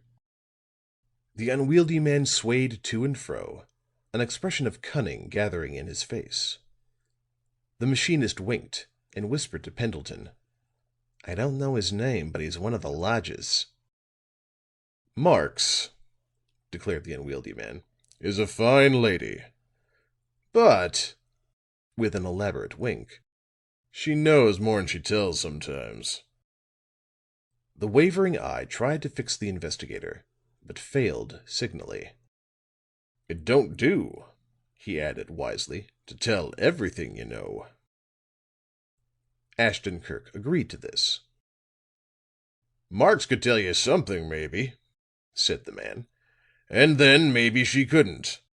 But I know I could give you a few hints if I had the mind. And maybe they'd be valuable hints, too." Here he drew himself up with much dignity, and attempted to throw out his chest.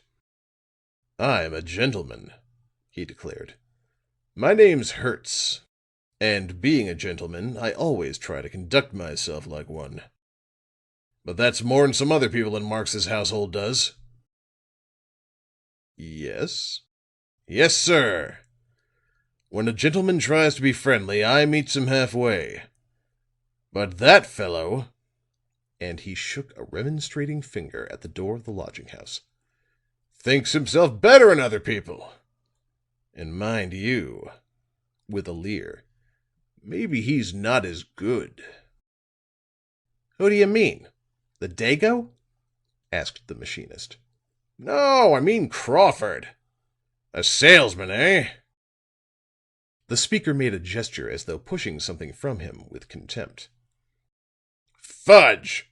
Travels, does he? Rot! He can't fool me. And then," with energy, "what did he used to do so much in Spatola's garret, eh?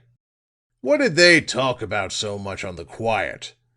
I ain't saying nothing about nobody, mind you. I'm a gentleman. My name's Hertz. I don't want to get nobody into trouble.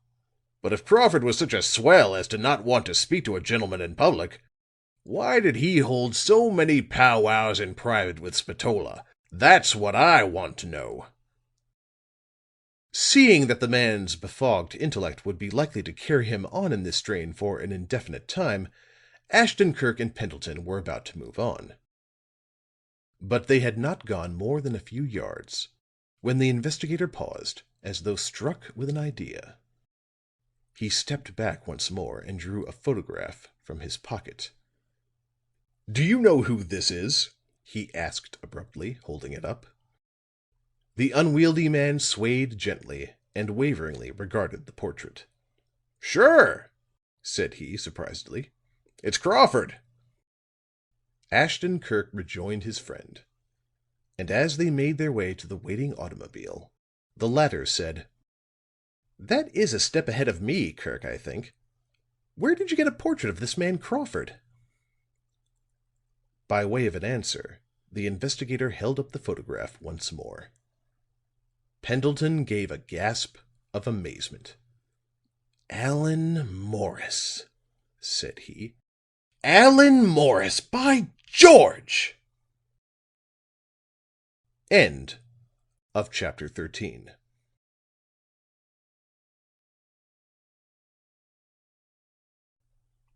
Chapter 14. Miss Vale Unexpectedly Appears. Edouard, Ashton Kirk's cook, was astonished and somewhat grieved that day to receive orders that dinner was to be served an hour earlier than usual.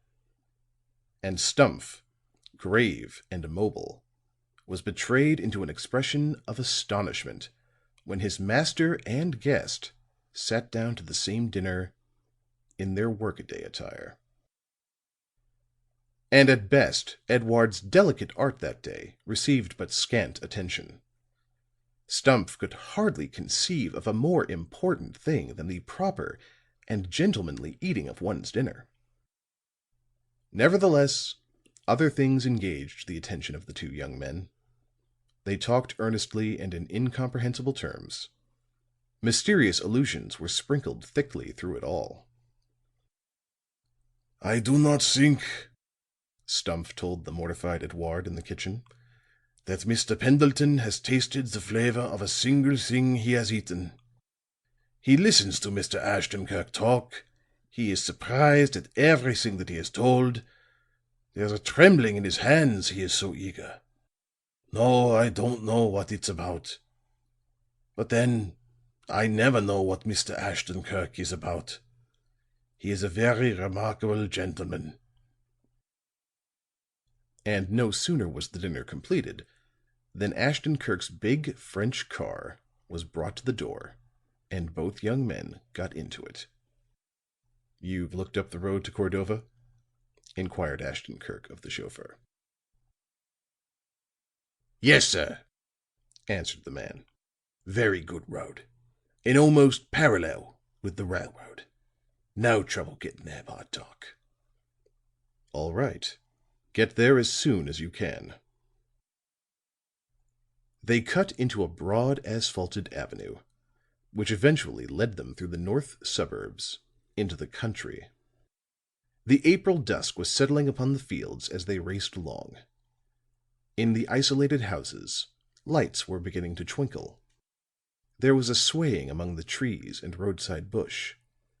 The hum of the flying car must have been borne long distances, for far away people raised their heads from the finishing tasks of the day to look at it as it flashed by. Pendleton lay back comfortably, digesting his dinner, and ticking off in his mind the case which engrossed him so much. "It all tapers down to this," he said to himself. "Hume was murdered by Locke and a confederate in order that they might gain possession of something, the nature of which is unknown. Kirk is confident of Locke. I think he'd even go so far as to give him into custody if he had the tangible proofs that the police require. But he lacks enthusiasm in the matter of the confederate. To my mind, it's Spatola or Morris, or both. Both bore Hume no goodwill. Morris has been spending at least part of his time with Spatola under an assumed name. They are known to have been very much engaged in some secret matter. Both visited Hume's on the night of the murder. An Italian purchased the weapon with which the deed was done. A German sentence was written in shorthand by Locke for his confederate. Spatola admits he knows German. He grows suspicious when shorthand is mentioned. And to wind it up, Morris has not been seen at his apartments, his office, or by his friends since the murder was committed." At a little unpainted railroad station, the investigator broke in on Pendleton's thoughts by calling on the chauffeur to stop. There were the usual signboards on each side of the structure, announcing that the place was Cordova. And there was the usual knot of loungers that are always to be found about such places, watching with interest the incoming trains. Ashton Kirk called to one of these. He was a lanky fellow in a wide-brimmed hat and with a sheep-like look of complacency. "What's the best way to Dr. Mercer's place?" asked Ashton Kirk. The lanky man reflected. "There's 3 or 4 ways of getting there," he stated. "You can go up the pike and turn at Harbison's store, or you can turn down the lane along there a piece and go along until you come to—" "Which is the nearest?" "I ain't never passed no judgment on that. But I think the clay road down toward Plattville would get you there the quickest, if you didn't get stuck in the ruts." "I think we'd better stick to the pike," suggested Pendleton. "Pike's the best road," said the lanky man. "All the people from Mercer's place use it when they drive here to the station." Once more the big French car, now with its lamps lighted, sped along the road. About a mile further on they came to the store referred to by the man as Harbison's. Here they received instructions as to how to proceed by the storekeeper. And after running about 4 miles along an indifferent wagon road, they caught the twinkle of many lights off in the middle of a wide clearing. "That must be it," said the investigator. "We'll leave the car here. To flash up to the door in the quiet of the evening would attract more attention than would be good for us, perhaps." It was now quite dark, but they found a gate a trifle farther on which opened readily. And so they proceeded along a walk toward a building which lay blinking at them with its yellow eyes. A deep-throated dog scented them from off in the distance and gave tongue. As they drew near to the institution, they heard a man calling to the brute to be still. A little further on, the man himself suddenly appeared from around the corner of a building with a lantern. He flashed this in their faces as he said, "Well, sirs, this is against the rules. We have no visitors except on Saturdays, and then only within reasonable hours." "We would like to speak to Dr. Mercer," said Ashton Kirk. "Dr. Mercer is at dinner," explained the man with the lantern. "He don't like it much if he's disturbed at such times." "We will wait until he has finished. We are in no great hurry." The man seemed puzzled as to how to act. With the light held aloft so that not a feature escaped him, he examined them closely. Apparently he could see nothing with which to find fault, and so he sighed in a perplexed fashion. "He does not care to have people wait for him," complained the man. "He gets very angry if he is worried by such things while dining. "You need not announce us until he is through," said Ashton Kirk composedly. The man hesitated, but finally resolved upon a course and led them up a flight of stone steps and into a wide hall. The night was raw, and a brisk fire of pine knots burning in an old-fashioned hall fireplace made the place very comfortable. "If you will be seated, gentlemen," requested their guide, "I will tell Dr. Mercer of your presence as soon as he has finished." They seated themselves obligingly in a couple of low, heavy chairs near the fire, and then the man left them. The hall was high and rather bare. The hardwood floor shone brilliantly under the lights. Save for the faint murmur of voices from a nearby room, everything was still. "I should imagine that a place of this sort wouldn't be at all noisy," observed Pendleton, in a heavy attempt at jocularity. Except for a word now and then, they waited in silence for a half hour. Then a door opened and steps were heard in the hall. Both turned and saw a remarkably small man, perhaps well under 5 feet, dressed with great care and walking with a quick, nervous step. His head was very large and partly bald, rearing above his small frame like a great bare dome. He carried a silk hat in his hand and peered abstractedly through glasses of remarkable thickness. "Locke," breathed Pendleton, as his heart paused for a moment, and then went on with a leap. The little man apparently did not see them until he was almost beside them. Then he paused with a start, and his eyes grew owlish behind the magnifying lenses as he strove to make them out. That he did not recognize them seemed to worry him. His thin, gray face seemed to grow grayer and thinner. With a diffident little bow, he passed on and out at the front door. "Not a very formidable-looking criminal," commented Ashton-Kirk quietly. "However, you can seldom judge by appearances. The most astonishing crime that ever came to my notice was perpetrated by the meekest and most conventional man I had ever seen." They waited for still another space, and then the man who had shown them in presented himself. He was now without the lantern, but wore a melancholy look. "Dr. Mercer will see you," said he in a low voice. "He is very much vexed at being disturbed. He'll remember it against me for weeks." He appeared very much disturbed. Ashton-Kirk placed a coin in the speaker's hand. This seemed to have a bracing effect, for he led them into his employer's presence in a brighter frame of mind. Dr. Mercer was seated at the table in his dining room. A napkin was tucked into his collar. His fat hands were folded across his stomach, and he was breathing heavily. "Gentlemen," spoke he, rolling his eyes around to them, "I trust you will pardon my not rising. But to exert myself after dining has a most injurious result sometimes. My digestion is painfully impaired. The slightest excitement causes me the utmost suffering." "I appreciate the fact that we are intruding at a most inconvenient time," said Ashton-Kirk, "and I beg of you to accept our apologies." The eyes of Dr. Mercer, which had the appearance of swimming in fat, were removed from his visitors and fixed themselves longingly upon a great dish filled with a steaming, heavy-looking pudding. His breath labored in his chest as he replied: "The hour is somewhat unusual, but as it happens, I have about finished my dinner. And if your errand is not of a stirring nature, I should be pleased to have you state it."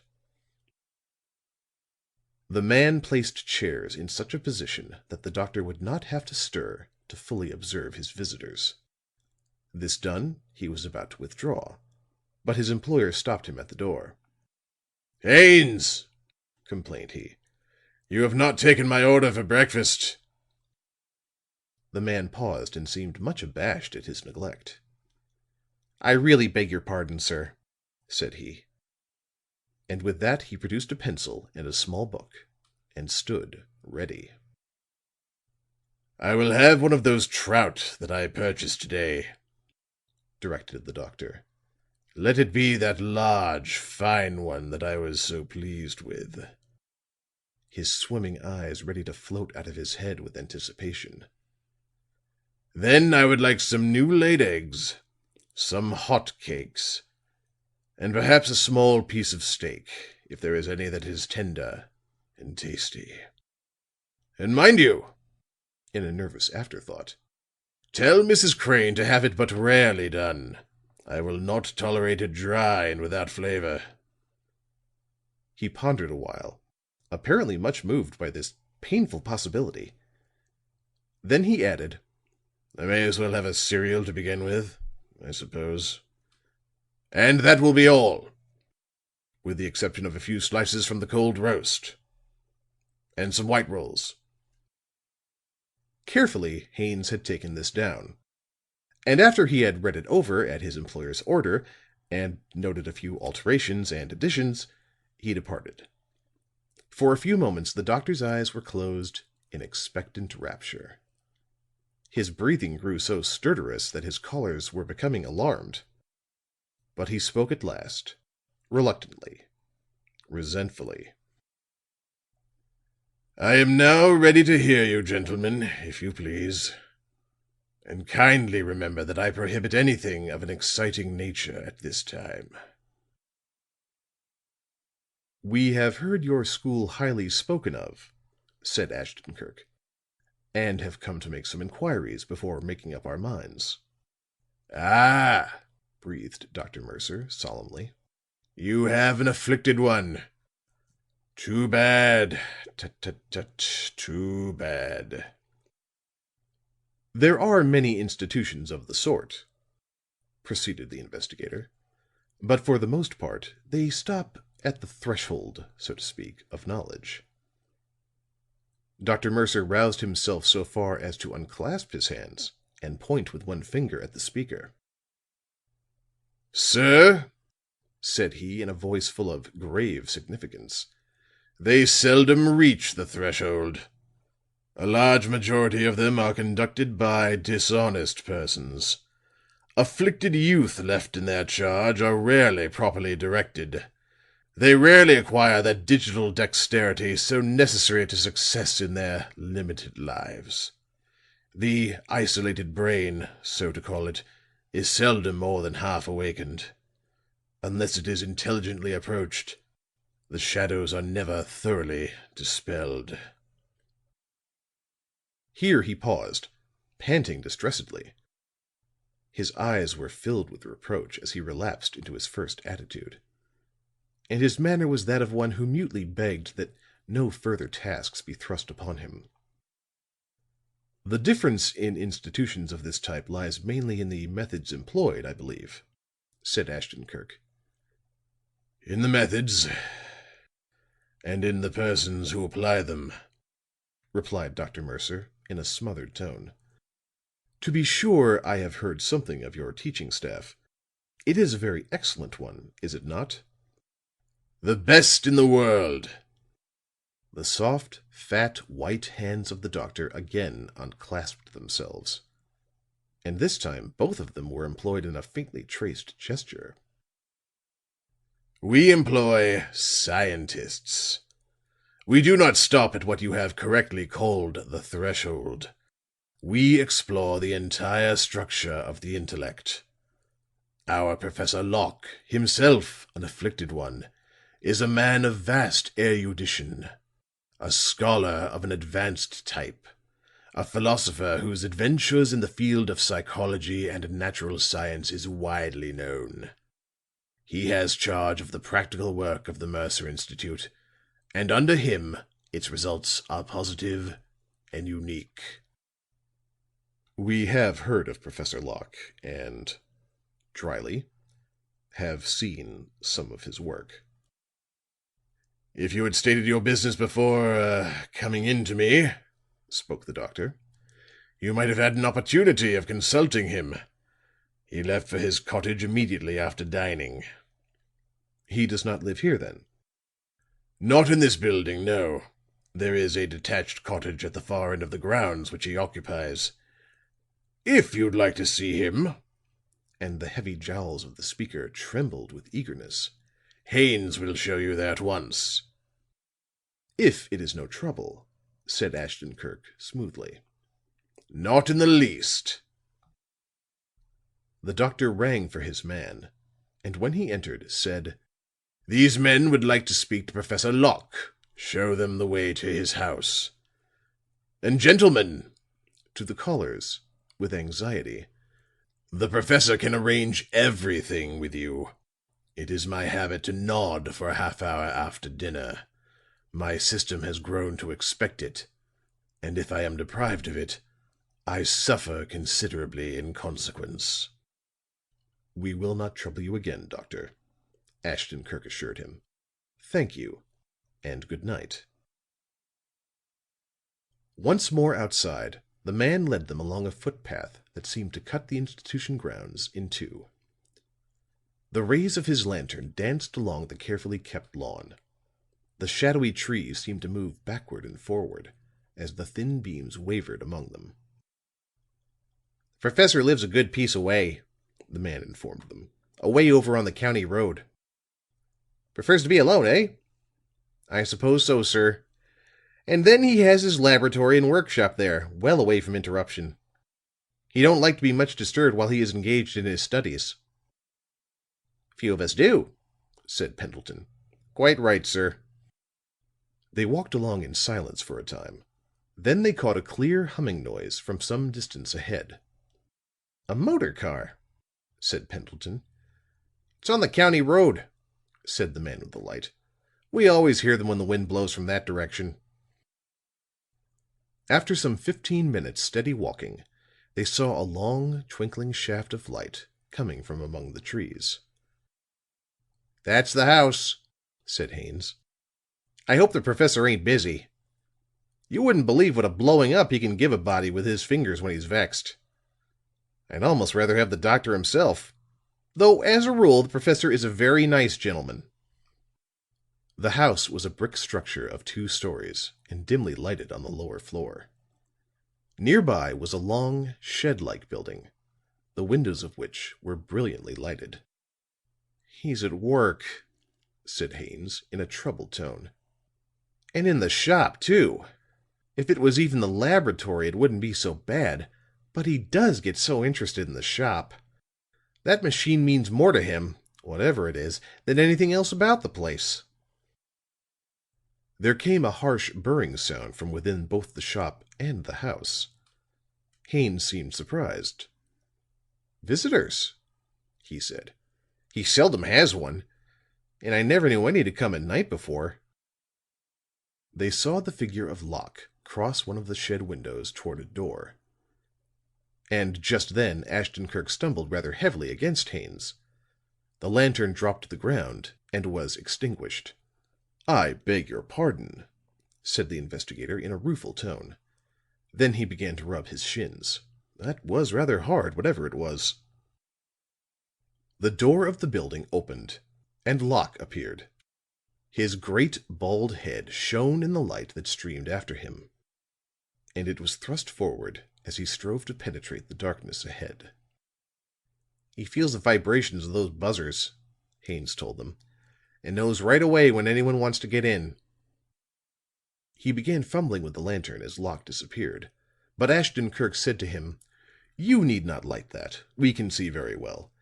And on second thought, you need not wait either. We can introduce ourselves to Professor Locke without troubling you further." "Thank you, sir," said the man, vastly relieved. "They all have queer dispositions, you see, and I don't like to trouble them." At once Haines made his way back along the path by which they had approached. Some distance away they saw him kindle his lantern, and then watched the yellow spark as it glanced fitfully away across the grounds. The cottage and workshop of Professor Locke appeared to be set back some little distance from what Haines had called the county road. A grove of tall trees thickened the shadows all about, and it was into these trees that the professor had gone. "The buzzer must have the button that sounds it attached to a gate opening upon the road," said Pendleton. They stood for a short time in silence. Then Pendleton nudged his friend with an elbow. "Look," he whispered. "There at the door of the shed." Ashton Kirk did so, and he was just in time to see a large iron gray head, a craggy, powerful face, and a pair of thick shoulders. The expression and attitude were those of a man listening intently. Almost instantly, as Ashton Kirk's gaze fell upon him, the man withdrew. "Humph!" exclaimed Pendleton under his breath. "Who's that, I wonder?" They waited for some time longer in silence, but the little man did not return, nor did the head appear again at the shop door. Ashton Kirk appeared puzzled. "Locke intended returning at once," he said to Pendleton. "Otherwise he would have closed his workshop door." Then his eyes wandered toward the house, and his grip closed tightly upon his companion's arm. "Look," whispered he, in his turn. Pendleton's gaze flew toward the house. The lower windows had been dimly lighted when they approached, but now the glow from them was high and brilliant. In one of the rooms they saw Locke. He was striding up and down, his hands clenched and gesturing, his face upturned, writhing hideously. Seated at a table, calmly engaged in examining something traced upon a sheet of paper, and apparently not paying the slightest attention to the gesticulating man, was a young woman. And Pendleton felt himself grow suddenly faint and sick as he recognized Edyth Vale. End of chapter 14.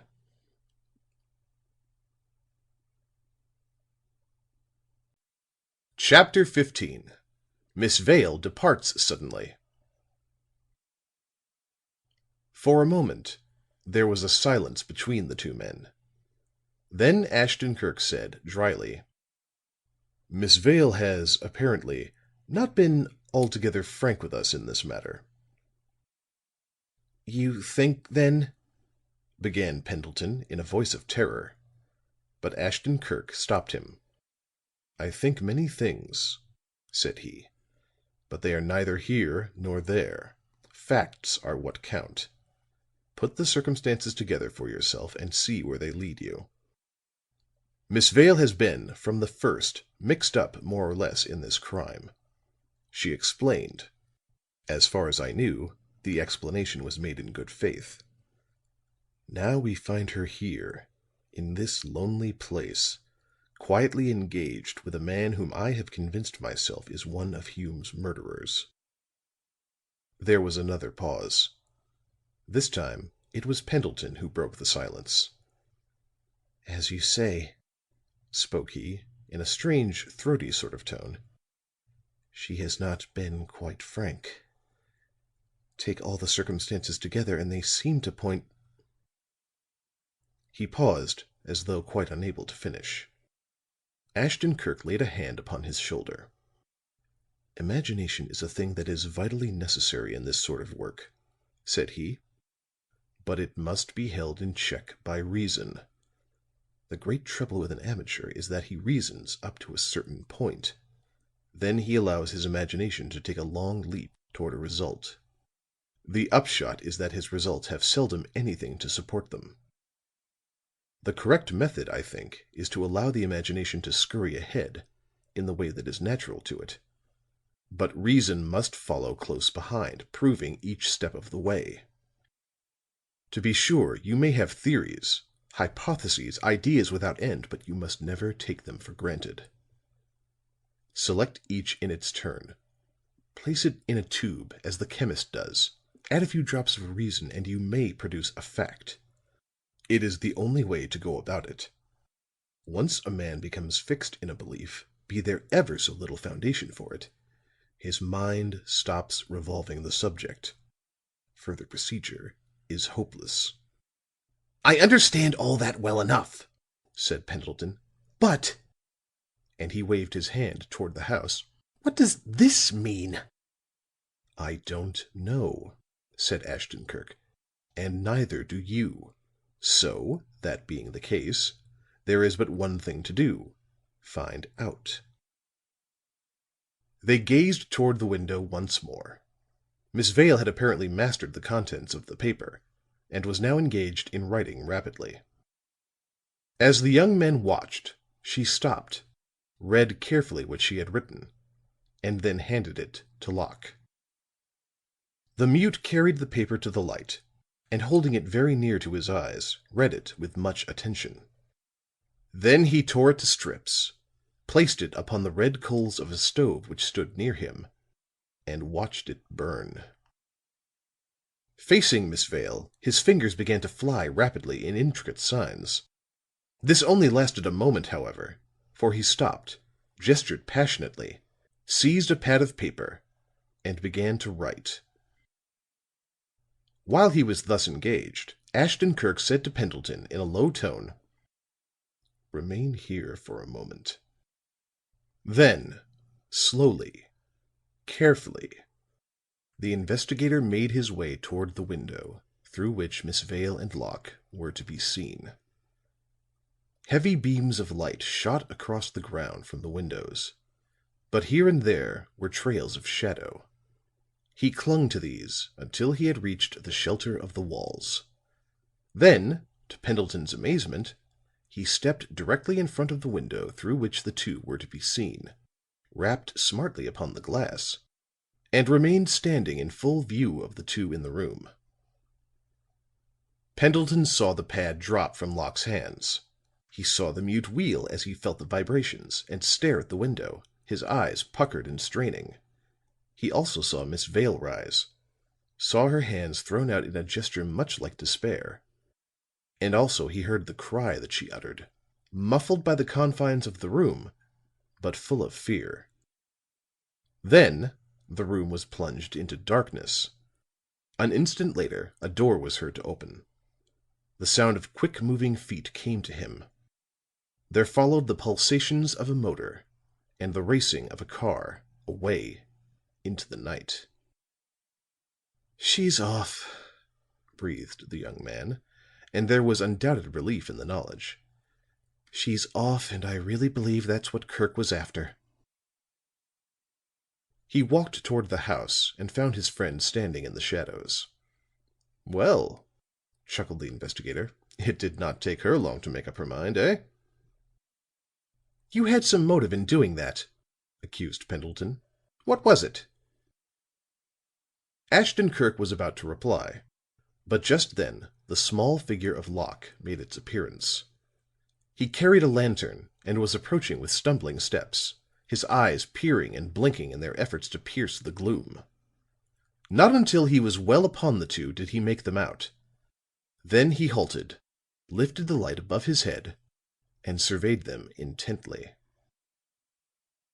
In the rays of the lantern, Ashton-Kirk smiled urbanely and bowed. The supple fingers of the mute writhed inquiringly. "Each of them forms itself into a wild note of interrogation," said Pendleton. "They are fairly screaming questions at you." Ashton-Kirk smiled even more agreeably at Locke, and shook his head. Then he went through the pantomime of one writing, and finished by pointing to the house. Carefully, eagerly, fearfully, the mute examined them. His nearsighted eyes and the wavering light must have made it all but impossible for him to make them out. However, he at length motioned for them to follow him, and started back by the way which he had come. But after a few steps he halted. He indicated that they were to remain where they were. Then he went to the shed-like building, closed the door and locked it, placing the key in his pocket. "It would seem," observed Ashton-Kirk, "that we are not to be trusted implicitly." "Also," replied Pendleton, "that there is something of value in the shed." Returning, Locke led the way to a door upon the other side of the house. Showing them into a small room, furnished with books and scientific apparatus, and evidently a study, he set down the lantern and with a sign bade them be seated. Upon their doing so, he produced a small pad of paper and a pencil. Handing these to Ashton Kirk, he stood peering at them expectantly. With the swift, accurate touch of an expert, the investigator wrote in the Pitman shorthand, "We ask pardon if we have startled you." Then he tore off the sheet and handed it to Professor Locke. The man seemed surprised at the medium selected by his visitor. Nevertheless, he quickly traced the following in the same characters: "Who are you? What is your errand?" "We were sent to you by Dr. Mercer," replied Ashton Kirk with flying pencil. "Our business is to secure the admission of a new pupil." Locke read this and regarded them for a moment doubtfully. "Why did you not press the button at the door?" he demanded in writing. "I hardly expected you to have such a thing as a bell," answered Ashton Kirk on the pad. "And so, seeing you, I attracted your attention as best I could." Professor Locke read this and stood with his pencil poised, when the buzzer sounded harshly. He went at once into the hall. They heard him open the door, and in a few moments he returned, followed by Haines. The fingers of the two flashed their signals back and forth. Then a look of relief came into Locke's face. He even smiled and nodded understandingly at the two young men. "I beg pardon, gentlemen," said Haines, "but when I got back to the hall, Dr. Mercer made me return and make sure that you had got to see the professor." "Thanks," replied the investigator. "We had not the slightest difficulty." "I'm glad to hear it, sir," said the man. "Good night to you." He flashed the same wish to the mute, who answered readily. Then he went out, and through the window they saw his light again go bobbing away in the darkness. Then the professor began to write once more. "I beg your pardon," was his message in longhand. "The man tells me that it was quite as you say. But I must confess I was a trifle startled." "The lady," wrote Ashton Kirk, "seemed startled, too." For the fraction of a moment the mute halted in his reply. Then the pencil, with much assurance, formed the following: "It was my niece. She was about to go just as you came, so do not reproach yourself for having driven her away." For some time the penciled conversation continued between the two. But as it was all based upon the fanciful pupil whom the investigator stated he desired to place in Dr. Mercer's care, Pendleton paid little heed to it. At last, however, they bid the professor good-bye, and left him upon the threshold, his massive head nodding his adieus, his frail little body sharply outlined by the glow from the hall. The two had reached their own car around on the other road before Pendleton spoke. Then he inquired, "Well, have you learned anything from him?" "I think I can say yes to that," answered the other. "But I'm not yet sure. I'll have to put it to the proof first, according to the formula which I gave you a half hour ago. If it succeeds, I'll tell you what it is. If it does not, I'll say nothing, and it will go upon the scrap heap devoted to broken fancies. And now, Dixon," to the chauffeur, "we'll go home." End of chapter 15.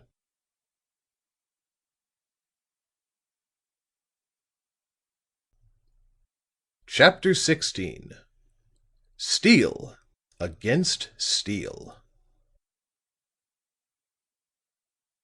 Shortly before noon next day, Ashton Kirk, in an immaculate morning suit, was ushered into the presence of Miss Edyth Vale. If he expected confusion, embarrassment, or anything of that sort, he was disappointed, for she greeted him eagerly and with outstretched hand. "This is a surprise," she said. He held her hand and looked meaningly at her. "My appearances are sometimes surprising," he said. "But I usually select the night for them. The effect is better then, you see." She smiled into his eyes. "I have no doubt but that you are dreadfully mysterious," she said. "But please sit down." She seated herself near the window. Holding a book in her hand, she fluttered the leaves to and fro. "The composure," thought the investigator as he sat down, "is somewhat overdone." "I wonder," said Miss Vale, looking at the book, "if you are an admirer of Ibsen." And as he nodded, she proceeded with a slight smile.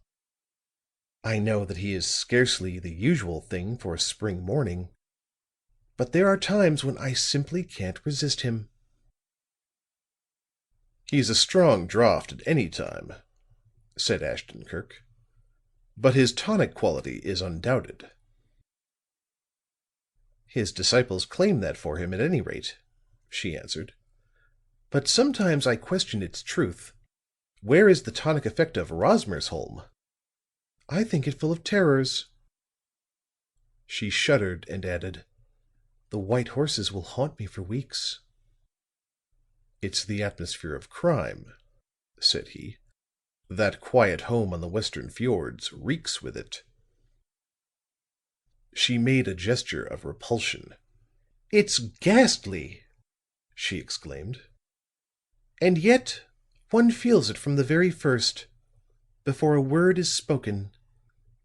Imagine Rebecca at the window, watching through the plants to see if Rosmer uses the footbridge from which his wife once leaped to her death." She paused a moment, her eyes upon the open pages. Then, lifting her head, she asked, "What do you think of Rebecca?" "A tremendous character, of wonderful strength. It was just such proud, dark, purposeful souls that Byron delighted to draw. But the only one in literature to whom I can fully liken her is the wife of Macbeth. There was the same ambition, the same ruthless will, the same disregard of everything that stood in her way. And, like Cawdor's wife, she weakened in the end." She regarded him fixedly. "Would you call it weakness?" she asked. "She fell in love with Johannes, did she not? That was weakness, for her. She herself recognized it as such." The girl looked at him thoughtfully for a moment. "That is true," she said. "Some of the world's most daring and accomplished criminals have been women," he went on. "But nature never intended woman to be the bearer of burdens. There is a weakness in her soul structure somewhere. She usually sinks under the consciousness of guilt." "More so than men, do you think?" "As a rule, yes." She put down the book and clasped her hands in her lap. "There is no need to sympathize with Rebecca," she said. "She was brave and strong, even in her love for Johannes. But he," and there was a note in her voice that recalled the night he had listened to it over the telephone, "he was different. There is no more dreadful thing in the play to me than the character of Rosmer. To think of him sitting quietly in that charnel house, prospering in soul, growing sleek in thought, becoming stored with high ideas. Perfect peace came to him in spite of the stern-faced portraits which shrieked murder from the walls. He dreamed of freeing and ennobling mankind. And all the time, fate was weaving a net about him that was to drag him from the mill bridge after his dead wife. Kroll knew him, said the investigator. And he said Rosmer was easily influenced. It is usually men of that type who are drawn into the vortex which swirls at every door. Her face was a little pale, but she now arose with a laugh and began rubbing her fingertips with a handkerchief. "I think we'd better remove the dust of the Norwegian," she said. "And I make a vow never to read him again in the morning." She stood looking down at her caller good-humoredly, and continued, "I suppose it is my fault, but you have a dreadfully gloomy expression. Or maybe, as an afterthought, you ate an unwholesome dinner last night. Were you at the Parings by any chance?" He shook his head, his keen eyes searching her face. "No," said he. "I had much more important matters on hand." She held up her hand. "It was something about this Hume affair," she said. "Yes," he replied. The smile was now gone. She leaned back against a heavy table, her fingers tightly clasping its edge. "I have been trying to forget that dreadful thing," she said. "I've stopped looking at the papers because I would be sure to see it mentioned. And," with never a faltering in her eyes, "because I might be reminded of it in some other way, I now remain indoors." "Last night was an exception, perhaps," suggested he, smoothly. "Last night?" There was a questioning look in her beautiful eyes. The finely posed head with its crown of bright hair bent toward him inquiringly. An expression of chagrin crept into his face. "You were not out last night, then?" said he. "What makes you think so?" smilingly. "It was dreadfully dull here, too. But then," with a shrug, "anything is better than a constant reminder of that Christie Place affair." He nodded understandingly. "I suppose it is very distressing." He frowned gloomily at the tips of his shoes, and she could see that he bit his lip with vexation. After a moment or two, he said, "It's very strange, but I was quite sure I saw you last night." "Yes?" Her tone was one of careless interest. "However," he went on, "I had but a glimpse of the lady, and could easily have been mistaken." He wore a baffled look, but smiled as he got up. "And," said he, "my visit of this morning was based upon the sight I fancied I had of you last night." She laughed amusedly. "It was something interesting," she said. "Please tell me about But no," hastily. "If it has anything to do with the Hume case, I'd rather not hear it." She had pressed the bell call for the footman when he said, "Mr. Morris still keeps himself well concealed, I note." Like a tigress leaping to defend her young, she met the accusation. "Mr. Morris has done no wrong," she declared, spiritedly, "and there is no need of his concealing himself." "Of course I will not say as to that." His voice was soothing and low.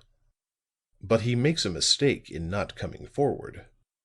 His name, you have noticed, has already appeared in the papers in direct connection with the murder." He glanced at her keenly once more. "It may be that he has gone away upon some urgent business," she said. and the chances are that he has not heard anything of the matter. If he had gone away on business, don't you think he would have mentioned it to someone? Perhaps he did not think it necessary. And again, maybe he did not expect to be gone so long. Such things frequently happen, you know." "They do," admitted Ashton Kirk. "But in the case of Allan Morris, they somehow fail to fit. I am convinced that he is in hiding." She regarded him steadily for a moment. Then she said, "You are convinced, you say?" "I am." "May I ask upon what your conviction is based?" "Not now, no." There was another pause. The man was at the door, ready to show the investigator out. "Perhaps," and her tone was very low, "you even fancy that you know his hiding place." "Not just yet," said he. "But in a few hours at most, I will." Her lips formed the goodbye as he stood in the doorway, but she made no sound. And Ashton Kirk, as he walked down the hall, smiled quietly to himself. End of chapter 16.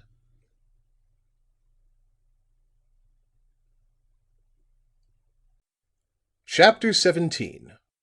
What Happened on the Road. About half an hour after Ashton Kirk had left the VALE mansion, a Maillard car drew up before the door. As it did so, an Italian laborer arose from the curb not far away, where he had been comfortably seated with his back against a tree. Then, throwing his arms wide in a luxurious yawn, he started leisurely down the street. 5 minutes later, a veiled, dust-coated female figure descended the step. The driver of the Maillard was dismissed, and Miss Vale composedly took his place at the wheel. As the car started forward, the gauntleted hands guided it firmly. The steady eyes were set straight ahead as the lever was pushed first to one speed and then another. And as the rapid pulse of the motor was borne along the quiet avenue, the Italian laborer calmly appeared from around a corner, pushing a powerful-looking motorcycle before him. Another moment, and the machine was sounding its wild fusillade. The Italian sped away in the same direction as the Maillard, his battered soft hat set jauntily upon the back of his head, his gay-colored neckerchief streaming in the wind. The car kept to the avenue for a long time, but finally, in the far suburbs, it made a sharp turn to the left, and a few miles further on, shot into a broad highway that ran parallel with the railroad. Bending forward so as to offer the least resistance to the wind, the Italian's swarthy face relaxed at this. His fine white teeth showed in a smile. "Cordova, I think," muttered he, in very good English. "If not, then somewhere very near to it." Once upon the highway, which was hard, level and practically deserted, the Maillard increased its speed. Eddies of dust curled in its wake. Its hum resembled that of a gigantic top. Its shining brass and smooth gloss made it look like a streak of light. But the motorcycle was of the best. Its compact, powerful mechanism answered bravely to each call that was made upon it by the dark-faced man in the saddle. Its explosions had merged into one long volley. At a small and not very firm-looking bridge, the Maillard slowed down. Apparently for the first time, Miss Vale heard the cycle in the rear, for she turned and gave it a quick look. But the dust of her own progress hung thickly in the air, and she could not see very clearly. Passing the bridge at a low rate of speed, she turned again. The dark face of the rider, his battered hat and flying kerchief seemed to satisfy her. For once more she gave attention to her course, and again the car increased its speed. A mile or two further on, there was a rather broken stretch of road, and she was forced to slow down. As the sound of her own vehicle diminished, she, as before, caught the volleying of the motorcycle. And as she turned, the eyes that looked through the veil were intent and searching. This time she appeared not so well satisfied, for upon reaching the end of the broken stretch, she drew her car to one side and stopped. As the hammering explosions of the motorcycle grew plainer and plainer, she sat rigidly erect upon her seat, her face turned directly ahead. But a close observer would have noted a slow movement of her right hand among the folds of the dust coat. And, if he was also an experienced observer, he would have immediately understood that Miss Vale did not venture alone and unarmed upon the road. However, the Italian never even gave her a glance as he came up. His machine flew by with a swirl, amid a crashing crescendo. Then it disappeared in the dust of the distance. But Miss Vale, when she once more resumed her journey, had not gone much more than a mile when she came upon the same swarthy son of the South and his vociferous machine. But the latter was now silent enough. It leaned against a fence, and its rider knelt beside it, a wrench in his hand, testing its parts carefully and intently. The Maillard was less than a quarter of a mile away when Miss Vale caught the rapid series of explosions once more. With a quick glance ahead, she threw the lever forward, and the car tore along at a breathless rate. Fences ran by in a giddy, staggering line. Trees seemed to merge into one tangle of branches. The dust arose in solid towers behind her. However, she held to this but a scant 5 minutes. Her breath was short when she decreased the power. The hands upon the wheel shook a little, but her head was held erect. Her face was still purposefully set forward. Above the decreasing hum of her car came the swift, brave shocks of the motorcycle. But if there was a dread that fell to tightening at her heart, she showed it little. The Maillard still bore swiftly on. She did not once turn her head. A little further on there came into view a post with a series of white pointing signboards that indicated a crossroads. When still 100 yards from this, the car stopped once more. Again the Italian flew by. Again he vanished, this time around a bend beyond the crossroads. But once hidden by the bend, he stopped and got down. The smile again appeared upon his face. The brilliant teeth shone good-naturedly. "A simple little ruse," he said to himself, "and one that I've seen used with effect more than once. Evidently Miss Vale has her wits about her." Leaning against his machine, he waited and listened. From around the bend came the slow sound of the Maillard. Nearer and nearer it came for a time. Then it began to recede. At this the Italian remounted. The explosions of his motor were muffled as he went swiftly along upon the way by which he had come. At the crossroads he slowed up and examined the ground. Deep in the dust was the broad impress of the tires, showing the car to have taken the turn to the left. Then, swiftly, the cycle turned into the same road and took up the trail once more. Some 3 miles further on, the track veered back toward the highway along a badly cut dirt road. "Slow going for a heavy car," said the pursuer calmly. "It will not be long before I sight it again." There was a hard, beaten footpath at one side of the road. Taking to this, the man on the motorcycle found it easy traveling enough. Shortly after, he caught the laborings of the Maillard as it made its way through the binding ruts.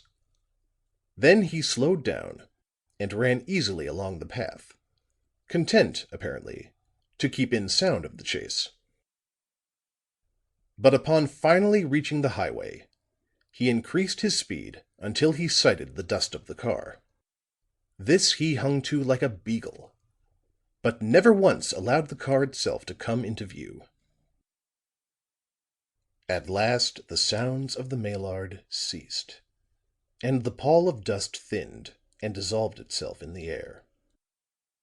The motorcycle ran swiftly on until the car, now at a standstill, became visible. Then the Italian got down, took out a pair of field glasses, and swept the highway before him. What he saw must have satisfied him that there would be no more use for his machine for a time, at least. For he pushed it to a place where there was a break in a fence and concealed it behind a musty-looking corn shock left from the fall before. Then, placing the glass under his arm, he walked guardedly along the road in the direction of Miss Vale's car. Some distance further on, there was a tall swamp maple growing by the roadside. It was an easy task to mount into its branches from the top fence rail. Then, resting snugly in a high fork, he leveled his glass and proceeded to scan the scene before him. Miss Vale had descended from her car. Her veil was raised, and she was gingerly picking at the mechanism with hands sheathed in canvas gloves.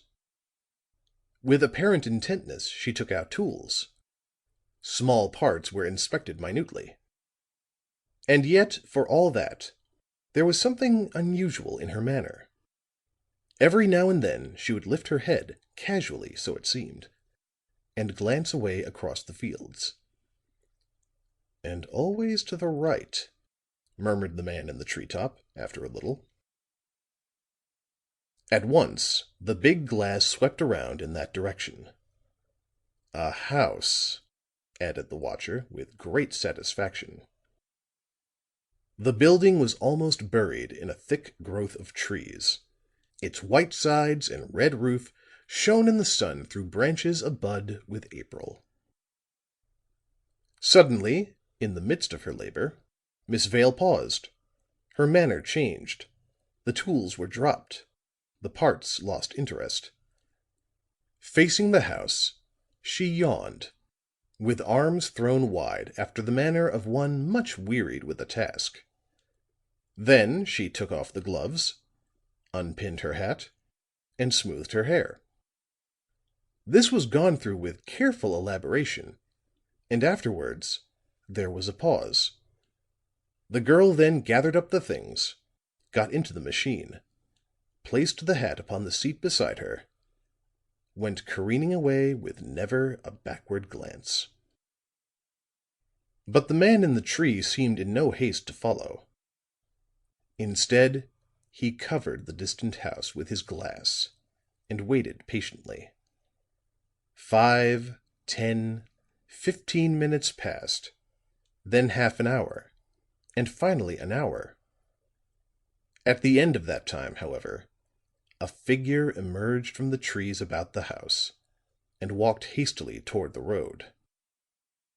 The eyes of the watcher glistened, his fine teeth shone in an appreciative smile. Reaching the road where the car had stopped, the newcomer, who was young, well-dressed, and rather good-looking, suddenly paused, stopped, and lifted something from the ground. He held in his hands the work gloves of Miss Vale, which she had dropped after taking them off. For a moment, the young man stood looking at them, as though hesitating what to do. Then he turned, went to the roadside, and placed them carefully upon the top rail of the fence. Then, trudging along on his way, he unsuspectingly passed beneath the maple which concealed the man with the glass. When he was out of sight, the Italian slipped down the tree and ran lightly along the road to the place where the gloves lay. He took up one and looked within, but it was empty. However, in the thumb of the next was a slip of paper which bore a single line of writing: Tobin Rangnow. Studying this for a moment, the Italian made a copy of it. Then he slipped it back into the thumb of the glove and replaced both exactly as they were. After which he made his way back to the motorcycle, and mounting, went flying toward the city. End of chapter 17.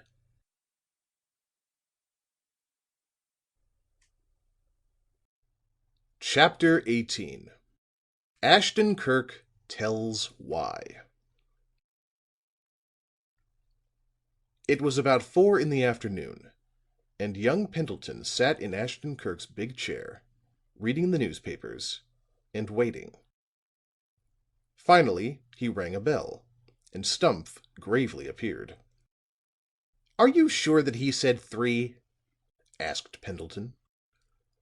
"About 3, sir," replied the man. "Oh, I suppose he's been detained, then. That will be all, Stumph." When the man disappeared, Pendleton lighted a cigar and resumed his reading. The Hume case was still holding its place as the news feature of the day. Nothing had occurred to equal it in sensation, and the huge headings flared across the front pages, undiminished and undismayed. "Why," screamed the Standard in a perfect frenzy of letterpress, "did Miss Edyth Vale visit Hume on the night of the murder?"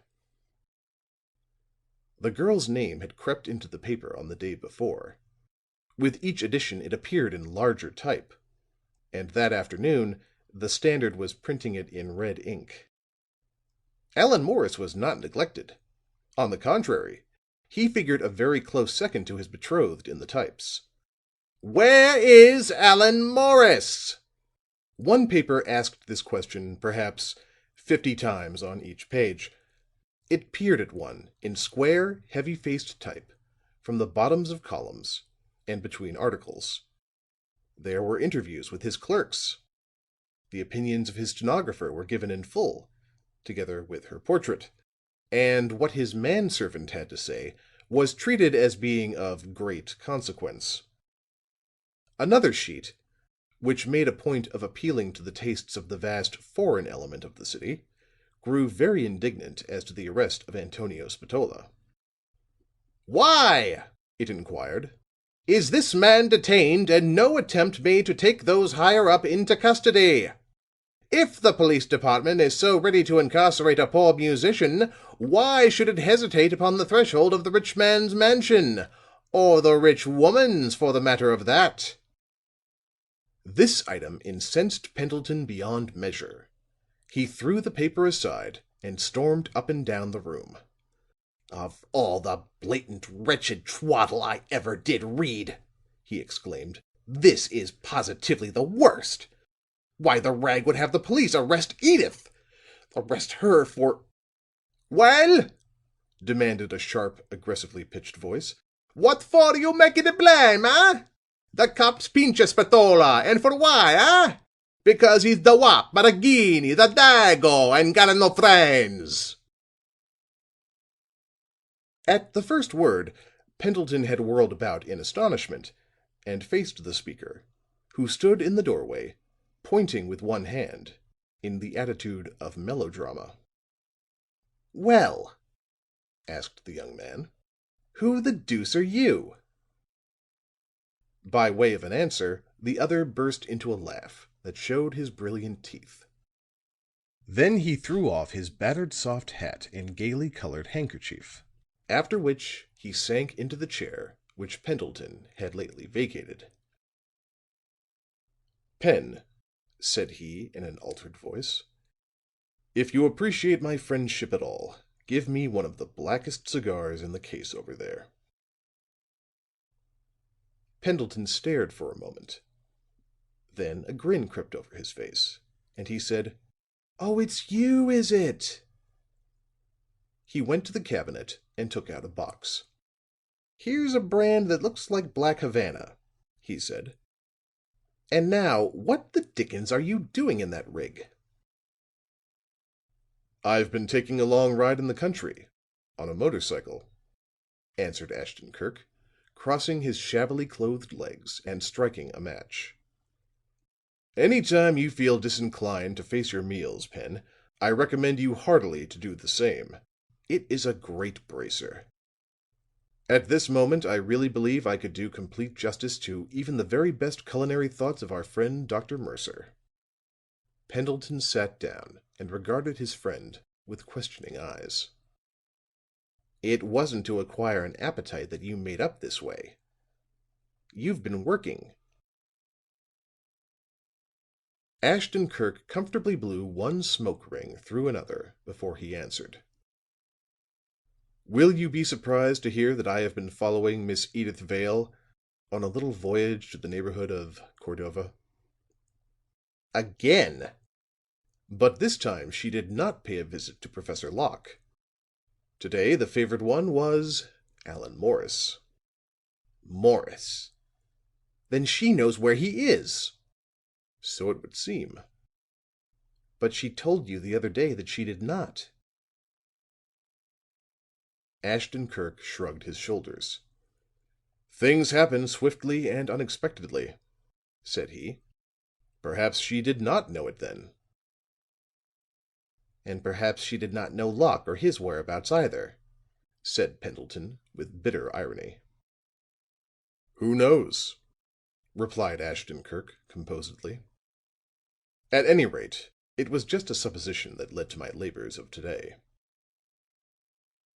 "I don't think I understand," said Pendleton after a moment. "Last night," said the investigator, "you asked me if I had learned anything from Professor Locke, and I replied to the effect that I thought I had. Now," after a pause devoted to the grateful smoke, "when one sees a girl circumstanced as Miss Vale assuredly is in this case, paying a secret visit to a man who is rather more than suspected of the murder, what does one suppose?" "That she is leagued with him somehow," replied Pendleton, reluctantly. "Exactly. But on the other hand, when the same girl, upon sight of us, rushes off and leaves the man to face us without giving him a hint as to who we are, what does one suppose?" But Pendleton rose gloomily and strode over to the window. "I don't know," said he. "One supposes," proceeded Ashton Kirk, "that she has not much interest in him." Here Pendleton faced about again. "If she had been leagued with him, as you put it, you may be sure that she would have managed to warn him in some way as to our identity. But that she had not done so, the mute's manner told me as plainly as words could have done. Seeing this, I began figuring what it meant. If she was not associated with Locke in the crime, why was she there? Immediately came the answer: through Morris. But when I saw her last, she denied any knowledge of Morris's whereabouts. Then I reasoned she had seen him in the interim." "That's it!" cried Pendleton, as he stepped forward and slapped the table with his palm. "That's it beyond a doubt. He's managed to get word to her. She's seen him. He's told her all or part of the truth, and once more she's trying to help him. Why, Kirk, I'll venture to say," hot with indignation, "that she was led to visit this little scoundrel Locke last night much as she was led to visit Hume's place on the night of the murder, completely in the dark, and merely with some sort of a vague notion of protecting Morris." Perhaps you are right, but I can't exactly say. But that she has seen Morris, I have made quite sure. "How?" "Last night, when I appeared at Locke's window, I established a reason for calling upon her this morning. Also, I laid a foundation for what followed. Before the call, I made certain preparations for a quick change of front." With a gesture that called attention to his costume, "In our conversation, I managed to tell her that Morris's hiding place was discovered. Then I left. As I expected, she at once called her car and set off to warn him, and I followed close behind upon the motorcycle." "I see. I see. And did you get sight of him?" Ashton Kirk nodded. Then he proceeded to relate the story of the noonday run to the country house which Morris had selected as a hiding place. When he had finished, Pendleton sat frowning blackly. "Secret signals," said he. "He fears discovery so much that he has forbidden her approaching the house. A regular code has been arranged, eh? And the gloves were dropped in the road purposely. He slipped his answer into one of them. On her way back, she discovers her supposed loss, looks for the gloves, and finds them. It is quite ornate," with a bitter sneer. Then he took from the investigator's hand the card upon which he had copied the message of Allan Morris. "Tobin Rangnow," he said. Then, looking up, he inquired with a wan smile, "More secret writing, eh? Or is it a man's name?" "There is a decided Irish flavor to Tobin," answered Ashton Kirk. "But Rangnow is unfamiliar to me. And if it is a name at all, it is of Eastern European origin. In that case," laughing, "it could scarcely be expected to share the honors with Tobin." He took the card from Pendleton and looked at it thoughtfully. Then he glanced up in a satisfied sort of way. "As you suggested, Miss Vale no doubt returned, recovered her gloves, and read the message," said he. "As she had just warned him that his hiding place was discovered, it is only natural to suppose that his answer would have something to do with his future movements." "That seems likely enough," said Pendleton. "Look here, if we put a comma between the two words," went on the investigator, taking out a pencil and doing so, "the thing takes on the appearance of a name and address." Once more he gave the card to Pendleton. Then, rising, he went to the telephone stand and took up the directory. Skimming rapidly through this, he paused at a page and went down its columns carefully. Then, with a laugh, he slapped it shut. "We have it," declared he. "When we so desire, we can call at an apartment house known as the Rangnow and inquire for Mr. Tobin. And when we see that gentleman, we shall be looking upon one in the confidence of Allan Morris." There was a long pause on the part of Pendleton. Ashton Kirk rang for Stumph and directed him to turn the water into his bath and get him out some fresh linen. It was after the man had gone that Pendleton spoke. "When you came in, Kirk," he said, "you said something which conveyed the notion that you would not be much astonished if the police took up the Hume matter with Edyth Vale." "It is only the fact that the newspapers were first in discovering her apparent connection with it that has kept Osborne and his fellows from visiting her before this. Jealousy, does many strange things." Pendleton did not reply. He bent his head and covered his face with his hands. Ashton Kirk went on. "The reasonable thing for her to do would be to come forward and tell the plain truth." Pendleton roused himself. "But don't you see that that is the very thing her brave nature will not do? She's protecting Morris. And she'll go on protecting him, no matter what the consequence to herself." "In that event," said the investigator slowly, "we cannot be in too great a hurry in removing the cause that keeps Morris in hiding." "He'll have a task in that," said Pendleton. "As far as I can see, the man is up to his eyes in the crime, and that's why he is lying low." "I have warned you before now against jumping to conclusions," said the other, quietly.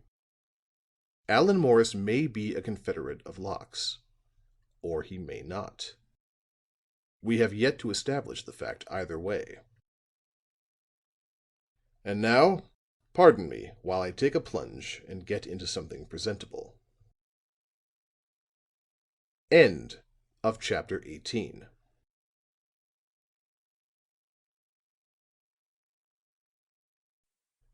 Chapter 19. The Two Reports. After dinner, the two young men settled themselves in the library. Stumph served their coffee, and they renewed their acquaintance with the Greek tobacco. After a little time, there came a knock upon the door. "Come," called Ashton-Kirk. A short man, with remarkable breadth of shoulder and depth of chest, entered. He was smooth-shaven and salient of jaw, and wore the air of one who was not easily balked in anything that he undertook. "How are you, Burgess?" said the investigator. "Good evening," returned Burgess. He advanced and laid some neatly folded sheets at the elbow of his employer. "Fuller was busy, and I thought I'd bring these in myself. It's my report on Hume." "Ah, thank you." Ashton-Kirk took up the sheets and began running his eye through them. "As you get deeper into this record, did Hume keep his promise?" Burgess smiled. "As to possibilities, do you mean? Why, yes. Indeed, I rather think he exceeded them." The man lit the cigar which the investigator handed him and drew at it appreciatively. "I went it alone on the first day, but after that I took O'Neill and Purvis on. Between us, we managed to get at something pretty definite." "Has Fuller finished with Morris?" "He is typing his report at this moment. It will be ready in a half hour, I should think." "Please tell him to bring it in as soon as he has finished." Burgess nodded and went out. Ashton-Kirk continued to dip into the report here and there. "Among three of them," said Pendleton, "they should have sifted the man's life and adventures pretty well." As Ashton-Kirk continued to scan the pages, a peculiar expression slowly came into his eyes. "They seem to have done so, indeed. And rather cleverly, too, I think. Would you care to hear the report?" "By all means." Eagerly. The sheets were shifted into their proper order once more. Then Ashton-Kirk read: "A further investigation into the affairs of David Purtell Hume. No record was to be had of Hume beyond his settlement in the city in 1899. People in the same line of business were questioned closely, and those who knew anything of him at all clung to the idea that he was an American who had lived for many years abroad. So we had another look at the old passenger lists of the steamships. But this time we went further back. We knew that the simple ruse of a fictitious name would cover Hume completely, but it seemed the only thing to do, and we set at it systematically. In the records of the steamer Baltic of the Netherlands Steamship Company for the year 1897, we came upon the name of D. Purtell. Without much hope of learning anything definite after such a lapse of time, I inquired after this passenger. Luck was with us in the shape of an old clerk with a long memory. He faintly recalled something of the man, and after some talk got out still another book. And there it was. D. Purtell, so it seemed, had been involved in an attempt to smuggle a quantity of diamonds. Our next step was to visit the customs people. Their records were very complete. They even had a portrait of Purtell, which proved him to have been Hume beyond a doubt. Only a trifle of evidence had been secured against him, not enough to convict, and they were forced to release him. This seems to have been Hume's specialty. However, through the customs service of other countries, they had learned quite a bit about him. The authorities of Holland, Spain and France knew him as one of the leading spirits in a system of smuggling that had been going on for years. Once Hume had been located in Antwerp, once at Hamburg, and for a long time at Bayonne. This system of contraband had been broken up just before he had been arrested by the United States Service. A number of the criminals had been convicted, but Hume, with his usual luck, had escaped once more, because of lack of evidence against him. Nothing could be learned of the movements of Hume between his arrest on the Baltic and his location here as a dealer in the curiosities of art. And after his going into business here, he kept to himself a great deal. But the drink habit caused him to frequent certain resorts, and it was at one of these that he first met Richard Morris, father to Allan Morris. "Ah," said Pendleton, "so Hume knew Morris's father." I asked Fuller, in giving him his instructions, to have this fact established if he could, said Ashton Kirk. That both Hume and the elder Morris were heavy drinkers caused me to think it possible. "Is that all there is to the report?" "Almost." The investigator turned to the pages once more, and proceeded. Hume and the elder Morris became quite intimate, and were often seen together. But what it was that formed the bond between them, no one knows, unless it be a deaf-mute named Locke, who was frequently seen in their society, and who seemed upon close terms with both. But within a year after their first meeting, Hume broke with Morris. This must have been serious, for it caused a marked enmity to spring up between them. A number of people recall that Richard Morris frequently made threats against the other, threats of personal violence and also of the law. But before anything could come of these, if he really meant them, he died. Thinking that Locke might be able to throw some light on this phase of the case, we have endeavored to locate him. Up to this time, we have met with no success, but we hope to learn something of him at an early date. Ashton Kirk laid the sheets down upon the table. "There follows a list of the names of the people who have supplied this information, and their addresses," said he. "Burgess is very thorough in his work."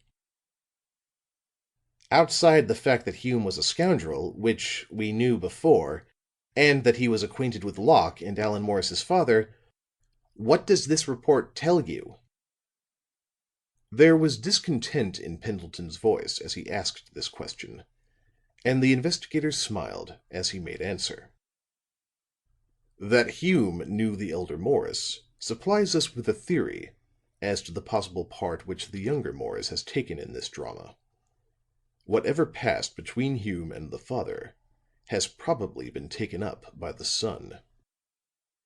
"Why, yes," said Pendleton, I hadn't thought of that." "Another thing," added Ashton Kirk.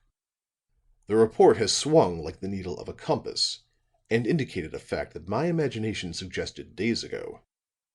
"And that is?" "That Hume once lived in the French town of Bayonne." Pendleton frowned impatiently. "I don't know whatever made you imagine that," he said. "But now that you find that it is so, of what service is it?" "We will speak of that later," answered Ashton Kirk. Pendleton was about to say something more, but just then Fuller knocked and entered. "The report on Allan Morris," said he. "Ah, thanks." The investigator took the compactly typed sheets, and then he continued. "Tell Burgess that he need not bother about the man Locke whom he mentions. Say that I have already located him." "Very well." And Fuller left the room.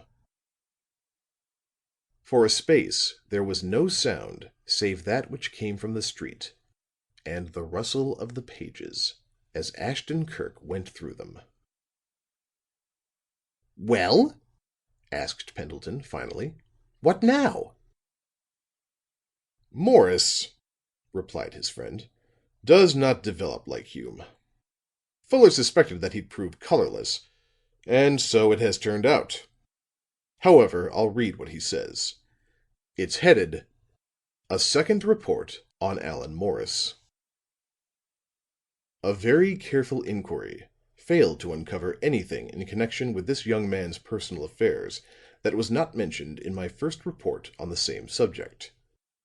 He has led a very even, uneventful life, attending strictly to business, and making every movement count in the direction of distinction as a marine engineer.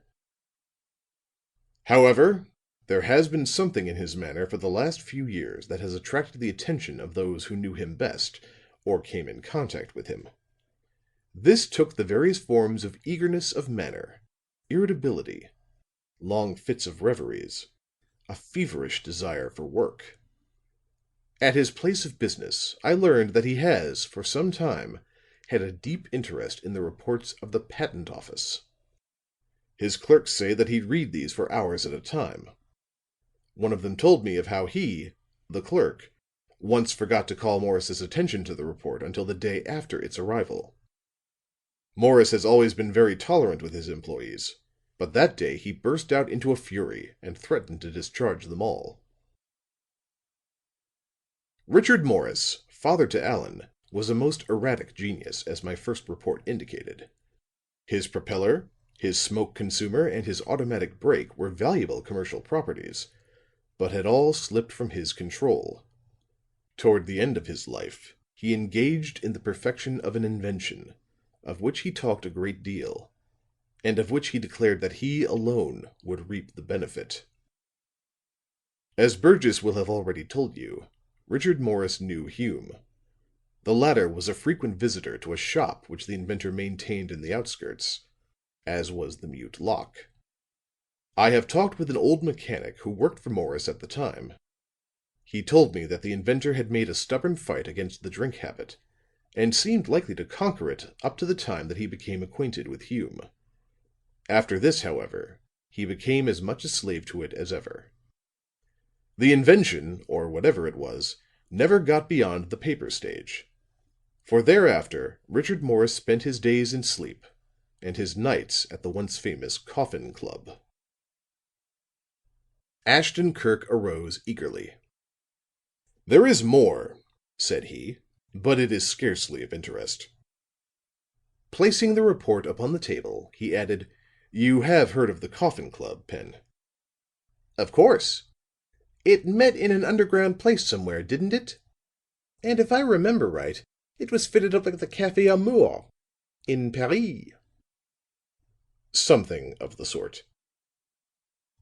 The investigator went to a huge card system and pulled out a drawer labeled T.O. "But I recall it best by the steward, whose philosophy and Irish turns of speech were so frequently quoted by the newspapers during the heyday of the establishment.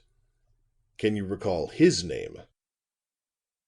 "I know whom you mean," answered Pendleton, "but the name has slipped me." Ashton Kirk paused in the fingering of the cards. "It was Tobin," said he. "It came to me that it was, but I wanted to be sure." He pushed the drawer into place, looked at his friend inquiringly, and added, "Suppose we go around to the Rang now and see him." End of chapter 19.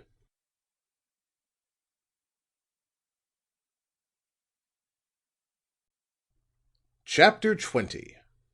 One of the old sort.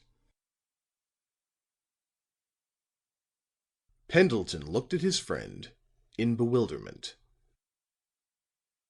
"You don't mean to say that the philosopher of the Coffin Club and this Tobin of young Morris's are the same?" cried he. "I only think they are," said Ashton Kirk quietly. "But we can make sure by paying a short visit to the apartment house." "Now?" "There is no time like the present." And so the end of a half hour found them stepping out of a cab at the extreme west end of the city. It was only a little after 9 o'clock, but the streets were almost deserted. The arc lamps clicked and hissed lonesomely. Rows of darkened windows and shadowy doorways ran away on both sides. "There is the place we want," said the investigator, pointing at an illuminated sign which hung out over the sidewalk some little distance away. When they reached the place, they found it was rather a large building of the modern type. Pushing open the swinging doors and making their way through a brilliantly lighted passage, they found themselves in an equally brilliant office.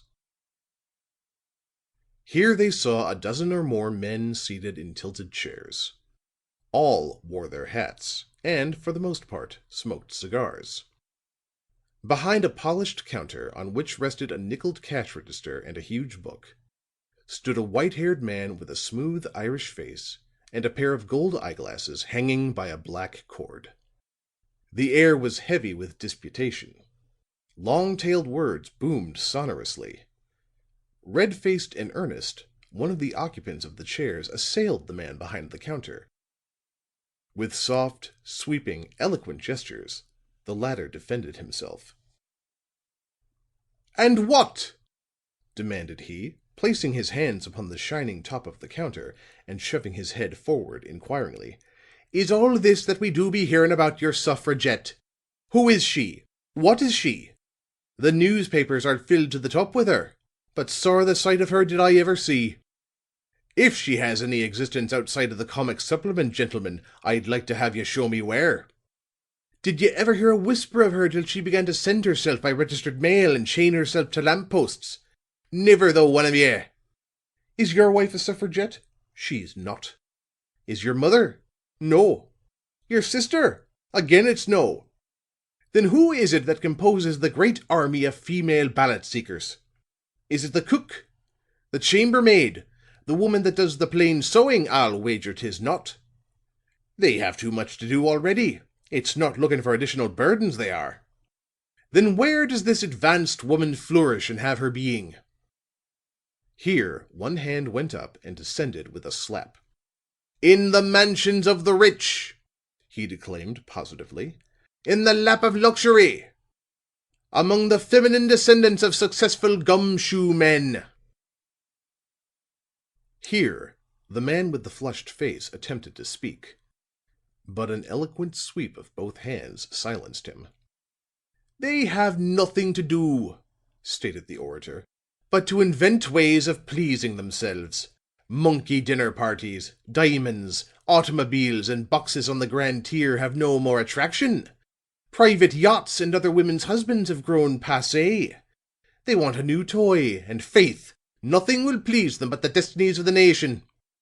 Their reasoning is simple and direct. If a man who wields scrap iron at a blast furnace is competent to handle the—" At this point, the speaker was interrupted by Ashton Kirk advancing to the counter.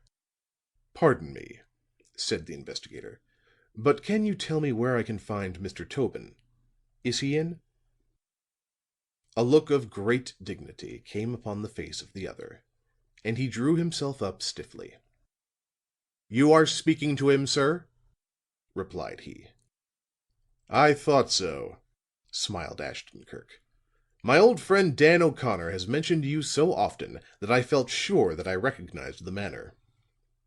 The dignity vanished from Mr. Tobin's face, and the stiffness of demeanor fell from him instantly.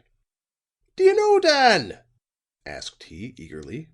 "Ah, there is the lad for you.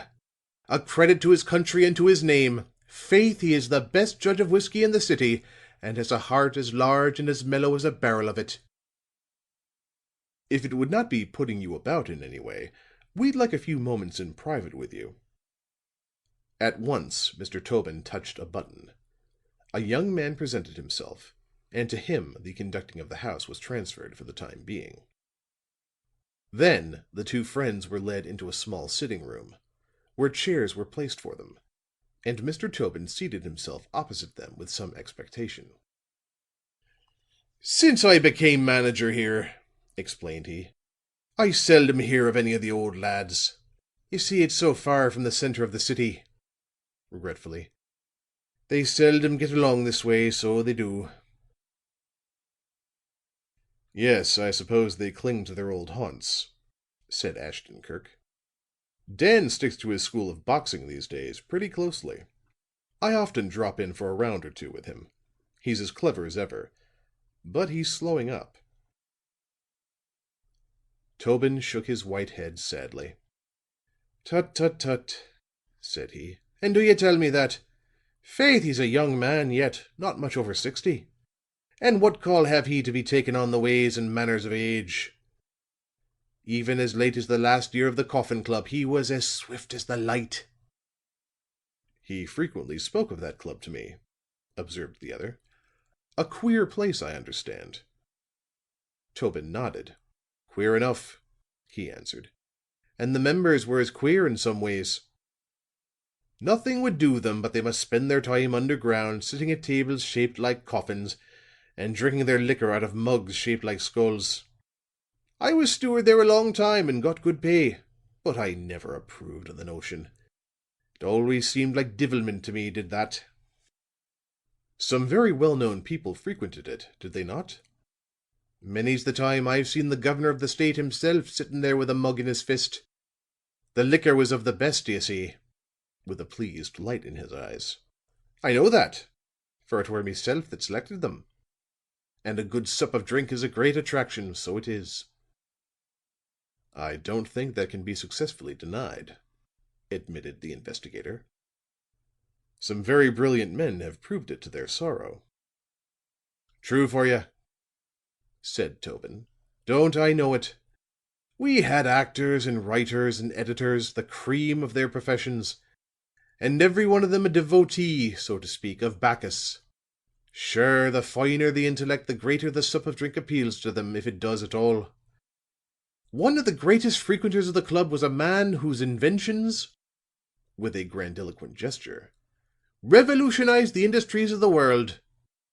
And when he was mellow with it, boys, oh boys, but he could discourse. His name was Morris," added the speaker, "and he was the father of the young man whose name has been mixed up with this Hume affair, which is so occupying the public mind just now." "Indeed." There was a pause. Tobin's mobile face looked back upon the past. His eyes had an introspective light in them. "To think," said he, "how the natures of men differ. Some are like the gods of old, and others again are like, well, like anything you choose to call them. And yet," with philosophic speculation, "these two widely diversified types are sometimes friends. To the surprise of everyone, they occasionally take up with one another. It's hard to say why, but it is so." "I've noticed it myself," said Ashton Kirk. Tobin nodded. "Never," said he, "did I see it so exemplified as in the case of Richard Morris and this felly who has just been killed. Never were two men more unlike. But sorra such an intimacy did I ever see afore as there was between them. Morris, when he had the drink in him, was a poet. His ideas soared to the starry skies. He flew about upon the wings of the wind. Faith, I believe he thought the sun was not beyond his reach. But Hume was a divil. God save us that I should say the like about any human creature, but he had the imp in him. For many's the time I see it grinning and looking out at his two eyes." "I've heard it said that he was an unpleasant sort of chap," agreed the other. "Unpleasant," said Tobin, "does not do credit to his capabilities, though 'tis a good word enough. There was never a man came into the Coffin Club during the 5 years that I were there that looked as though the place fitted him but Hume. The others were like bad little boys who wouldn't take a dare. But Hume was just right. To see him lift one of the stone skulls to his lips and grin over it at you would make your blood run cold. And bless us and save us, gentlemen, how he would jeer and snarl and laugh all at the one time. Many's the time I've listened to poor Morris rave and paint his pictures of what he was going to do in times to come. And on the other side of the coffin table, Hume would urge him on, leering and grinning like Satan himself, and making all manner of game of him. Bedad, me gorge rose at it more than once, and it was all I could do to keep from taking him by the scruff of the neck and throwing him into the street." "Almost every man has some spark of good in his nature, however faint," said Ashton Kirk. "And Hume may have had one too, though no one seems to have discovered it." Tobin smiled and returned, "An Irishman always has a good deal of respect for the fighting strain, no matter if it be in a man, or a beast, or a bird. Old Nick himself must be a grand two-handed man, and as such we must give him credit. And 'twas the same way with this felly Hume. He had real fighting blood, so he had. And sorra the man ever undertook to impose on him the second time." "And as a true Celt, you held this to be a credit mark," laughed Ashton Kirk. "I did. And indeed he seemed to consider it so himself, though he was not one to care a snap what others thought of him. But often he'd boast of the stock he came from. Oh, fighters they were to the core, he said, fighters who never knew when they were whipped, and who'd go on fighting while they had a leg to stand on, an eye to see, and an arm to strike a blow." Tobin here paused and stroked his smooth-shaven chin reflectively. "He claimed descent from someone who was rated a real man in his day," he continued. "'Twas an officer, I think, who fought with faith, yes," smiling in recollection, "at the side of sorra the one less than Washington himself." Pendleton, listening with dwindling interest, saw Ashton Kirk's hand clench, and saw a gleam shoot into his eyes. Then he saw him bend towards Tobin, his elbows on his knees, his clenched hands beneath his chin. "Ah," said the investigator, and his voice was calmer than Pendleton remembered ever hearing it before. "He claimed a pedigree, did he? And from a revolutionary officer. Such things are always interesting.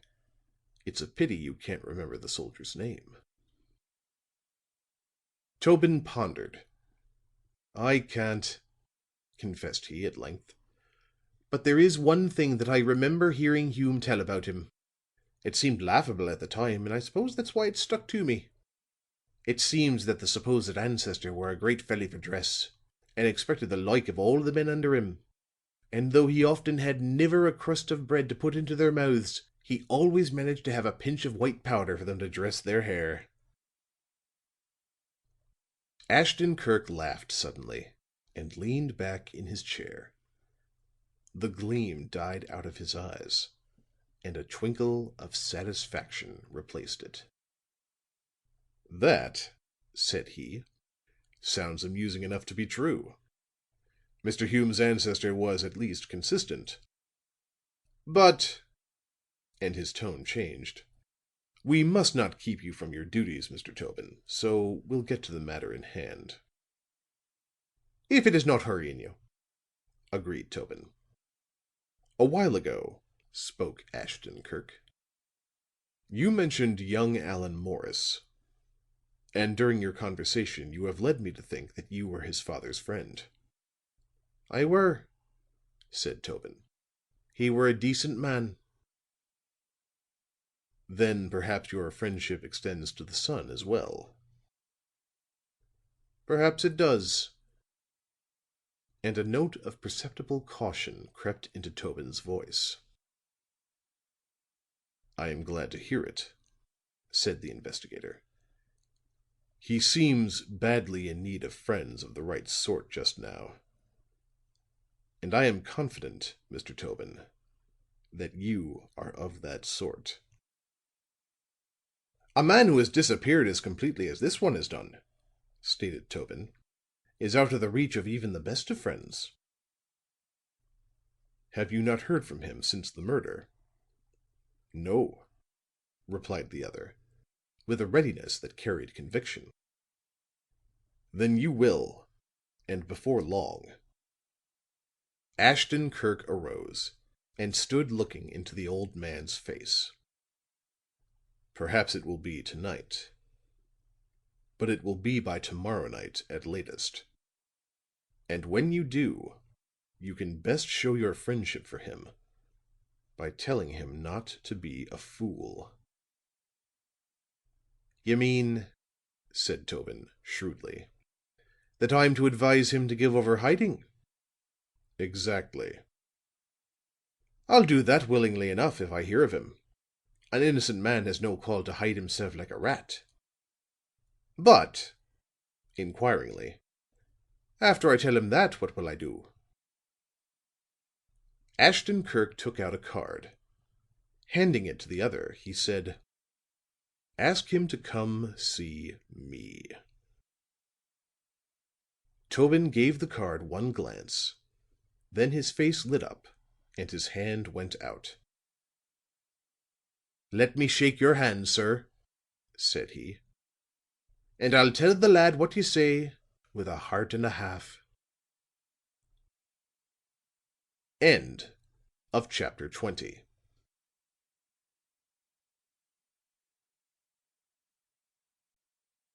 Chapter 21. Ashton Kirk begins to plan. As Ashton Kirk and Pendleton left the Rangnow, the latter said, "You surely do not suppose that Morris will call on you?" "Why not?" "It does not sound reasonable." "A day or two ago I would have said the same. But things are taking on a different aspect. And with their change, Morris will change. He had no idea of what was to come, or he would not have done what he has done." "No criminal would," said Pendleton. Ashton Kirk shrugged his shoulders at this, but made no direct reply. "And now, if these newspapers, with all their pointed references to Edyth Vale, do not make the man come forward," he went on, "what is about to happen, say within the next 48 hours, will be sure to do so." Pendleton turned a surprised look upon him. "You think then that something unusual is about to happen?" "I know there is," was the quiet reply. "Tonight, old chap, has been most prolific in results. It has indicated why the murder was done. It has suggested the identity of the actual murderer. It has even pointed out the spot upon which we shall finally take him." "You really mean all that?" cried Pendleton, incredulously. "I do." "Then you must have learned it at some time while I was not—" Here Pendleton paused, and then proceeded in another tone.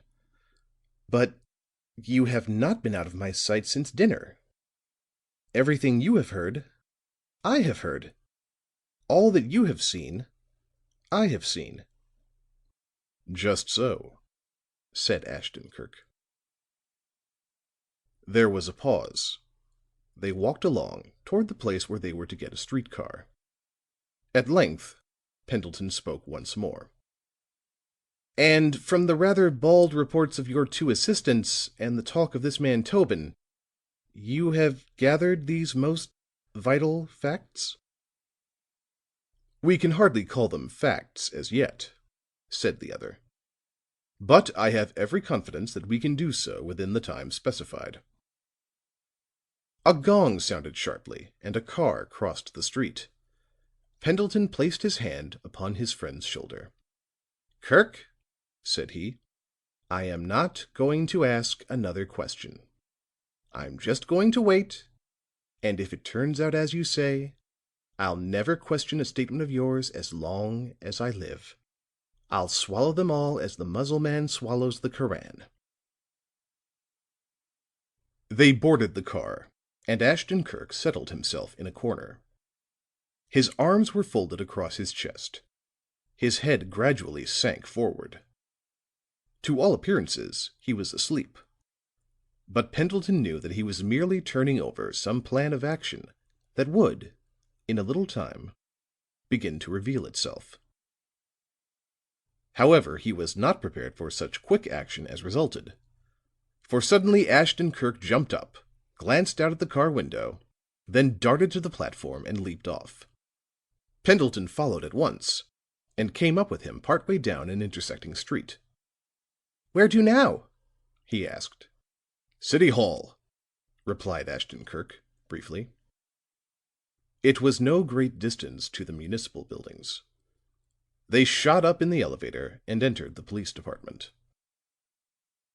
"I'd like to see Superintendent Weagle," said the investigator to the officer who came forward to speak to them.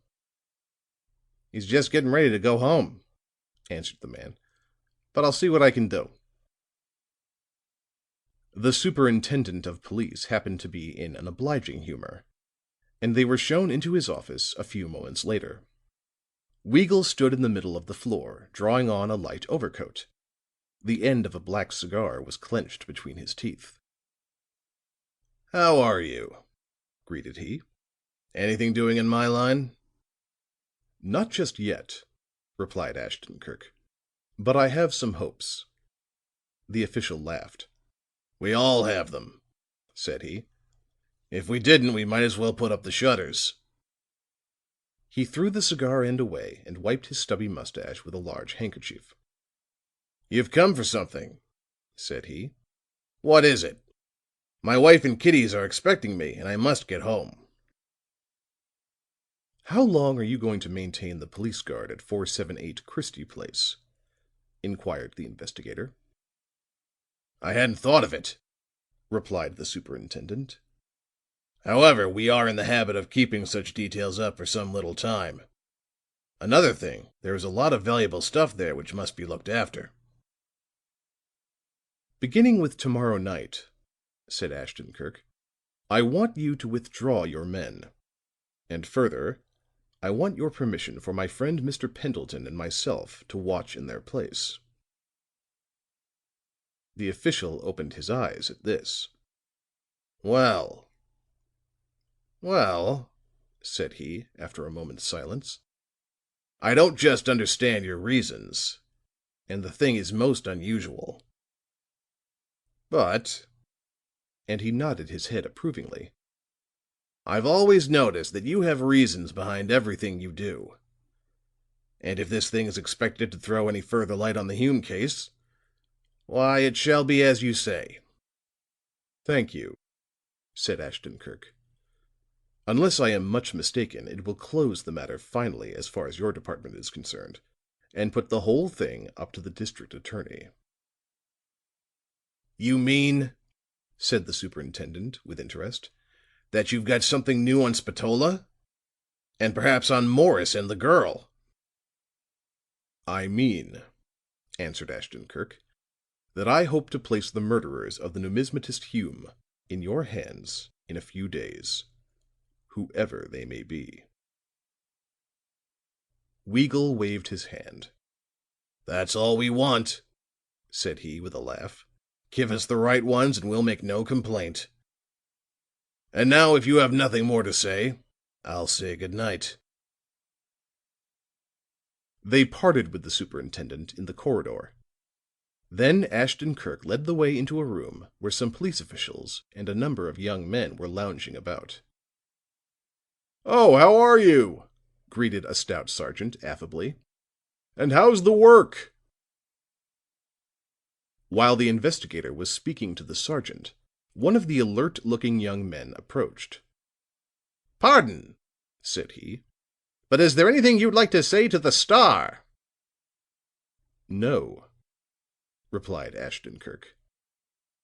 "You are working on the Hume case, are you not?" asked the reporter with professional insistence. "Oh, I have had a little interest in it as an outsider, that is all," returned the other. "However," as he was passing through with Pendleton, "I can give you a piece of official police news on the case, which I just got from the superintendent. After tonight, the guard will be removed from Hume's place. Weagle thinks the regular policeman on the beat is all that is needed from now on." As they left the building by the main door, Pendleton said, "A little while ago I rashly promised to ask no more questions. If you'll release me from that, I'll unburden myself of one or two which will otherwise keep me awake tonight." "Go ahead," said Ashton Kirk with a smile. "Why," asked Pendleton, "do you want the police called off at Hume's? And why should we place ourselves on watch instead?" "At the very first, we made up our minds that the men who murdered Hume were in search of something, didn't we? Up to this time, I have been unable to say whether they had succeeded or not. Now, however, I am convinced that they failed."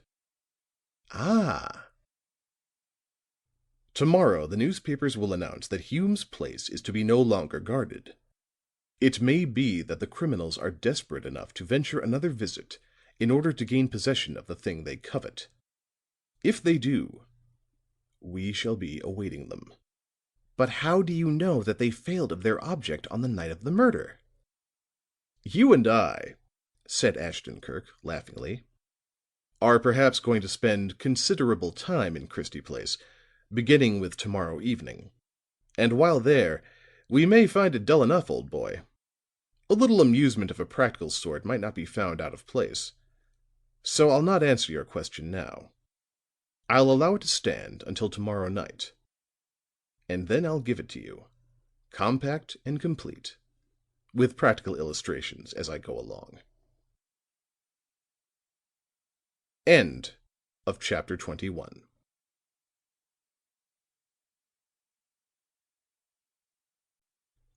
Chapter 22. Ashton Kirk is annoyed. On the following day, at about noon, Ashton Kirk's big French car glided up to the curb before the Vale house. A man with a thick neck and a small head nodded to the investigator. Another waved a hand from across the street. "Plainclothes men," he murmured, "and at watch upon the house. That means that this matter can be brought to an end none too soon for Miss Vale's comfort." He was getting out of his car when a brace of eager reporters accosted him. "The Standard would like to have you say a few words for publication," said one.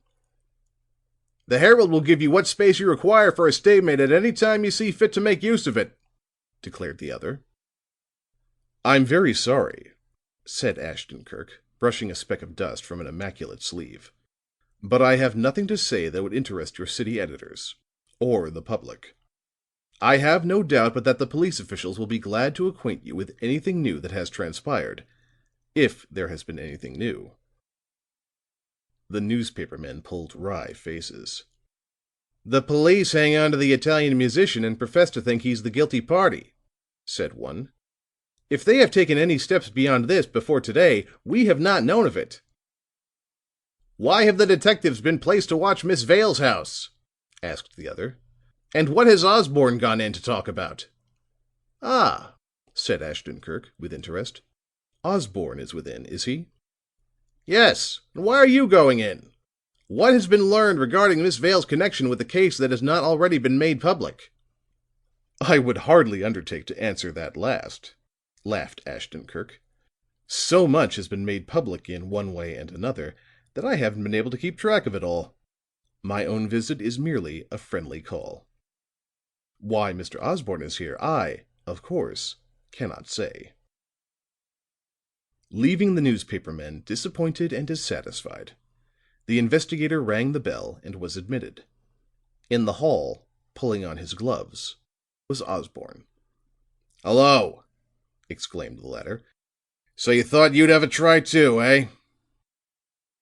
The big man's tone showed that he was none too well pleased with his own visit. He jerked at his gloves viciously, and his brow was creased with vexation. And seeing that the other was disposed to do nothing more than nod, he went on. "Well, you'll have to have a lot better luck than I've had to have any at all. Miss Vale, it seems, is a young lady who knows very well how to say nothing. I've been here something like an hour, and have put her through a regular 3rd degree. But I've had my labor for my pains, as the saying is. She has told me nothing except her opinion of the newspapers and the police." Miss Vale will see you, sir," said the manservant, returning. "And so you've given it up?" queried the investigator of Osborne. The big headquarters man shrugged his shoulders. "Hardly," said he. "I've set a time on the thing. We scarcely like to go to extremes, as you perhaps know. But unless a clean breast of the matter is made, as far as the party knows," modifying his language because of the listening servant, "the same party will know what the inside of a cell is like by this time tomorrow." "You really mean to make an arrest?" "If we are forced to, yes."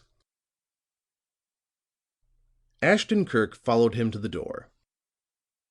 "Extend the time limit," suggested he. "Make it the day after tomorrow, and," elevating his brows, "I don't think that you'll need to do anything unpleasant." "Ah," said Osborne. "You're on to something." He regarded the other questioningly for a moment, then broke into a grin. "No use to ask what it is, I suppose?" "I thought not." "Well," reflectively, and in a lowered tone, "it won't do any harm to oblige you, if the front office is willing. The party can't make a move that we won't know about. And the fact is, I've just advised that no going out of any kind be ventured on. So long. Good luck." The door closed behind Osborne, and then Ashton Kirk followed the soft-footed servant down the hall, up the stairs, and into the presence of Edyth Vale. The girl received him smilingly. "I'm getting to be a regular occurrence," said he, as he sat down. "But a welcome one, nevertheless," she returned. "Indeed, if it were not for certain other depressing circumstances, I'd find your visits dreadfully exciting." "I suppose Osborne is one of these circumstances referred to. I just met him in the hall, and he seemed to be quite in a state of mind. What have you been saying to him? Or rather," smiling, "what have you not been saying to him?" "He came on what he calls police business," smiled Miss Vale. "I considered it quite an alarming expression, and said so. But that made no impression on him, for he proceeded with a string of wonderfully conceived questions that must have covered my life from birth to the present time." "The police have about the same method for each case. A sort of bullying insistence that breaks down denial by sheer weight. I have read of it frequently in complaining articles in both magazines and newspapers. I think I have even seen it very earnestly compared to the Inquisition." The smile was still upon the girl's lip, but as she continued, her voice shook a little. "However, I never thought to go through even a part of it myself." "What the police say may be embarrassing and mortifying," said Ashton Kirk gravely, "but it is nothing at all compared with what they might do." Miss Vale drew in her breath in a little gasp of terror. but she made an effort to conceal it with a laugh. "I know what you mean," she said, lightly. "You think that they might go so far as to take me into custody as an accessory to the crime, or even as the actual criminal." "Mr. Osborne told me that such was their intention, if you do not explain clearly your connection with the case. I don't think that the department is all that anxious to draw you into the matter. But some of the newspapers, as you no doubt have noted, have grown very insistent. They say that a poor musician is jailed instantly, while the woman of fashion, who is, perhaps, equally guilty, is allowed to go free. Such ways of putting things have a great effect upon public opinion.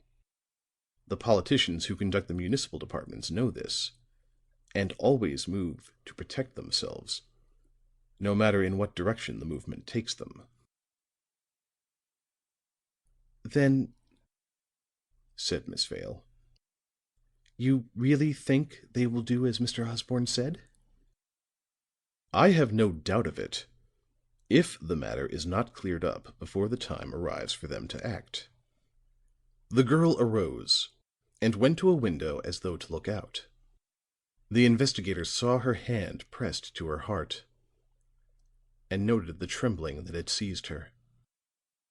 Yet, when she faced him once more, a moment or two later, she made a brave attempt to smile as before. "I think this is too bad of you," she said. "Your point of view is almost as pessimistic as the detectives, or the newspapers. I had expected comfort and encouragement." "And I came to give it, if you'll allow me." She looked at him for a moment. Then both hands went out in a mock despairing gesture, and she laughed. But the laugh was unmistakably forced, and a keen ear for such things would have detected a pathetic little catch in it. "Now," she said, "you are becoming mysterious. However, I suppose I must not complain, for it is entirely in character with your profession, isn't it?" He disregarded both the observation and the tone.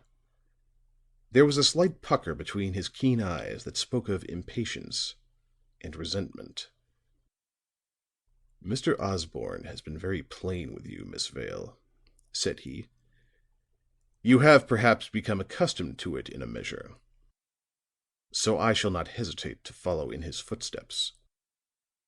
I am going to make you face some very plain facts." "Mercy!"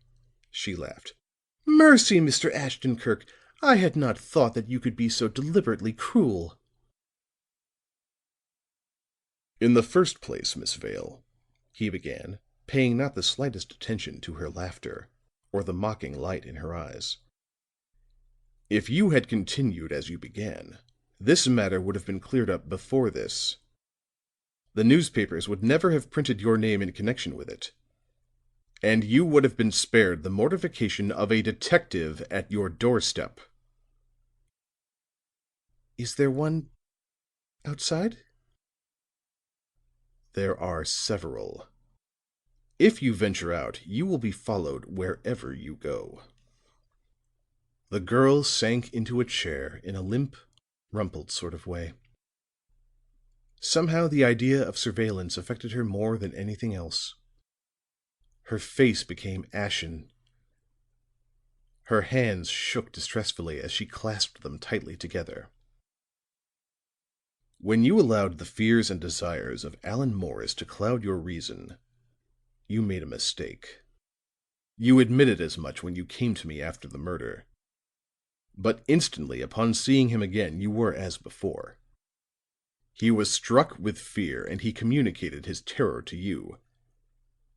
As before, you dreaded to trust anyone, even myself. "I think you are inclined to take a great deal for granted," said Miss Vale. But in spite of the words, her eyes were wide with alarm. "He told you of the deaf-mute Locke," said Ashton-Kirk, "and also other things, which seemed to have induced you to visit Locke at the Institute near Cordova on the night before last." Miss Vale elevated her brows in surprise. Her attitude was one of wonderment. "I don't think I understand." "And you did not seem to understand yesterday when I called upon you. You fancied that I was not sure that I had seen you, and had come expecting you to admit the visit to Locke. And as I went away, you also fancied that you had thrown me off the scent." He smiled at the recollection, in spite of his evident resentment of her position. "But the fact of the matter was that I knew your fiancé had been the cause of your visit to the mute. You had seen Morris, you knew where he was, and I thought it would be a useful thing for me to be also acquainted with his whereabouts." "But," protested Miss Vale in a faint voice, but still acting her chosen role to the best of her gifts, "if I had known and desired to conceal his whereabouts, surely you did not expect me to tell you of it." "Not directly. But, if you remember, I dropped a hint that his hiding place was about to be discovered. This was true. You were about to disclose it. I had only to wait and follow as you rushed off to warn him." She leaned back in her chair and regarded him strangely. But he proceeded with evenness. "Your work upon the road was very clever. I congratulate you upon it. But it was scarcely sufficiently inspired to deceive an old hand." Here he waited, apparently expecting her to speak. But as she did not take advantage of the pause, he went on. "I called this morning to acquaint you with these things, and to advise you on your future course. I must admit that I rather admire your steadfastness in following out what Allan Morris has desired of you. However, it is a great mistake for a strong nature to submit to the clamorings of a weaker one." She sat suddenly erect. Protest was in her eyes, and one hand went up in denial. But, though her lips opened as though she were about to speak, no words came. Once more she sank back in the chair with the air of one compelled to admit a bitter truth. "I am not so sure as to how deep Morris is in this murder," continued the investigator, "but I have some ideas on the subject. On the other hand, I am quite sure that you are promised to aid him, and that you feel duty bound to do so to the end according to his not very wise instructions." He arose and stood looking down at her kindly. "My advice to you," he went on, "and I speak with a fair knowledge of the facts, is that you do nothing more. Be content with what you have attempted.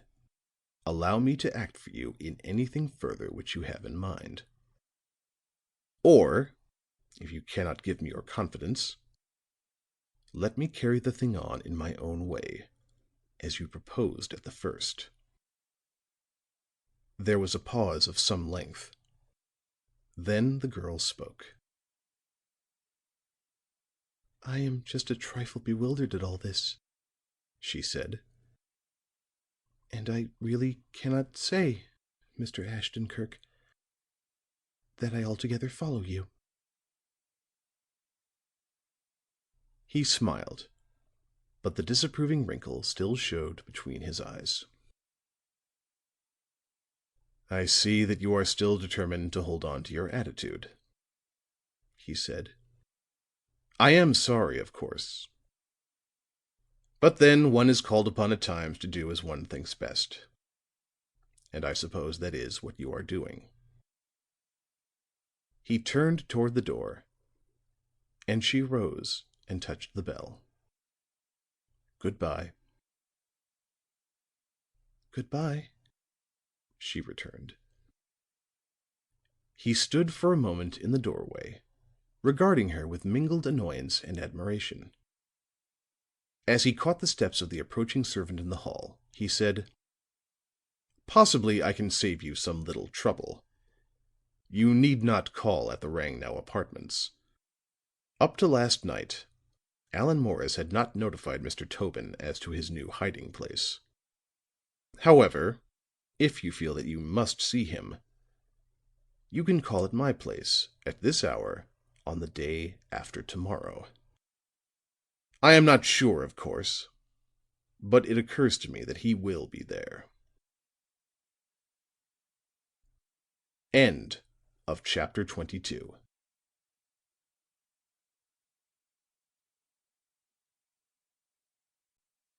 Chapter 23. The Secret of the Portrait. The morning papers had all announced the fact that the detail of police would that day be withdrawn from the scene of the murder in Christie Place.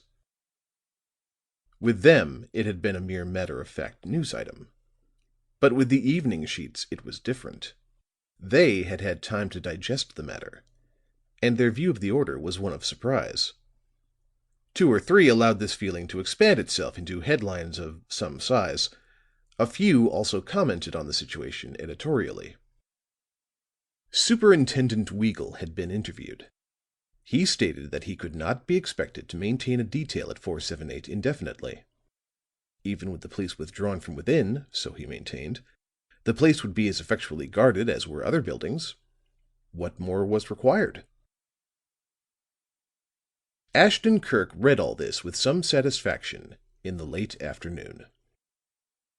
"They have given the thing even more publicity than I had hoped for," he said, as he helped Pendleton into the details of a rough-looking costume which that worthy was donning. "It must be a bad day for news, and they have plenty of space. At any rate, anyone who is at all interested in the fact is now aware that after 6 o'clock this evening, 478 Christie Place will be unguarded, except for the regular patrolmen. Of course," with a glance at Pendleton and another in a mirror at himself, "if a brace of rough-looking characters are hidden away within, there will be only a few who know it." He opened a drawer and took out 2 black, shining objects. The short barrels and blocky shapes told Pendleton that they were automatic revolvers. "They will throw 10 slugs as thick as your little finger, while you're winking your eyes many times," said Ashton Kirk. They each slipped one of the squat, formidable weapons into a hip pocket. Then they made their way out at the rear of the house.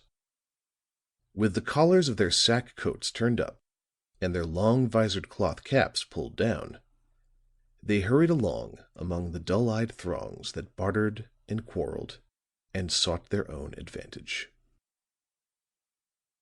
And when, in the uncertain dusk, a wagon drew up at 478, and 2 sack-coated, cloth-capped men began carrying parcels up the stairs, is it any wonder that Berg, watching from the window of his delicatessen store, said to his clerk, "That furrier that rents the rooms by the 3rd floor is putting some more things in storage over the summer yet."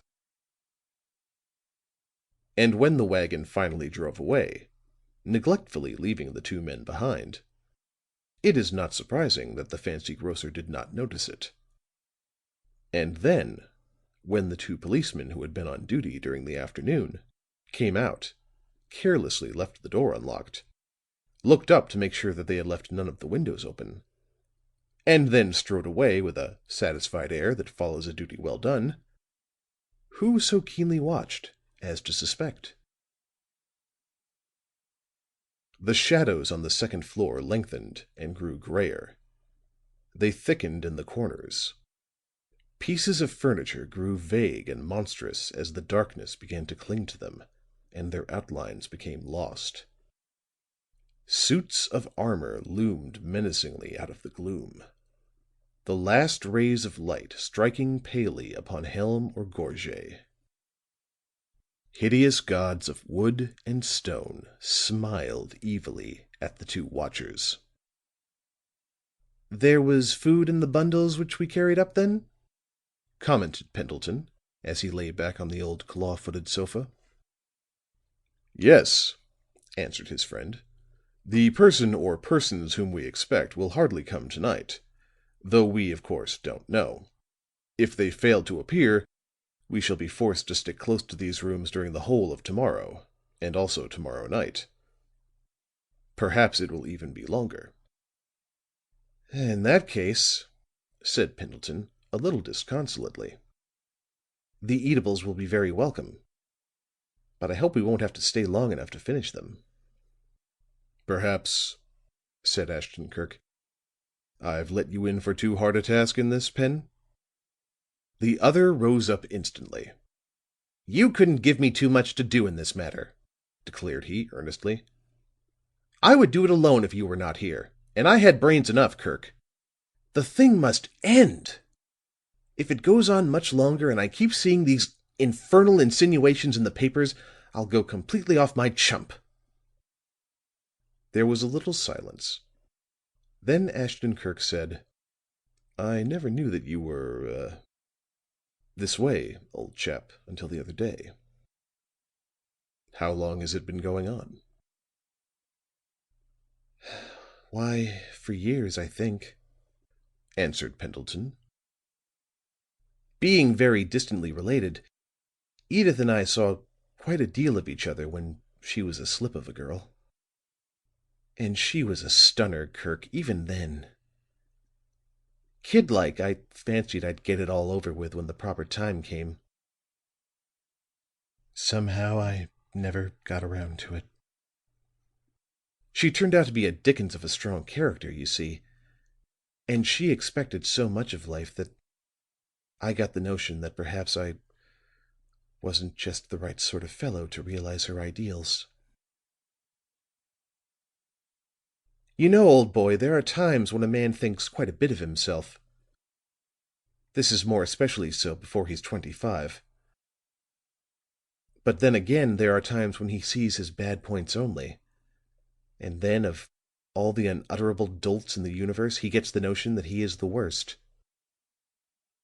When we were at college and I held down that third base position and hit .320 in the first season, I was chesty enough. I suppose you remember it. And when I came into my money and began to make collections of motor cars, yachts, and such things, I thought I had taken life by the ears and was making it say uncle. Well, we're only grown-up boys, after all. I recall that I thought I'd dazzle Edyth with my magnificence, just as Tom Sawyer did the little girl with the 2 long braids of yellow hair. Do you remember? And it was after I discovered that she was not to be dazzled that I sort of gave up. I wasn't anybody. I never would be anybody. And Edyth would be the sort of woman who would expect her husband to take the front at a jump. And no sensible person could imagine me at the front of anything. Unless it was a procession on its way to the Bow Wows. "I think," said Ashton-Kirk, "that you began to prostrate yourself before your idol. And when a man takes to that, he always gets to thinking meanly of himself. The attitude has much to do with the state of mind, I imagine. Miss Vale is a courageous, capable girl, but you can never tell what sort of a man a woman will select for a husband. Girls have fancies upon the subject, and give voice to them sometimes. But it is the man they choose, and not the one they picture to whom you must give your attention." "I suppose that is true enough," said Pendleton. "Miss Vale's evident strength awed you," went on the other, "and then your timidity began to magnify her qualities. No woman is what she seems to be to the man who loves her. Miss Vale is not so difficult to please as you thought. I fancy that her engagement to young Morris proves that." "There you have it!" cried Pendleton. "That's it, Kirk. I've stood aside considering myself unworthy, and allowed a fellow to slip by me who is as colorless as water. Allan Morris is no more fit to be her husband than—" At loss for a simile, he halted for a moment, and then burst out, "Oh, he's impossible!" "So far as we have tested him, certainly," agreed Ashton Kirk. "He has shown no great strength of character." "He's acted like a frightened child all through this affair. He's mixed up in it, and through his weakness allowed Edyth to also entangle herself. Again and again he's run to her or called to her to tell her of some fresh complication that he'd gotten his frightened self into. And to protect him, she has dared and done what would have frightened an ordinary woman into fits." "I think," observed Ashton Kirk, "that she has realized his position, to some extent at least. The fact that he is weak has, I think, dawned upon her already. She may also see his evident selfishness before long. If she does, why, might there not still be some hope for you, Pen?" Pendleton shook his head in the gloom. "I'm afraid not," said he, hopelessly. "Somehow a weak man makes a great appeal to the woman who has grown to care for him. He arouses her mother instinct. And Edyth is so strong that her pity—" "May induce her to do her utmost to see him through this trouble," interrupted Ashton Kirk. "But it may not carry her much further. When once the thing is over, a reaction may set in. Who knows?" But Pendleton refused to be comforted. For a long time they talked of Edyth Vale, Morris, and the killing of Hume. Finally Pendleton said, "I suppose we can't smoke here tonight, can we?" "No, the lights might be seen, and we can't tell what sharp eyes are watching the place." Pendleton sighed drearily. There were many clocks in the rooms. The policemen must have amused themselves by winding and setting them, for at the end of each hour they began to strike, singly and in pairs. The brisk strokes of the nervous little modern clock mingled with the solemn, sonorous beat of an old New England timepiece, whose wooden works creaked and labored complainingly. Elaborate Swiss chimes pealed from others. Through the darkness, a persistent cuckoo could be heard throwing open a small shutter and stridently announcing his version of the time. It was some time after midnight that Pendleton began to yawn.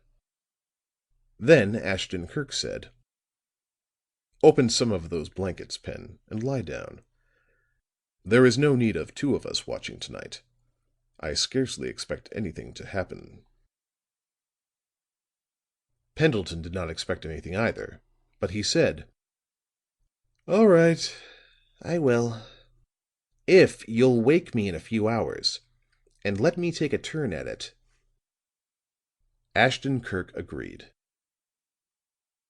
Pendleton stretched himself upon the sofa, and soon his deep breathing told that he was asleep. As the night drew on, the solitary watcher grew chilled in the unheated rooms, and huddled himself into another blanket. But he sat near the door leading to the hall, which was slightly ajar, and though his eyes closed sometimes in weariness, he never lost a sound in the street or a tick of one of the clocks. Through the entire night he watched and waited, almost without moving.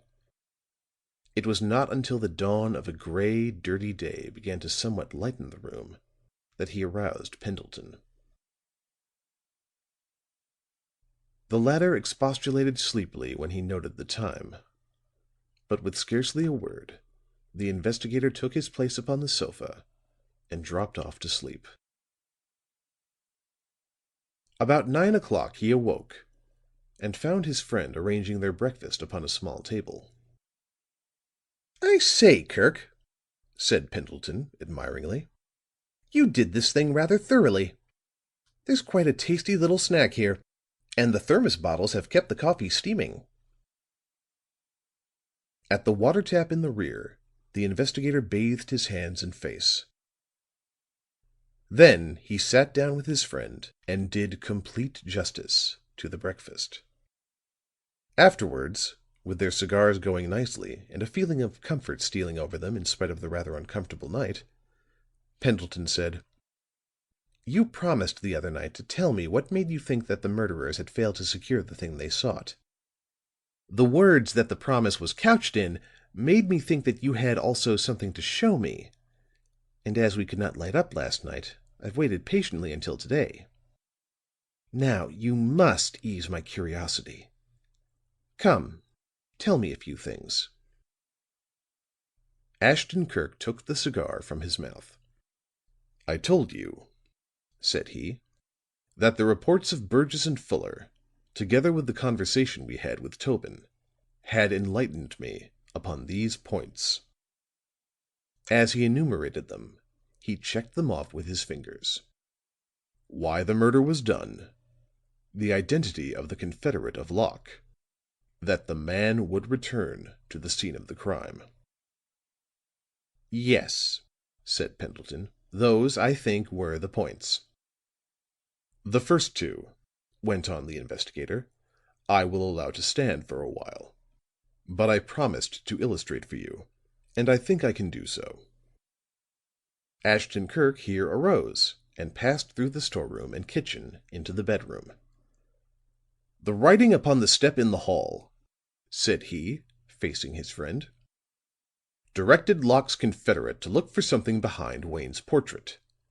As all the pictures of Wayne in the place were broken or otherwise showed traces of rough handling, it seemed that the thing desired must have been found. However, I was not sure about that, as I have told you. If you will recall Tobin's remarks of the other night, you will note that the only thing he could admire in the man's character was his fighting spirit. Then it developed that Hume made a boast of having come by this naturally enough. He claimed descent from one of Washington's officers. Tobin could not recall the officer's name, but he related an anecdote of him that was unmistakable. The officer was General Wayne." "By George!" cried Pendleton. "The collection of Wayne portraits was in this way explained.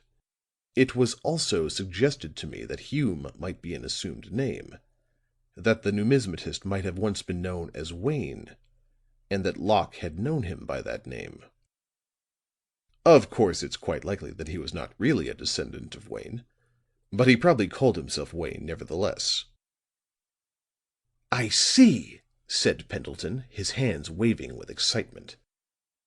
"And in the stress of the moment, Locke wrote the name Wayne upon the step in candle grease, forgetting that his confederate only knew their proposed victim as Hume." His eyes rested upon the walls and upon the sneering, unpleasant portrait of the murdered man. "He meant that the thing he desired was there," indicating the portrait with an exultant sweep of the arm. "And by George, it must be there still!" He sprang forward with the evident intention of wrenching the picture from the wall, but Ashton-Kirk restrained him. "Don't," said he. "We'll leave that for our expected visitor." "Surely," protested the excited Pendleton, "you don't propose to leave the thing there? Think of the risk. You might lose it in the end. For, you know, one never foresees what is to turn up." "A fisherman must always risk losing his lure," answered the investigator composedly. They spent the long hours of the day in smoking and talking, and at intervals they ate the sandwiches and other things which had been smuggled in the guise of packages of furs. And finally the shadows gathered and thickened once again in Christie Place.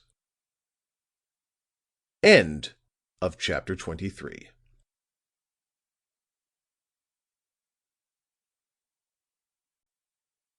Chapter 24. The Second Night.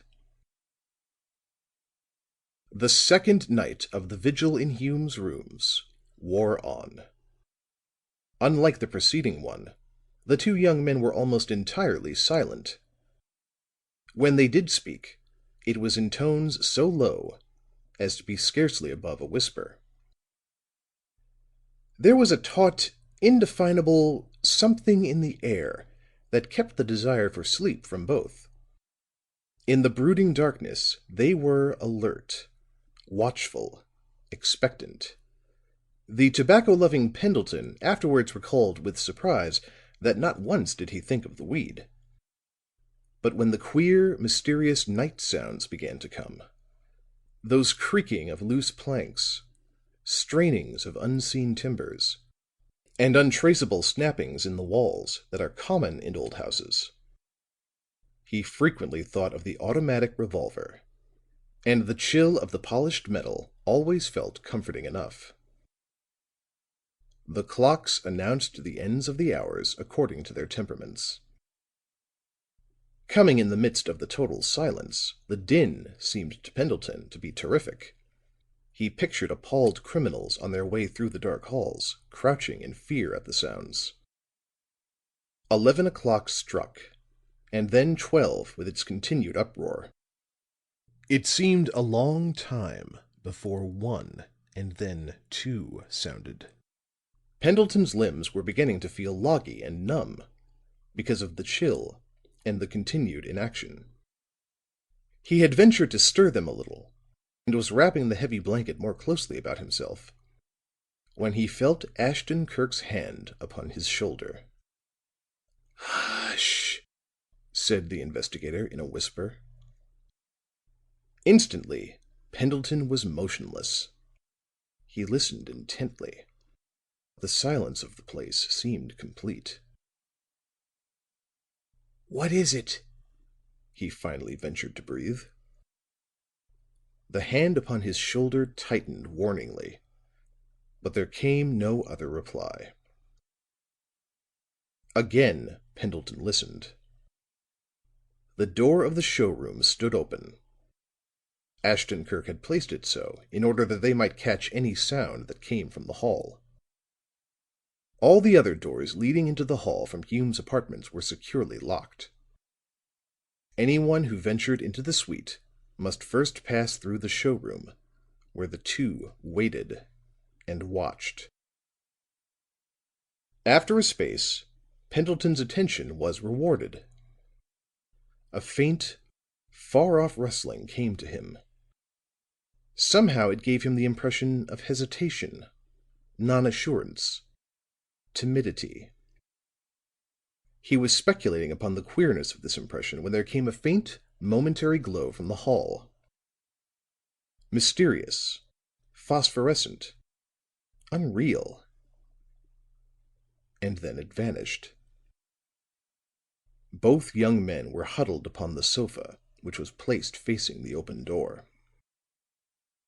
A huge Spanish screen was drawn before them, but the black leather was cracked in places, and through these they had a clear view of the hall.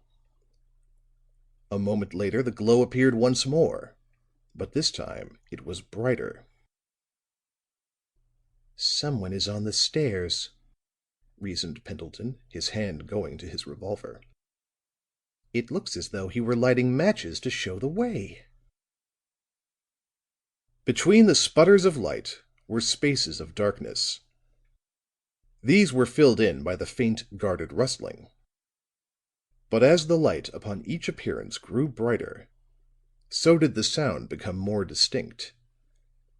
And at length a light resonance, unmistakably a footstep, came from the hall.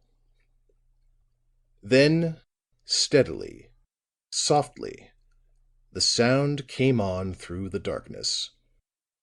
Nearer and nearer it drew, until at length it became unmistakable.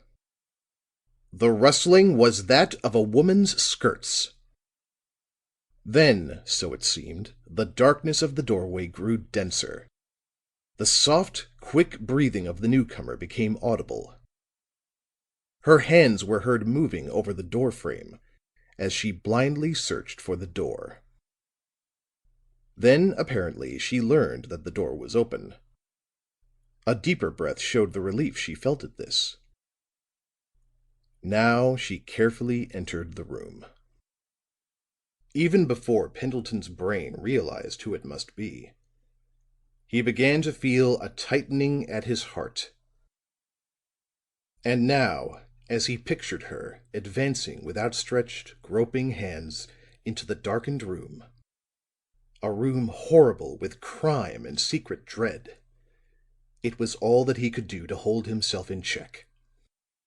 He had almost an overmastering desire to spring up, to cry out to her, to tell her not to fear.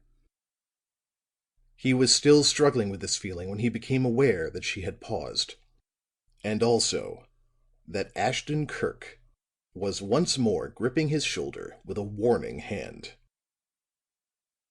Becoming instantly alert, his senses perceived a stoppage of everything. The clocks seemed to tick more faintly. He could no longer hear the woman breathe. There was an instant that roared with silence. Then came the soft, steady padding of feet descending the stair.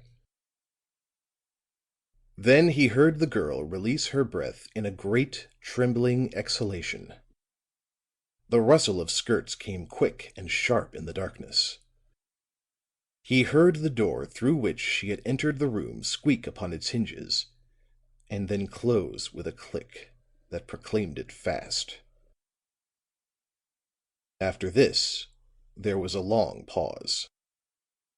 Pendleton could hear the faint breathing of the girl, and thought it rather odd that she did not catch the sound of his own.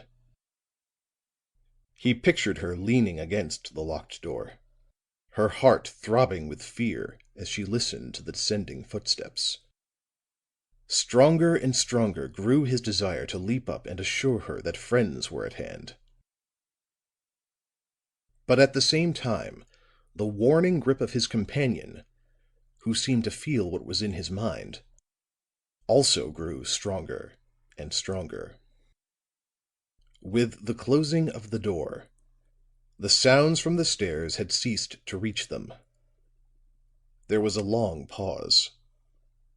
Pendleton, during this, grew sensible of a long, wavering mental antenna which he projected into the shadows.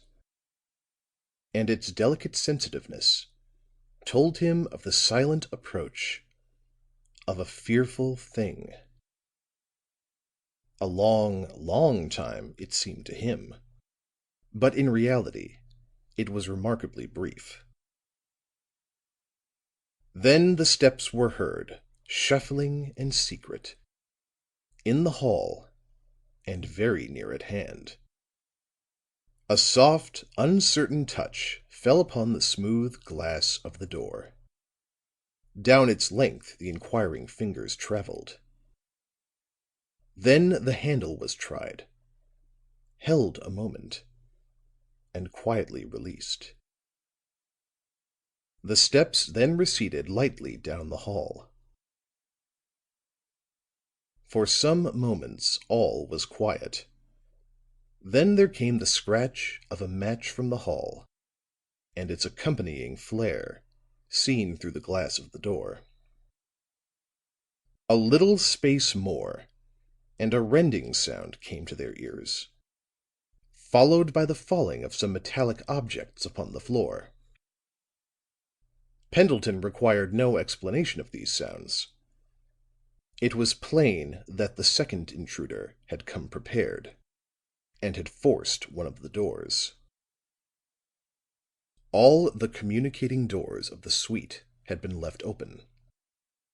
Through them came the pushing about of furniture and the drawing down of blinds. Then another match flared, followed by a stronger and steadier light, which showed that the second visitor had lighted the gas. The light filtered palely through the various rooms into the one in which the two men and the woman were hidden. By means of this, the former could make out the latter in a dim, uncertain sort of way. She seemed unusually tall as she moved noiselessly across the floor and peered cautiously through the communicating doorways. What she saw must have startled her, for she drew quickly back, her hand pressed to her heart. Then, softly, she retraced her steps. They heard the door catch slip quietly back, and were conscious that the door was swung open. The woman then crept, inch by inch, so it seemed, down the hall. It was the bedroom door that had been forced. The two watchers noted the bar of light that slanted from it across the passage. Nearer and nearer the woman approached to it. Pendleton had at first thought that she was making for the stairs, but this died away as she passed them unheeding. The automatic revolver was in his hand instantly. Leaning toward his friend, he breathed in his ear. "She's going in there." The blanket slipped from him as he arose to his feet. His legs were still cramped and stiffened. He felt clumsy and unsure. Ashton Kirk evidently agreed that the time had come for action, for he whispered in reply, "Through the rooms. I will take the hall." Pendleton stepped from behind the screen like a shadow. Through the door leading to the storeroom, he had an uninterrupted view of a part of the bedroom. And across the floor he saw thrown the shadow of a man. Noiselessly he tiptoed into the kitchen, the revolver held ready. Just outside the bedroom he paused, and drawing to one side, waited. Then he noted the shadow move slightly, and heard a deep, rumbling voice say in French, "You are a devil. Even now, as I look at you, you laugh and jibe." The shadow upon the floor here swung its arms threateningly. "But laugh away. I have won, and it is my turn to laugh." Here the shadow slid along and up the wall. Peering around the edge of the door, Pendleton saw a man with massive, stooped shoulders and a great square head, covered with thick iron-gray hair.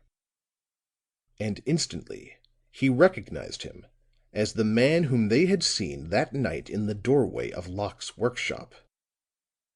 The stranger was standing just under the portrait of Hume. He gazed up at it, and his big shoulders shook with laughter. "What a mistake to make," he said, still in French. "How was I to know that the old devil once called himself Wayne?" He reached up and took the picture from its hook.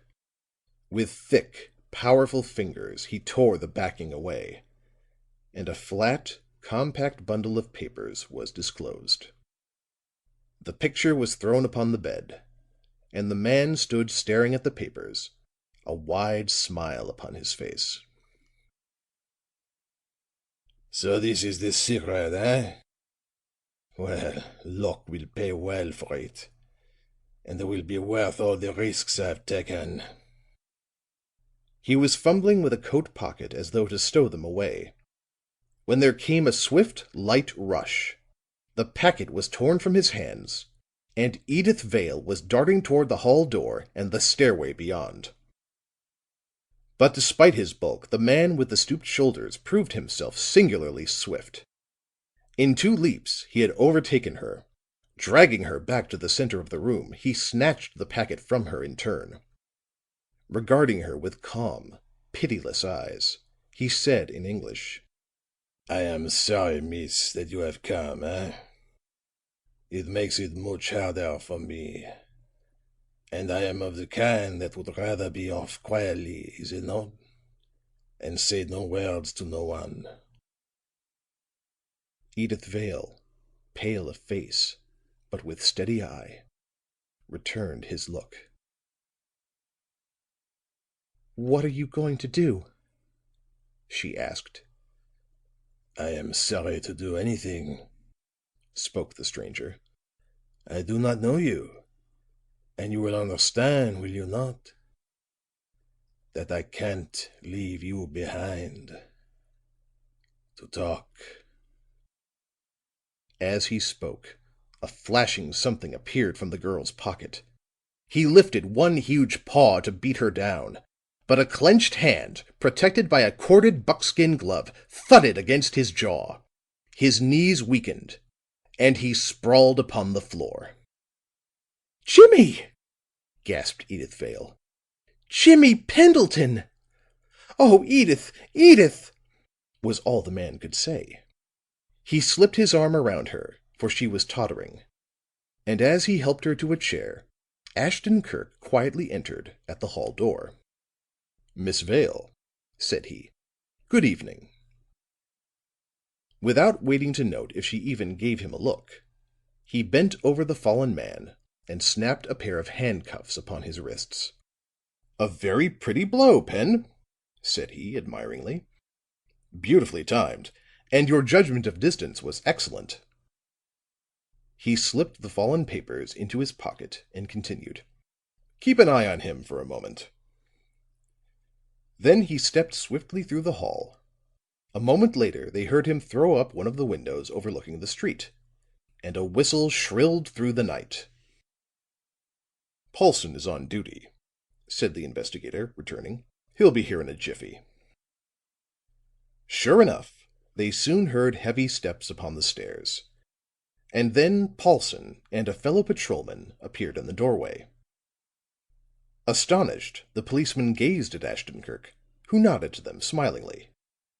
Then they turned their gaze upon Pendleton, who was speaking soothing words to the white-faced girl, who, now that the danger was over, clung to him tremblingly. But when their eyes centered upon the manacled stranger who was then dazedly struggling to a sitting position, Paulson asked, "Who is this?" "This," answered Ashton Kirk, "is Monsieur Sagon, a fellow lodger of Antonio Spatola, formerly a very close friend of the late Mr. Hume, and once a resident of Bayonne, in France." End of chapter 24.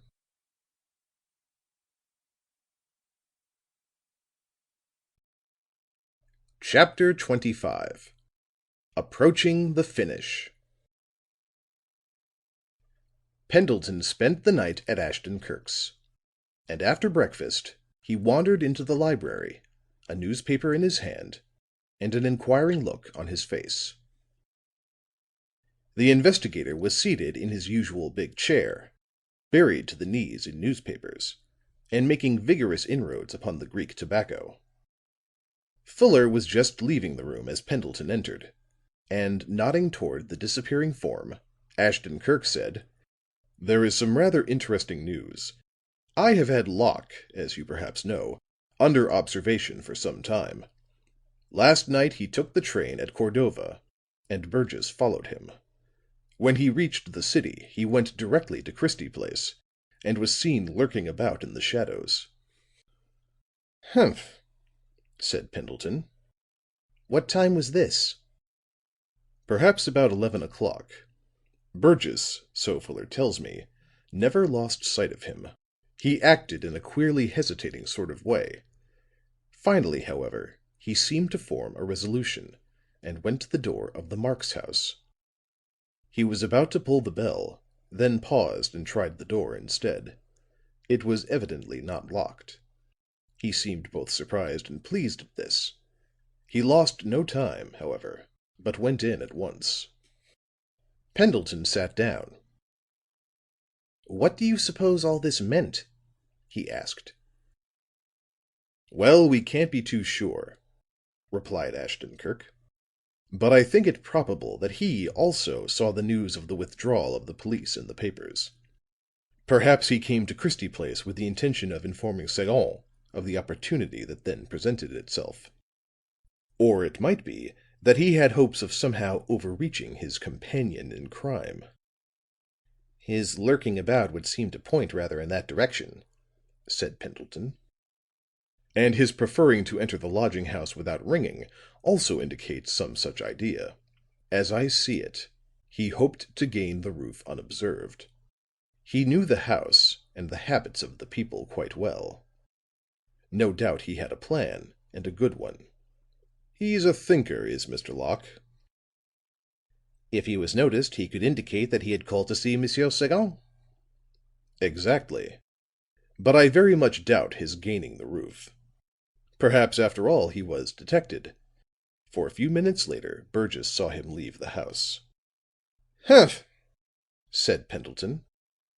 Then, after some few moments spent in the examination of his paper, he threw it down.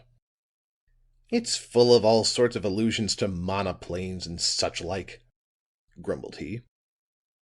"As I had to take Edyth home last night, and you went bravely away with the police and Sagon, I find myself, as usual, trailing some distance in the rear." Ashton Kirk regarded the litter of newspapers ruefully. "I gave them the heads of the case very plainly," said he. "But as it was almost the hour for going to press, I suppose they did not get the finer points of my meaning. Some of them have made a sad mess of it. However, the evening papers will have a coherent account, I suppose." "If you think I am going to wait until the evening papers are issued to get to the bottom of this thing, you're much mistaken," declared Pendleton. "I demand a full and detailed explanation immediately." Here a tap came upon the door. Stumph entered and handed Ashton Kirk a card. "Let him come up," said the latter. And as the man went out, he continued to Pendleton. "We will both probably be much enlightened now. It is Allan Morris." "Just as you said," spoke Pendleton. "It's really almost like second sight." The investigator laughed. "A small feat of reasoning, nothing more," said he. "However, an enthusiast might find some of the elements of second sight in our conversation in this room about a week ago." Pendleton looked at him questioningly. "It was on the morning that you came to announce the coming of Miss Vale.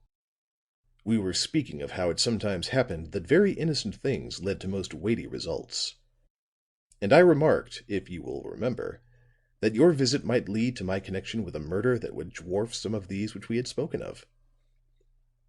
"So you did," agreed Pendleton. "That is rather remarkable, Kirk." "And further," smiled the investigator, "I recall that I expressed great admiration for Marriott's conception of a homicide, the matter of Smallbones and the Hague. The weapon used by Smallbones, it turns out, was identical in character to the one used by Sagon." "A bayonet!" cried Pendleton. "By George, so it was!" Just then Stumph announced Allan Morris. The latter was pale and haggard.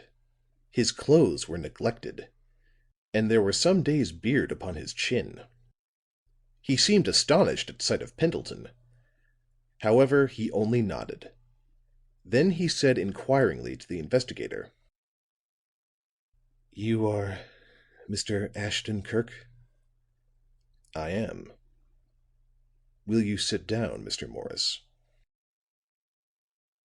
Morris sat down dejectedly. "Tobin advised me to come see you," he said. "I refused at first, but in view of what the newspapers contained this morning, I reconsidered it." Ashton Kirk nodded. "If you had come to me in the first place," said he, "you'd probably not have fallen into this mess, and you'd have saved yourself a great deal of suffering." He regarded the young man for a moment, and then went on. "Miss Vale, I suppose, has told you of her dealings with me?" "She has," said Morris. "She's been very candid with me in everything. If I had been the same with her," bitterly, "I should have acted more like a natural human being. You see, we were to be married. She was very rich, while I had comparatively nothing. But this in itself would not have been sufficient to have prevented our wedding for so long. The fact was that I had gotten myself into trouble through speculation. I had a fear that my position might even be considered criminal from some points of view. And I allowed myself to get nervous over it. However, there was a way by which it was possible for me to extricate myself. To explain this, I'll have to go back some years." "Take your own time," said Ashton-Kirk. "Well, my father had worked for years perfecting the plans of a heavier-than-air flying machine," Morris resumed. "At the time of his death, he told me that it was all complete but the constructing, and that I had millions within my reach. But Hume had the plans. My father had borrowed money of him, a considerable sum, and had given him the plans as security. Hume had always derided the idea of the monoplane. Tobin, who knew them both, tells me that he was forever mocking my father upon the subject. And when the time came when the plans could be redeemed, Hume denied having them. There was no receipt, nothing to show that the transaction had ever occurred. The man declared that the whole thing was a drunken dream. He had never seen any plans, he had never paid out any money, he knew nothing about the matter. Time and again the man reiterated this. And each time, so I've heard, he would go off into gales of laughter. I have no doubt but that the entire performance on his part was to afford himself these opportunities. He seemed to love such things." "Was it not possible for your father to duplicate the plans?" "At an earlier time it would have meant but a few weeks' application at most. But at this period the thing was impossible. The last long debauch seemed to have sapped his intellect. It was also the direct cause of his death." "I see," said Ashton-Kirk. "I took the matter up with Hume at once," went on the young man. "But I had no more success than my father. In the man's eyes I had but replaced my father. I was another patient subject for his mockery, derision and abuse. There were some scattered drawings of the monoplane in father's office. I began a study of these, thinking to chance upon the principal idea. But I was unsuccessful. All this, you understand, was before I had met Miss Vale, and before I was tangled up in the trouble I have just mentioned. The fear began to grow on me that Hume meant to use the plans to his own advantage. I knew that he had long been familiar with Locke, who was reputed to be a mechanical genius, and between them I fancied they'd take action. I began a watch upon the reports of the patent office, thinking that that would finally give me something tangible to use against them. However, I never gave up my visits to Hume, or my efforts to make him admit possession of my father's property. It was during one of these visits that I first met Spatola, and I was much struck by the performance of his cockatoos. My father had always held to the idea that the problem of flight would be finally solved by a study of the birds. This gave me an idea, and I took to visiting Spatola in his lodgings at Christie Place. He'd have the cockatoos fly slowly round and round the big attic, and I'd watch them and take notes. It was about this time that I met Miss Vale and asked her to be my wife. A very little later, in an effort to raise money. I got into the financial trouble which I have referred to. After a little, the question of a time for our marriage came up. I was filled with fear and put it off. This occurred several times, and I was at my wits' end. I could not marry with that thing hanging over me. Suppose it should turn out as I feared. Imagine the shock to a high-spirited girl to discover that she had married a defaulter. It was then that I turned to the matter of the plans as my only hope. With a perfected idea, I could readily secure a large sum of money in advance. So I redoubled my efforts to have a settlement with Hume. But he only derided me as usual. Continued visits to Spatola to study the flight of the birds showed me that the Italian was a fine fellow, well educated and with much feeling and appreciation. We became fast friends, and so, little by little, I told him my story. "About the invention?" asked Ashton-Kirk. Yes. The investigator turned to Pendleton. "I think," said he, "that I now understand why Spatola grew so uncommunicative and suspicious toward the end of our interview at City Hall. We both thought that it was because I spoke of shorthand, but it was perhaps because I mentioned an invention in the way of writing music. He feared that I was trying to incriminate Mr. Morris in some way." Pendleton nodded. "That," said he, "I think explains it." "As you no doubt know," went on Morris, after the investigator had once more given him his attention, "Spatola liked Hume none too well. And he had reason for his hatred, poor fellow.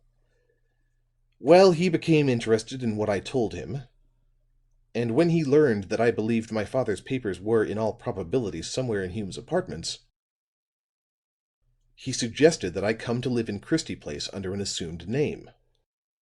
He thought that in time an opportunity would present itself to cross the roofs some night, enter Hume's place by the scuttle, and so possess myself of the plans.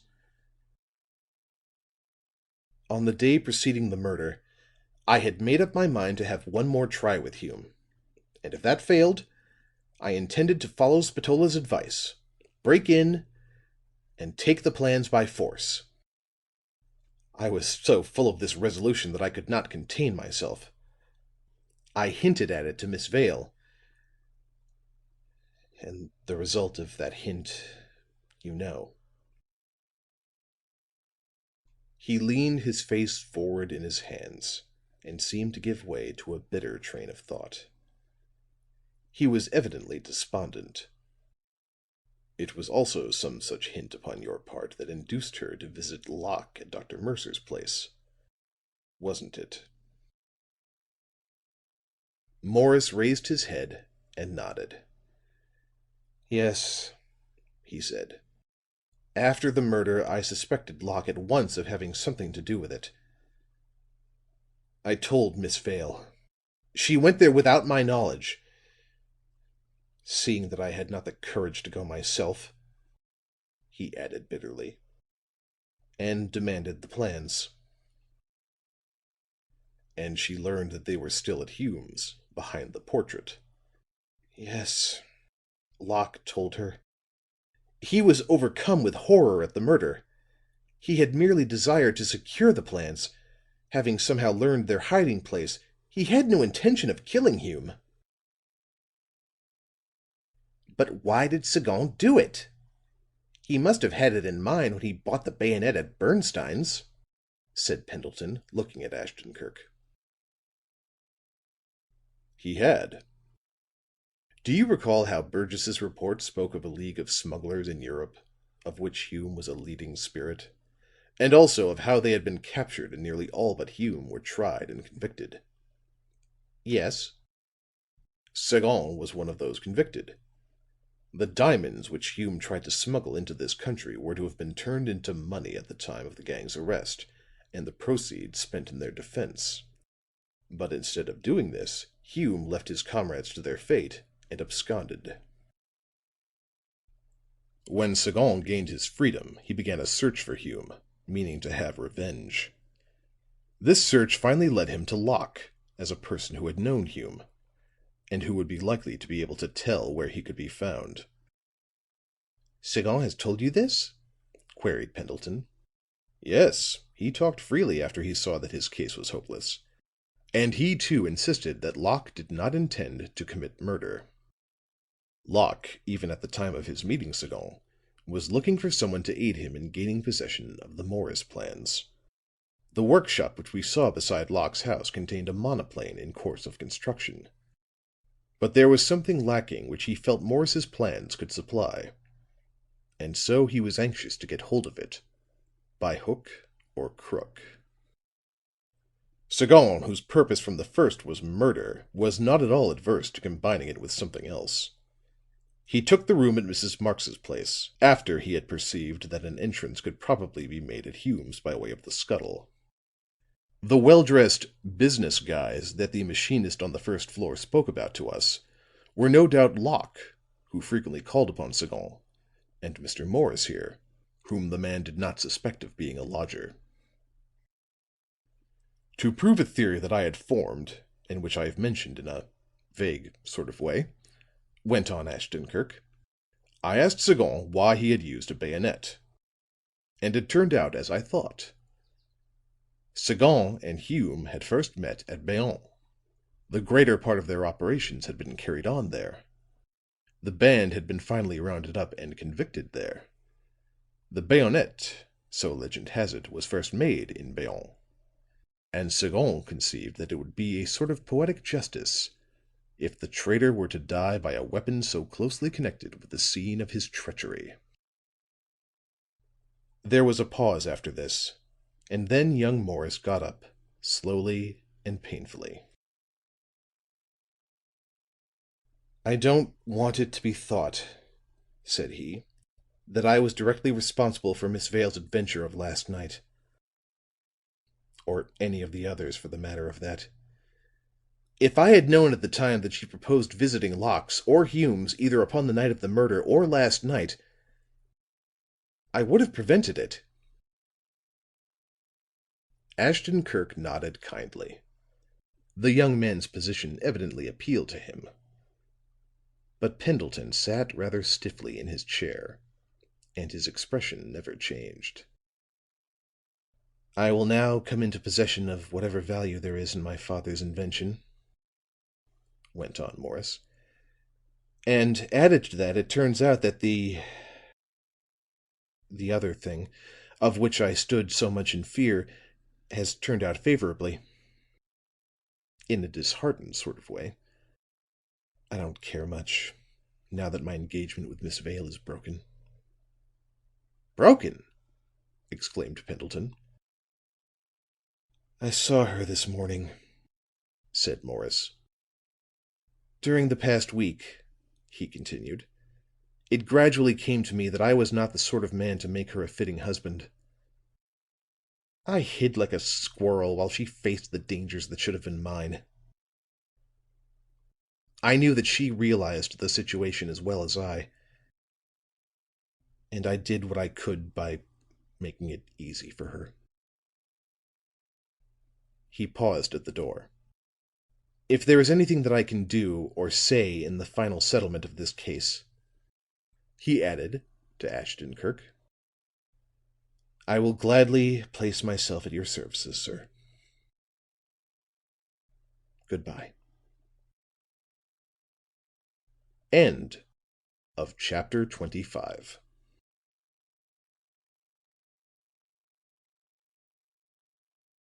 Chapter 26. The Finish.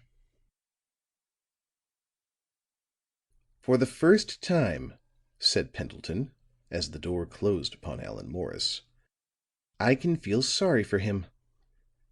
To lose a girl like Edyth Vale is indeed a calamity. Think of the courage she's shown, of what she was willing to do. Why, Kirk, she's 1 in 10,000. But Ashton Kirk only nodded. He had arisen upon the departure of Morris, and was now drawing on a pair of gloves. The splendid qualities of Miss Vale apparently had little appeal for him at that moment. "Are you ready?" he asked in a businesslike way. "Ready?" repeated Pendleton, surprised. "To be sure. We can scarcely call this case complete until something has been done in the matter of Locke." "That's so. But somehow I had the notion that your men had already attended to him." "I always prefer to finish my work in my own way," said the investigator. "Osborne, as soon as he heard of Locke, through Sagon, wanted to take up the trail. But I convinced him that he'd better leave it to me." Pendleton clapped on his hat. "I'm with you," said he. "But where do you expect to find him?" Ashton Kirk rang for Stumph and ordered the car. Then he replied, "We'll more than likely find him at home. Burgess followed him back to Cordova last night." They went down and climbed into the car, and were soon on the road. A little distance from the Mercer Institute, they came upon a compact-looking man seated upon the top rail of a fence, chewing at a straw. He wore heavy, much-splashed boots and a sun-scorched suit of clothes. "Ah," said Ashton-Kirk. "I see Burgess is still on the job." "Burgess?" echoed Pendleton. He looked at the man upon the fence in surprise. Except for the very broad shoulders, there was no resemblance. However, Burgess grinned amiably through a rather neglected growth of beard. "I expected you along about this time," said he to the investigator. "Is everything all right?" asked Ashton-Kirk. "He's still there," answered Burgess, and he nodded toward a house with a peaked and slated roof, which stood some little distance up an intersecting road. It was the same house through the window of which Pendleton had seen Edyth Vale some nights previously. But somehow it seemed strange and unfamiliar in daylight. "I can see three sides of it from here," went on Burgess. "And if he dropped out of one of the windows on the fourth side, I could sight him before he'd gone 50 yards. You may be sure he's there, all right." "You've heard of what took place last night, I suppose?" Burgess tapped a folded newspaper at his breast pocket. "So has Locke," said he. "Apparently his orders are to furnish him with the papers as soon as they arrive. A man from the Institute building brought one to him more than an hour ago."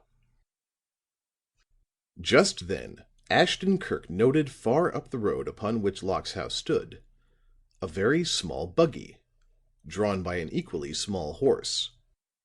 In the buggy sat a man whose huge bulk seemed to bulge out beyond its sides. Arriving before Locke's house, the small horse stopped, as though from habit.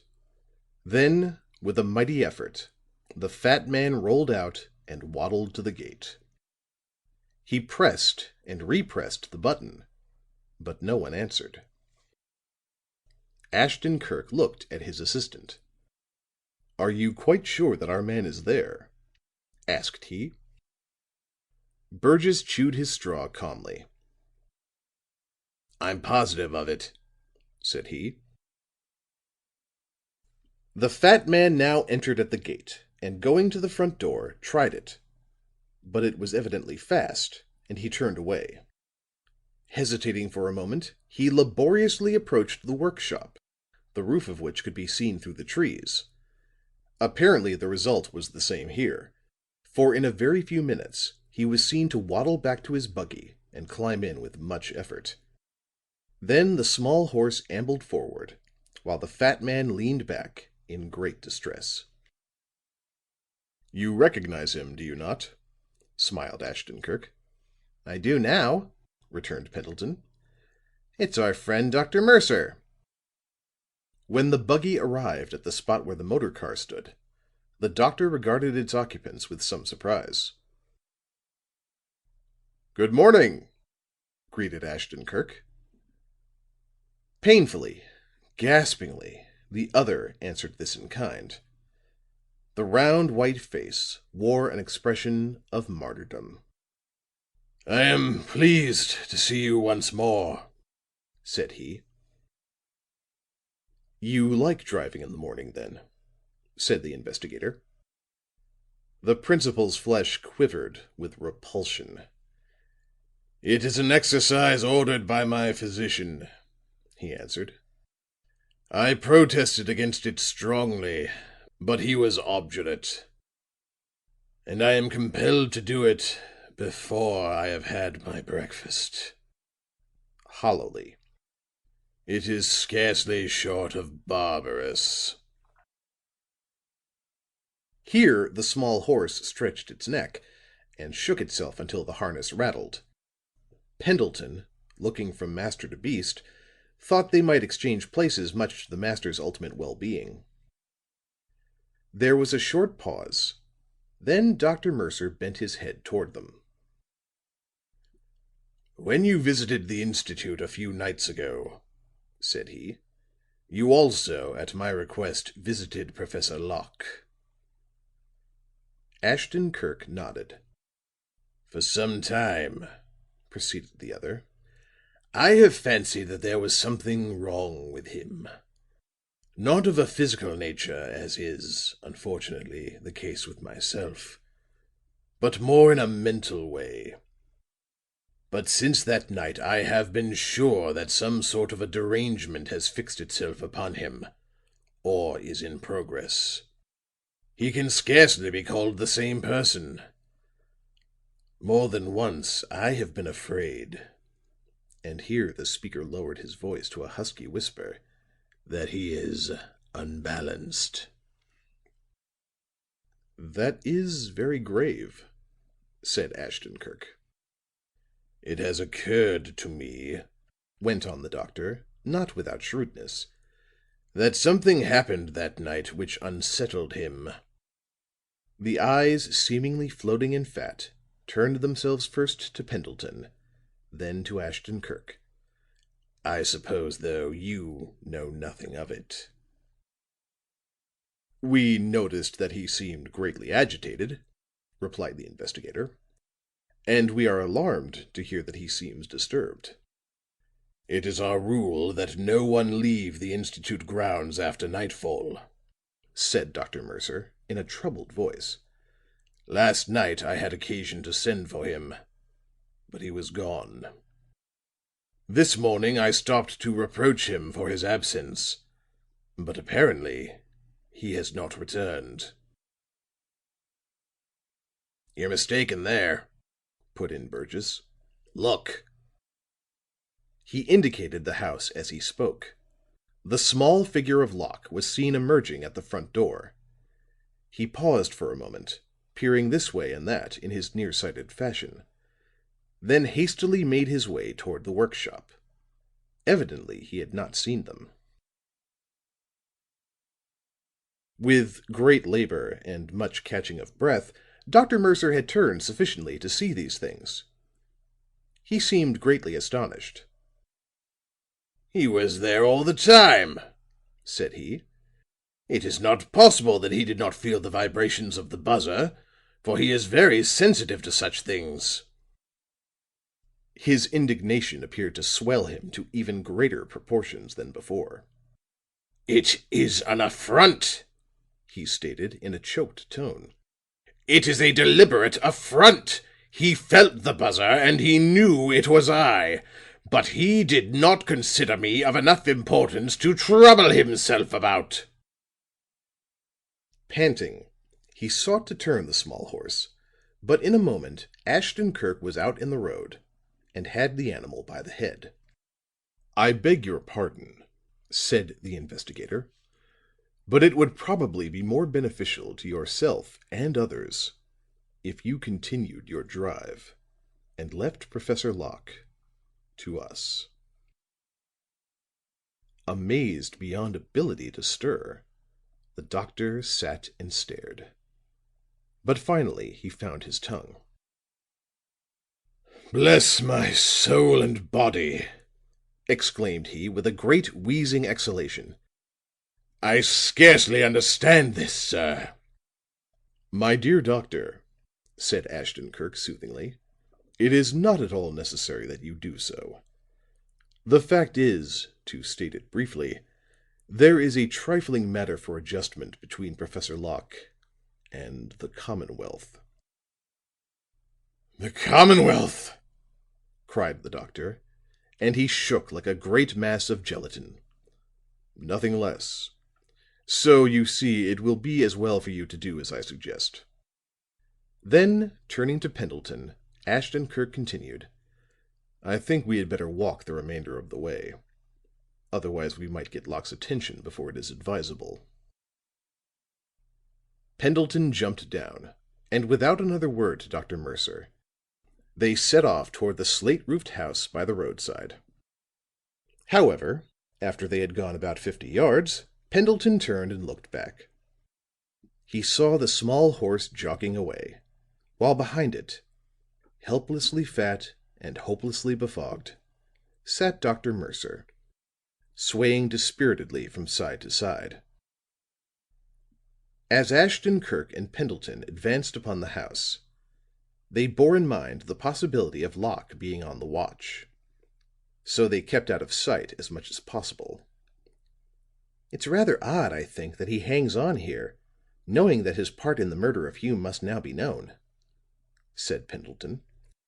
"I rather expected an attempt at escape." "That may come later," said the investigator, grimly. "The finish of a thing of this sort is always a matter for speculation. I have seen desperate criminals who surrendered like lambs, and I've seen the other sort give a platoon of police a good day's work in their taking." "Do you think it possible that Locke is one of this latter type?" "There is no knowing. But I am inclined to believe that he is." Pendleton shook his head. It seemed impossible that this dapper little man, with his peering, short-sighted eyes, could be capable of any determined effort to escape the police when once driven into a corner. However, Pendleton had ample reason to respect Ashton Kirk's judgment, and so, when the latter deemed it necessary to approach with caution, he acted accordingly. They paused in front of the house. It was now past 10 o'clock, and the sun was shining brightly. A little patch of garden, filled with early flowering plants, lay between the house and the wood. All about the workshop were the tall trees which they had noticed upon their previous visit. "We had better not use the gate," suggested the investigator. "There might be an attachment of some sort that will give him warning." So under cover of the trees they scaled the fence. Then they carefully made their way toward the shop. The windows and doors of this were closed. Nothing was stirring. Near the door was scattered some rubbish and loose paper. The place had an utterly deserted look. "Do you think he is here?" asked Pendleton. "I will know in a few moments," replied the other. "Wait here." Pendleton expected Ashton-Kirk to continue his cautious approach; but to his surprise, the investigator, with cool assurance, stepped out from behind a tree and advanced toward the outbuilding. When he reached the door, he opened it and calmly stepped inside. The building was in one great room. It had some windows at the side, but the greater part of its illumination came from a huge skylight. As he closed the door behind him, Ashton-Kirk had a vague impression of something huge, made of steel rods and with far-stretching wing-like projections at the sides. But he had no time to give the mechanism even a glance.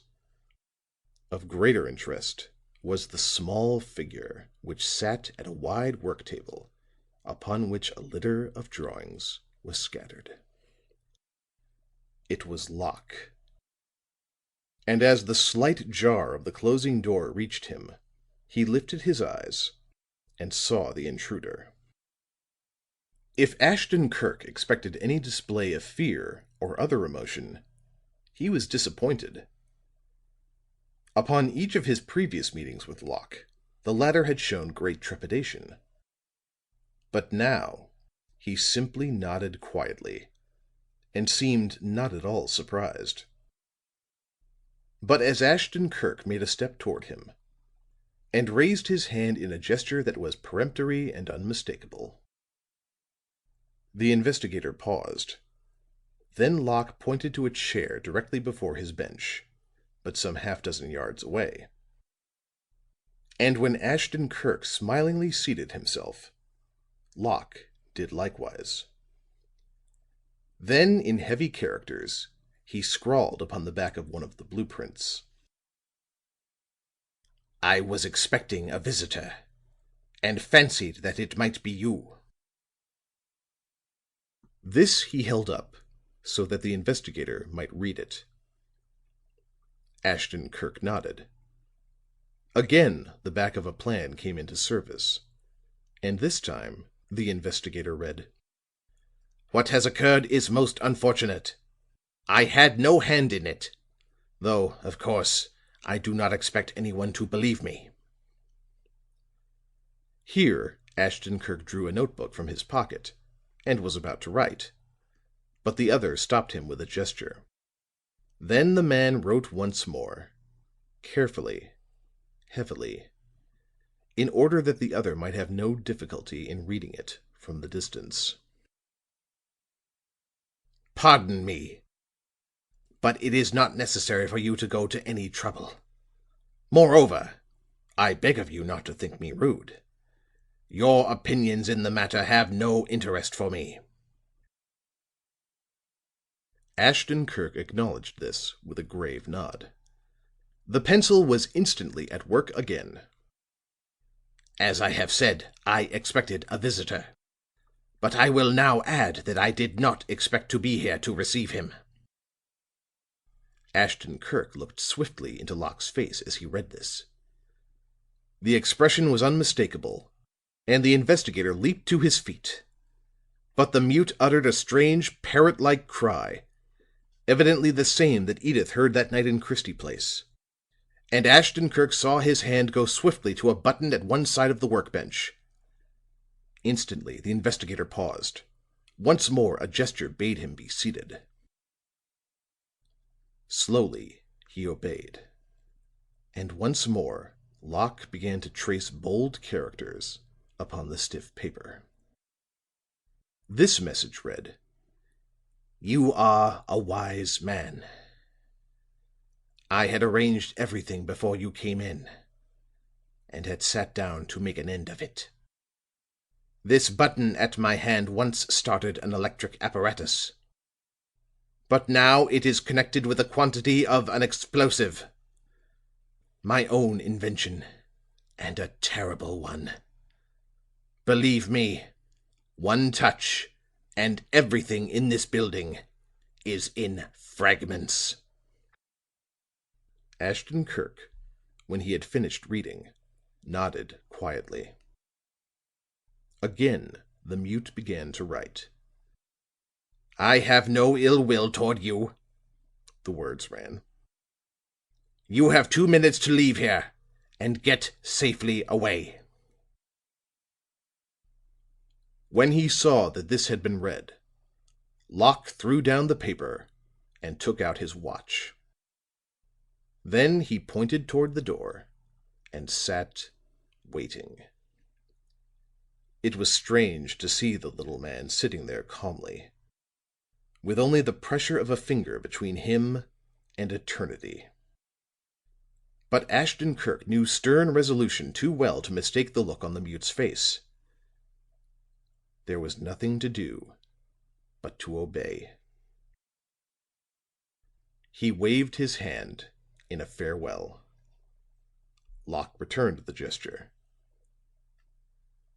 Then Ashton Kirk walked to the door, opened it, and stepped out. Pendleton, patiently watching among the trees, saw him emerge and at once moved toward him. To his amazement, the investigator took him by the arm and broke into a run. "What the deuce is the matter now?" asked Pendleton, after they had passed the gate and were racing down the road. "You'll know in a few moments," returned Ashton Kirk grimly. He permitted no pause until they reached the car, the engine of which had not been stopped. "Quick, for your lives!" he ordered as he leaped in. Pendleton and Burgess followed instantly. The car had scarcely begun its plunge forward when a horrible rending shock staggered them. And as they sped away, the debris of the deaf-mute's workshop was falling all about them.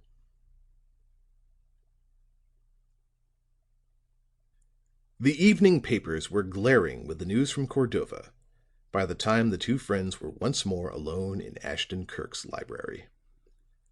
Pendleton seemed to be pondering.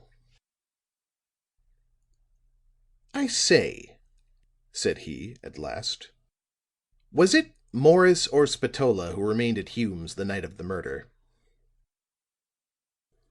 "I spoke to Spatola about that," answered Ashton Kirk.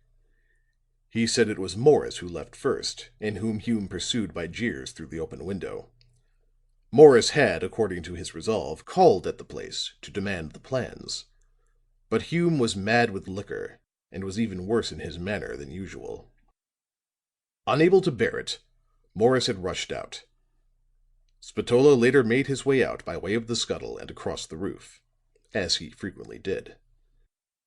The thing which Spatola had carried under his coat that night was a diploma which he had received from a musical conservatory in Rome. It was in a frame, and so made considerable bulk. Hume had denied that afternoon that Spatola had ever studied in this particular conservatory. Frantic with rage, but knowing that he was a fool for doing it, the Italian had brought his diploma as proof. Morris, under the name of Crawford, occupied a room on the floor below Spatola, and as soon as the musician entered through the scuttle, he descended the stairs and went immediately to his friend's room to console and encourage him. Some time passed, and while they were still talking, they heard a step upon the stairs leading to the attic. As no one lived there but himself, Spatola looked, and in the semi-darkness saw two men descending. He called and asked who they were, and Sagon's voice replied that it was he and a friend. They had gone up to have a talk and smoke a cigar with him. But seeing that he was not in, they had come down at once. And now, as he was apparently engaged, they would not trouble him, and with that they disappeared within Sagon's room. "Then," said Pendleton, "they had gone up through the attic, across the roofs, committed the deed, and returned while Spatola was with Morris?" "It would seem so." "But suppose that on reaching the attic, upon their return they had found Spatola there?" Sagon had calculated it all very nicely. One night a week Spatola went to play with two compatriots at their rooms. With piano, harp and violin, they gave vent to the harmony that was in them. That was the night for the trio, and Sagon knew it. But in his rage and his desire to prove his standing to Hume, Spatola had forgotten it. When he descended to Morris's rooms, the two criminals thought he had gone to make his usual visit to his friends. Sagon says he almost lost his nerve when the Italian confronted them on the stairs. "But here's a thing I've not been able to puzzle out. According to your notion, and you may have proved it since for all I know, Locke was not in the showroom during or after the murder. And yet, it should have been he who dropped the little particle from the railroad ticket upon the desk." "It would seem that way," admitted Ashton Kirk. "But the fact is that Sagon visited Locke at the Institute, and rode to the city with him that afternoon. The particle may be accounted for in that way." "Yes," mused the other, "that's so.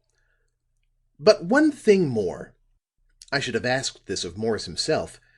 if he had not been in such a confoundedly miserable way. Why did he take to hiding immediately after the murder? He spent the night in his lodgings at Christie Place.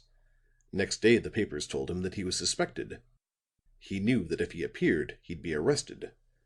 And as he desired to recover the plans before the murderers escaped with them, he felt that this would be fatal to his chances. Of course, I am not sure of this, but I think it more than likely." "Speaking of taking chances on the plans," said Pendleton, "you were willing enough to take pretty long ones on them last night. Why, Sagon actually had them in his hands." Ashton Kirk drew a flat packet from his pocket. Opening it, he showed that it contained nothing but blank paper. "This is what Sagon found behind the portrait," said he with a smile. "The real papers I was very careful to remove 2 days ago. One moment, that's the telephone." Pendleton sat rolling a cigarette and wondering, while Ashton Kirk took down the receiver. "Well," said he. Then in a moment his expression changed. "Oh, is it you? Well, how are you after your exciting experience?" Here Pendleton dropped the completed cigarette and listened. "You may consider yourself very fortunate to escape with a slight headache," said Ashton Kirk. Then there was a pause, and he said, apparently in answer to a question, "Oh, yes, he's with me now. Will you speak with him?" Pendleton arose and took a step toward the stand. But he halted as if shot when his friend continued in the transmitter. "No?" Pause. "Oh, very well. Goodbye." Ashton Kirk hung up the receiver and turned to his friend. "So," said Pendleton in a queer sort of voice, "she doesn't wish to speak to me?" "Not over the wire, no. But she wants you to come to her. At once.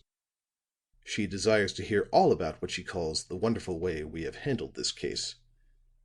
And she wants to hear it from you." Ashton Kirk looked at his watch. "It is now 10:45. You can get there by 11 if you rush." "Do you call doing that little distance in 15 minutes rushing?" The young man's face was radiant, and he was making for the door as he spoke. "If I don't do it in half that time, I'm a duffer." Then the door slapped behind him, and Ashton Kirk heard him bounding down the stairs.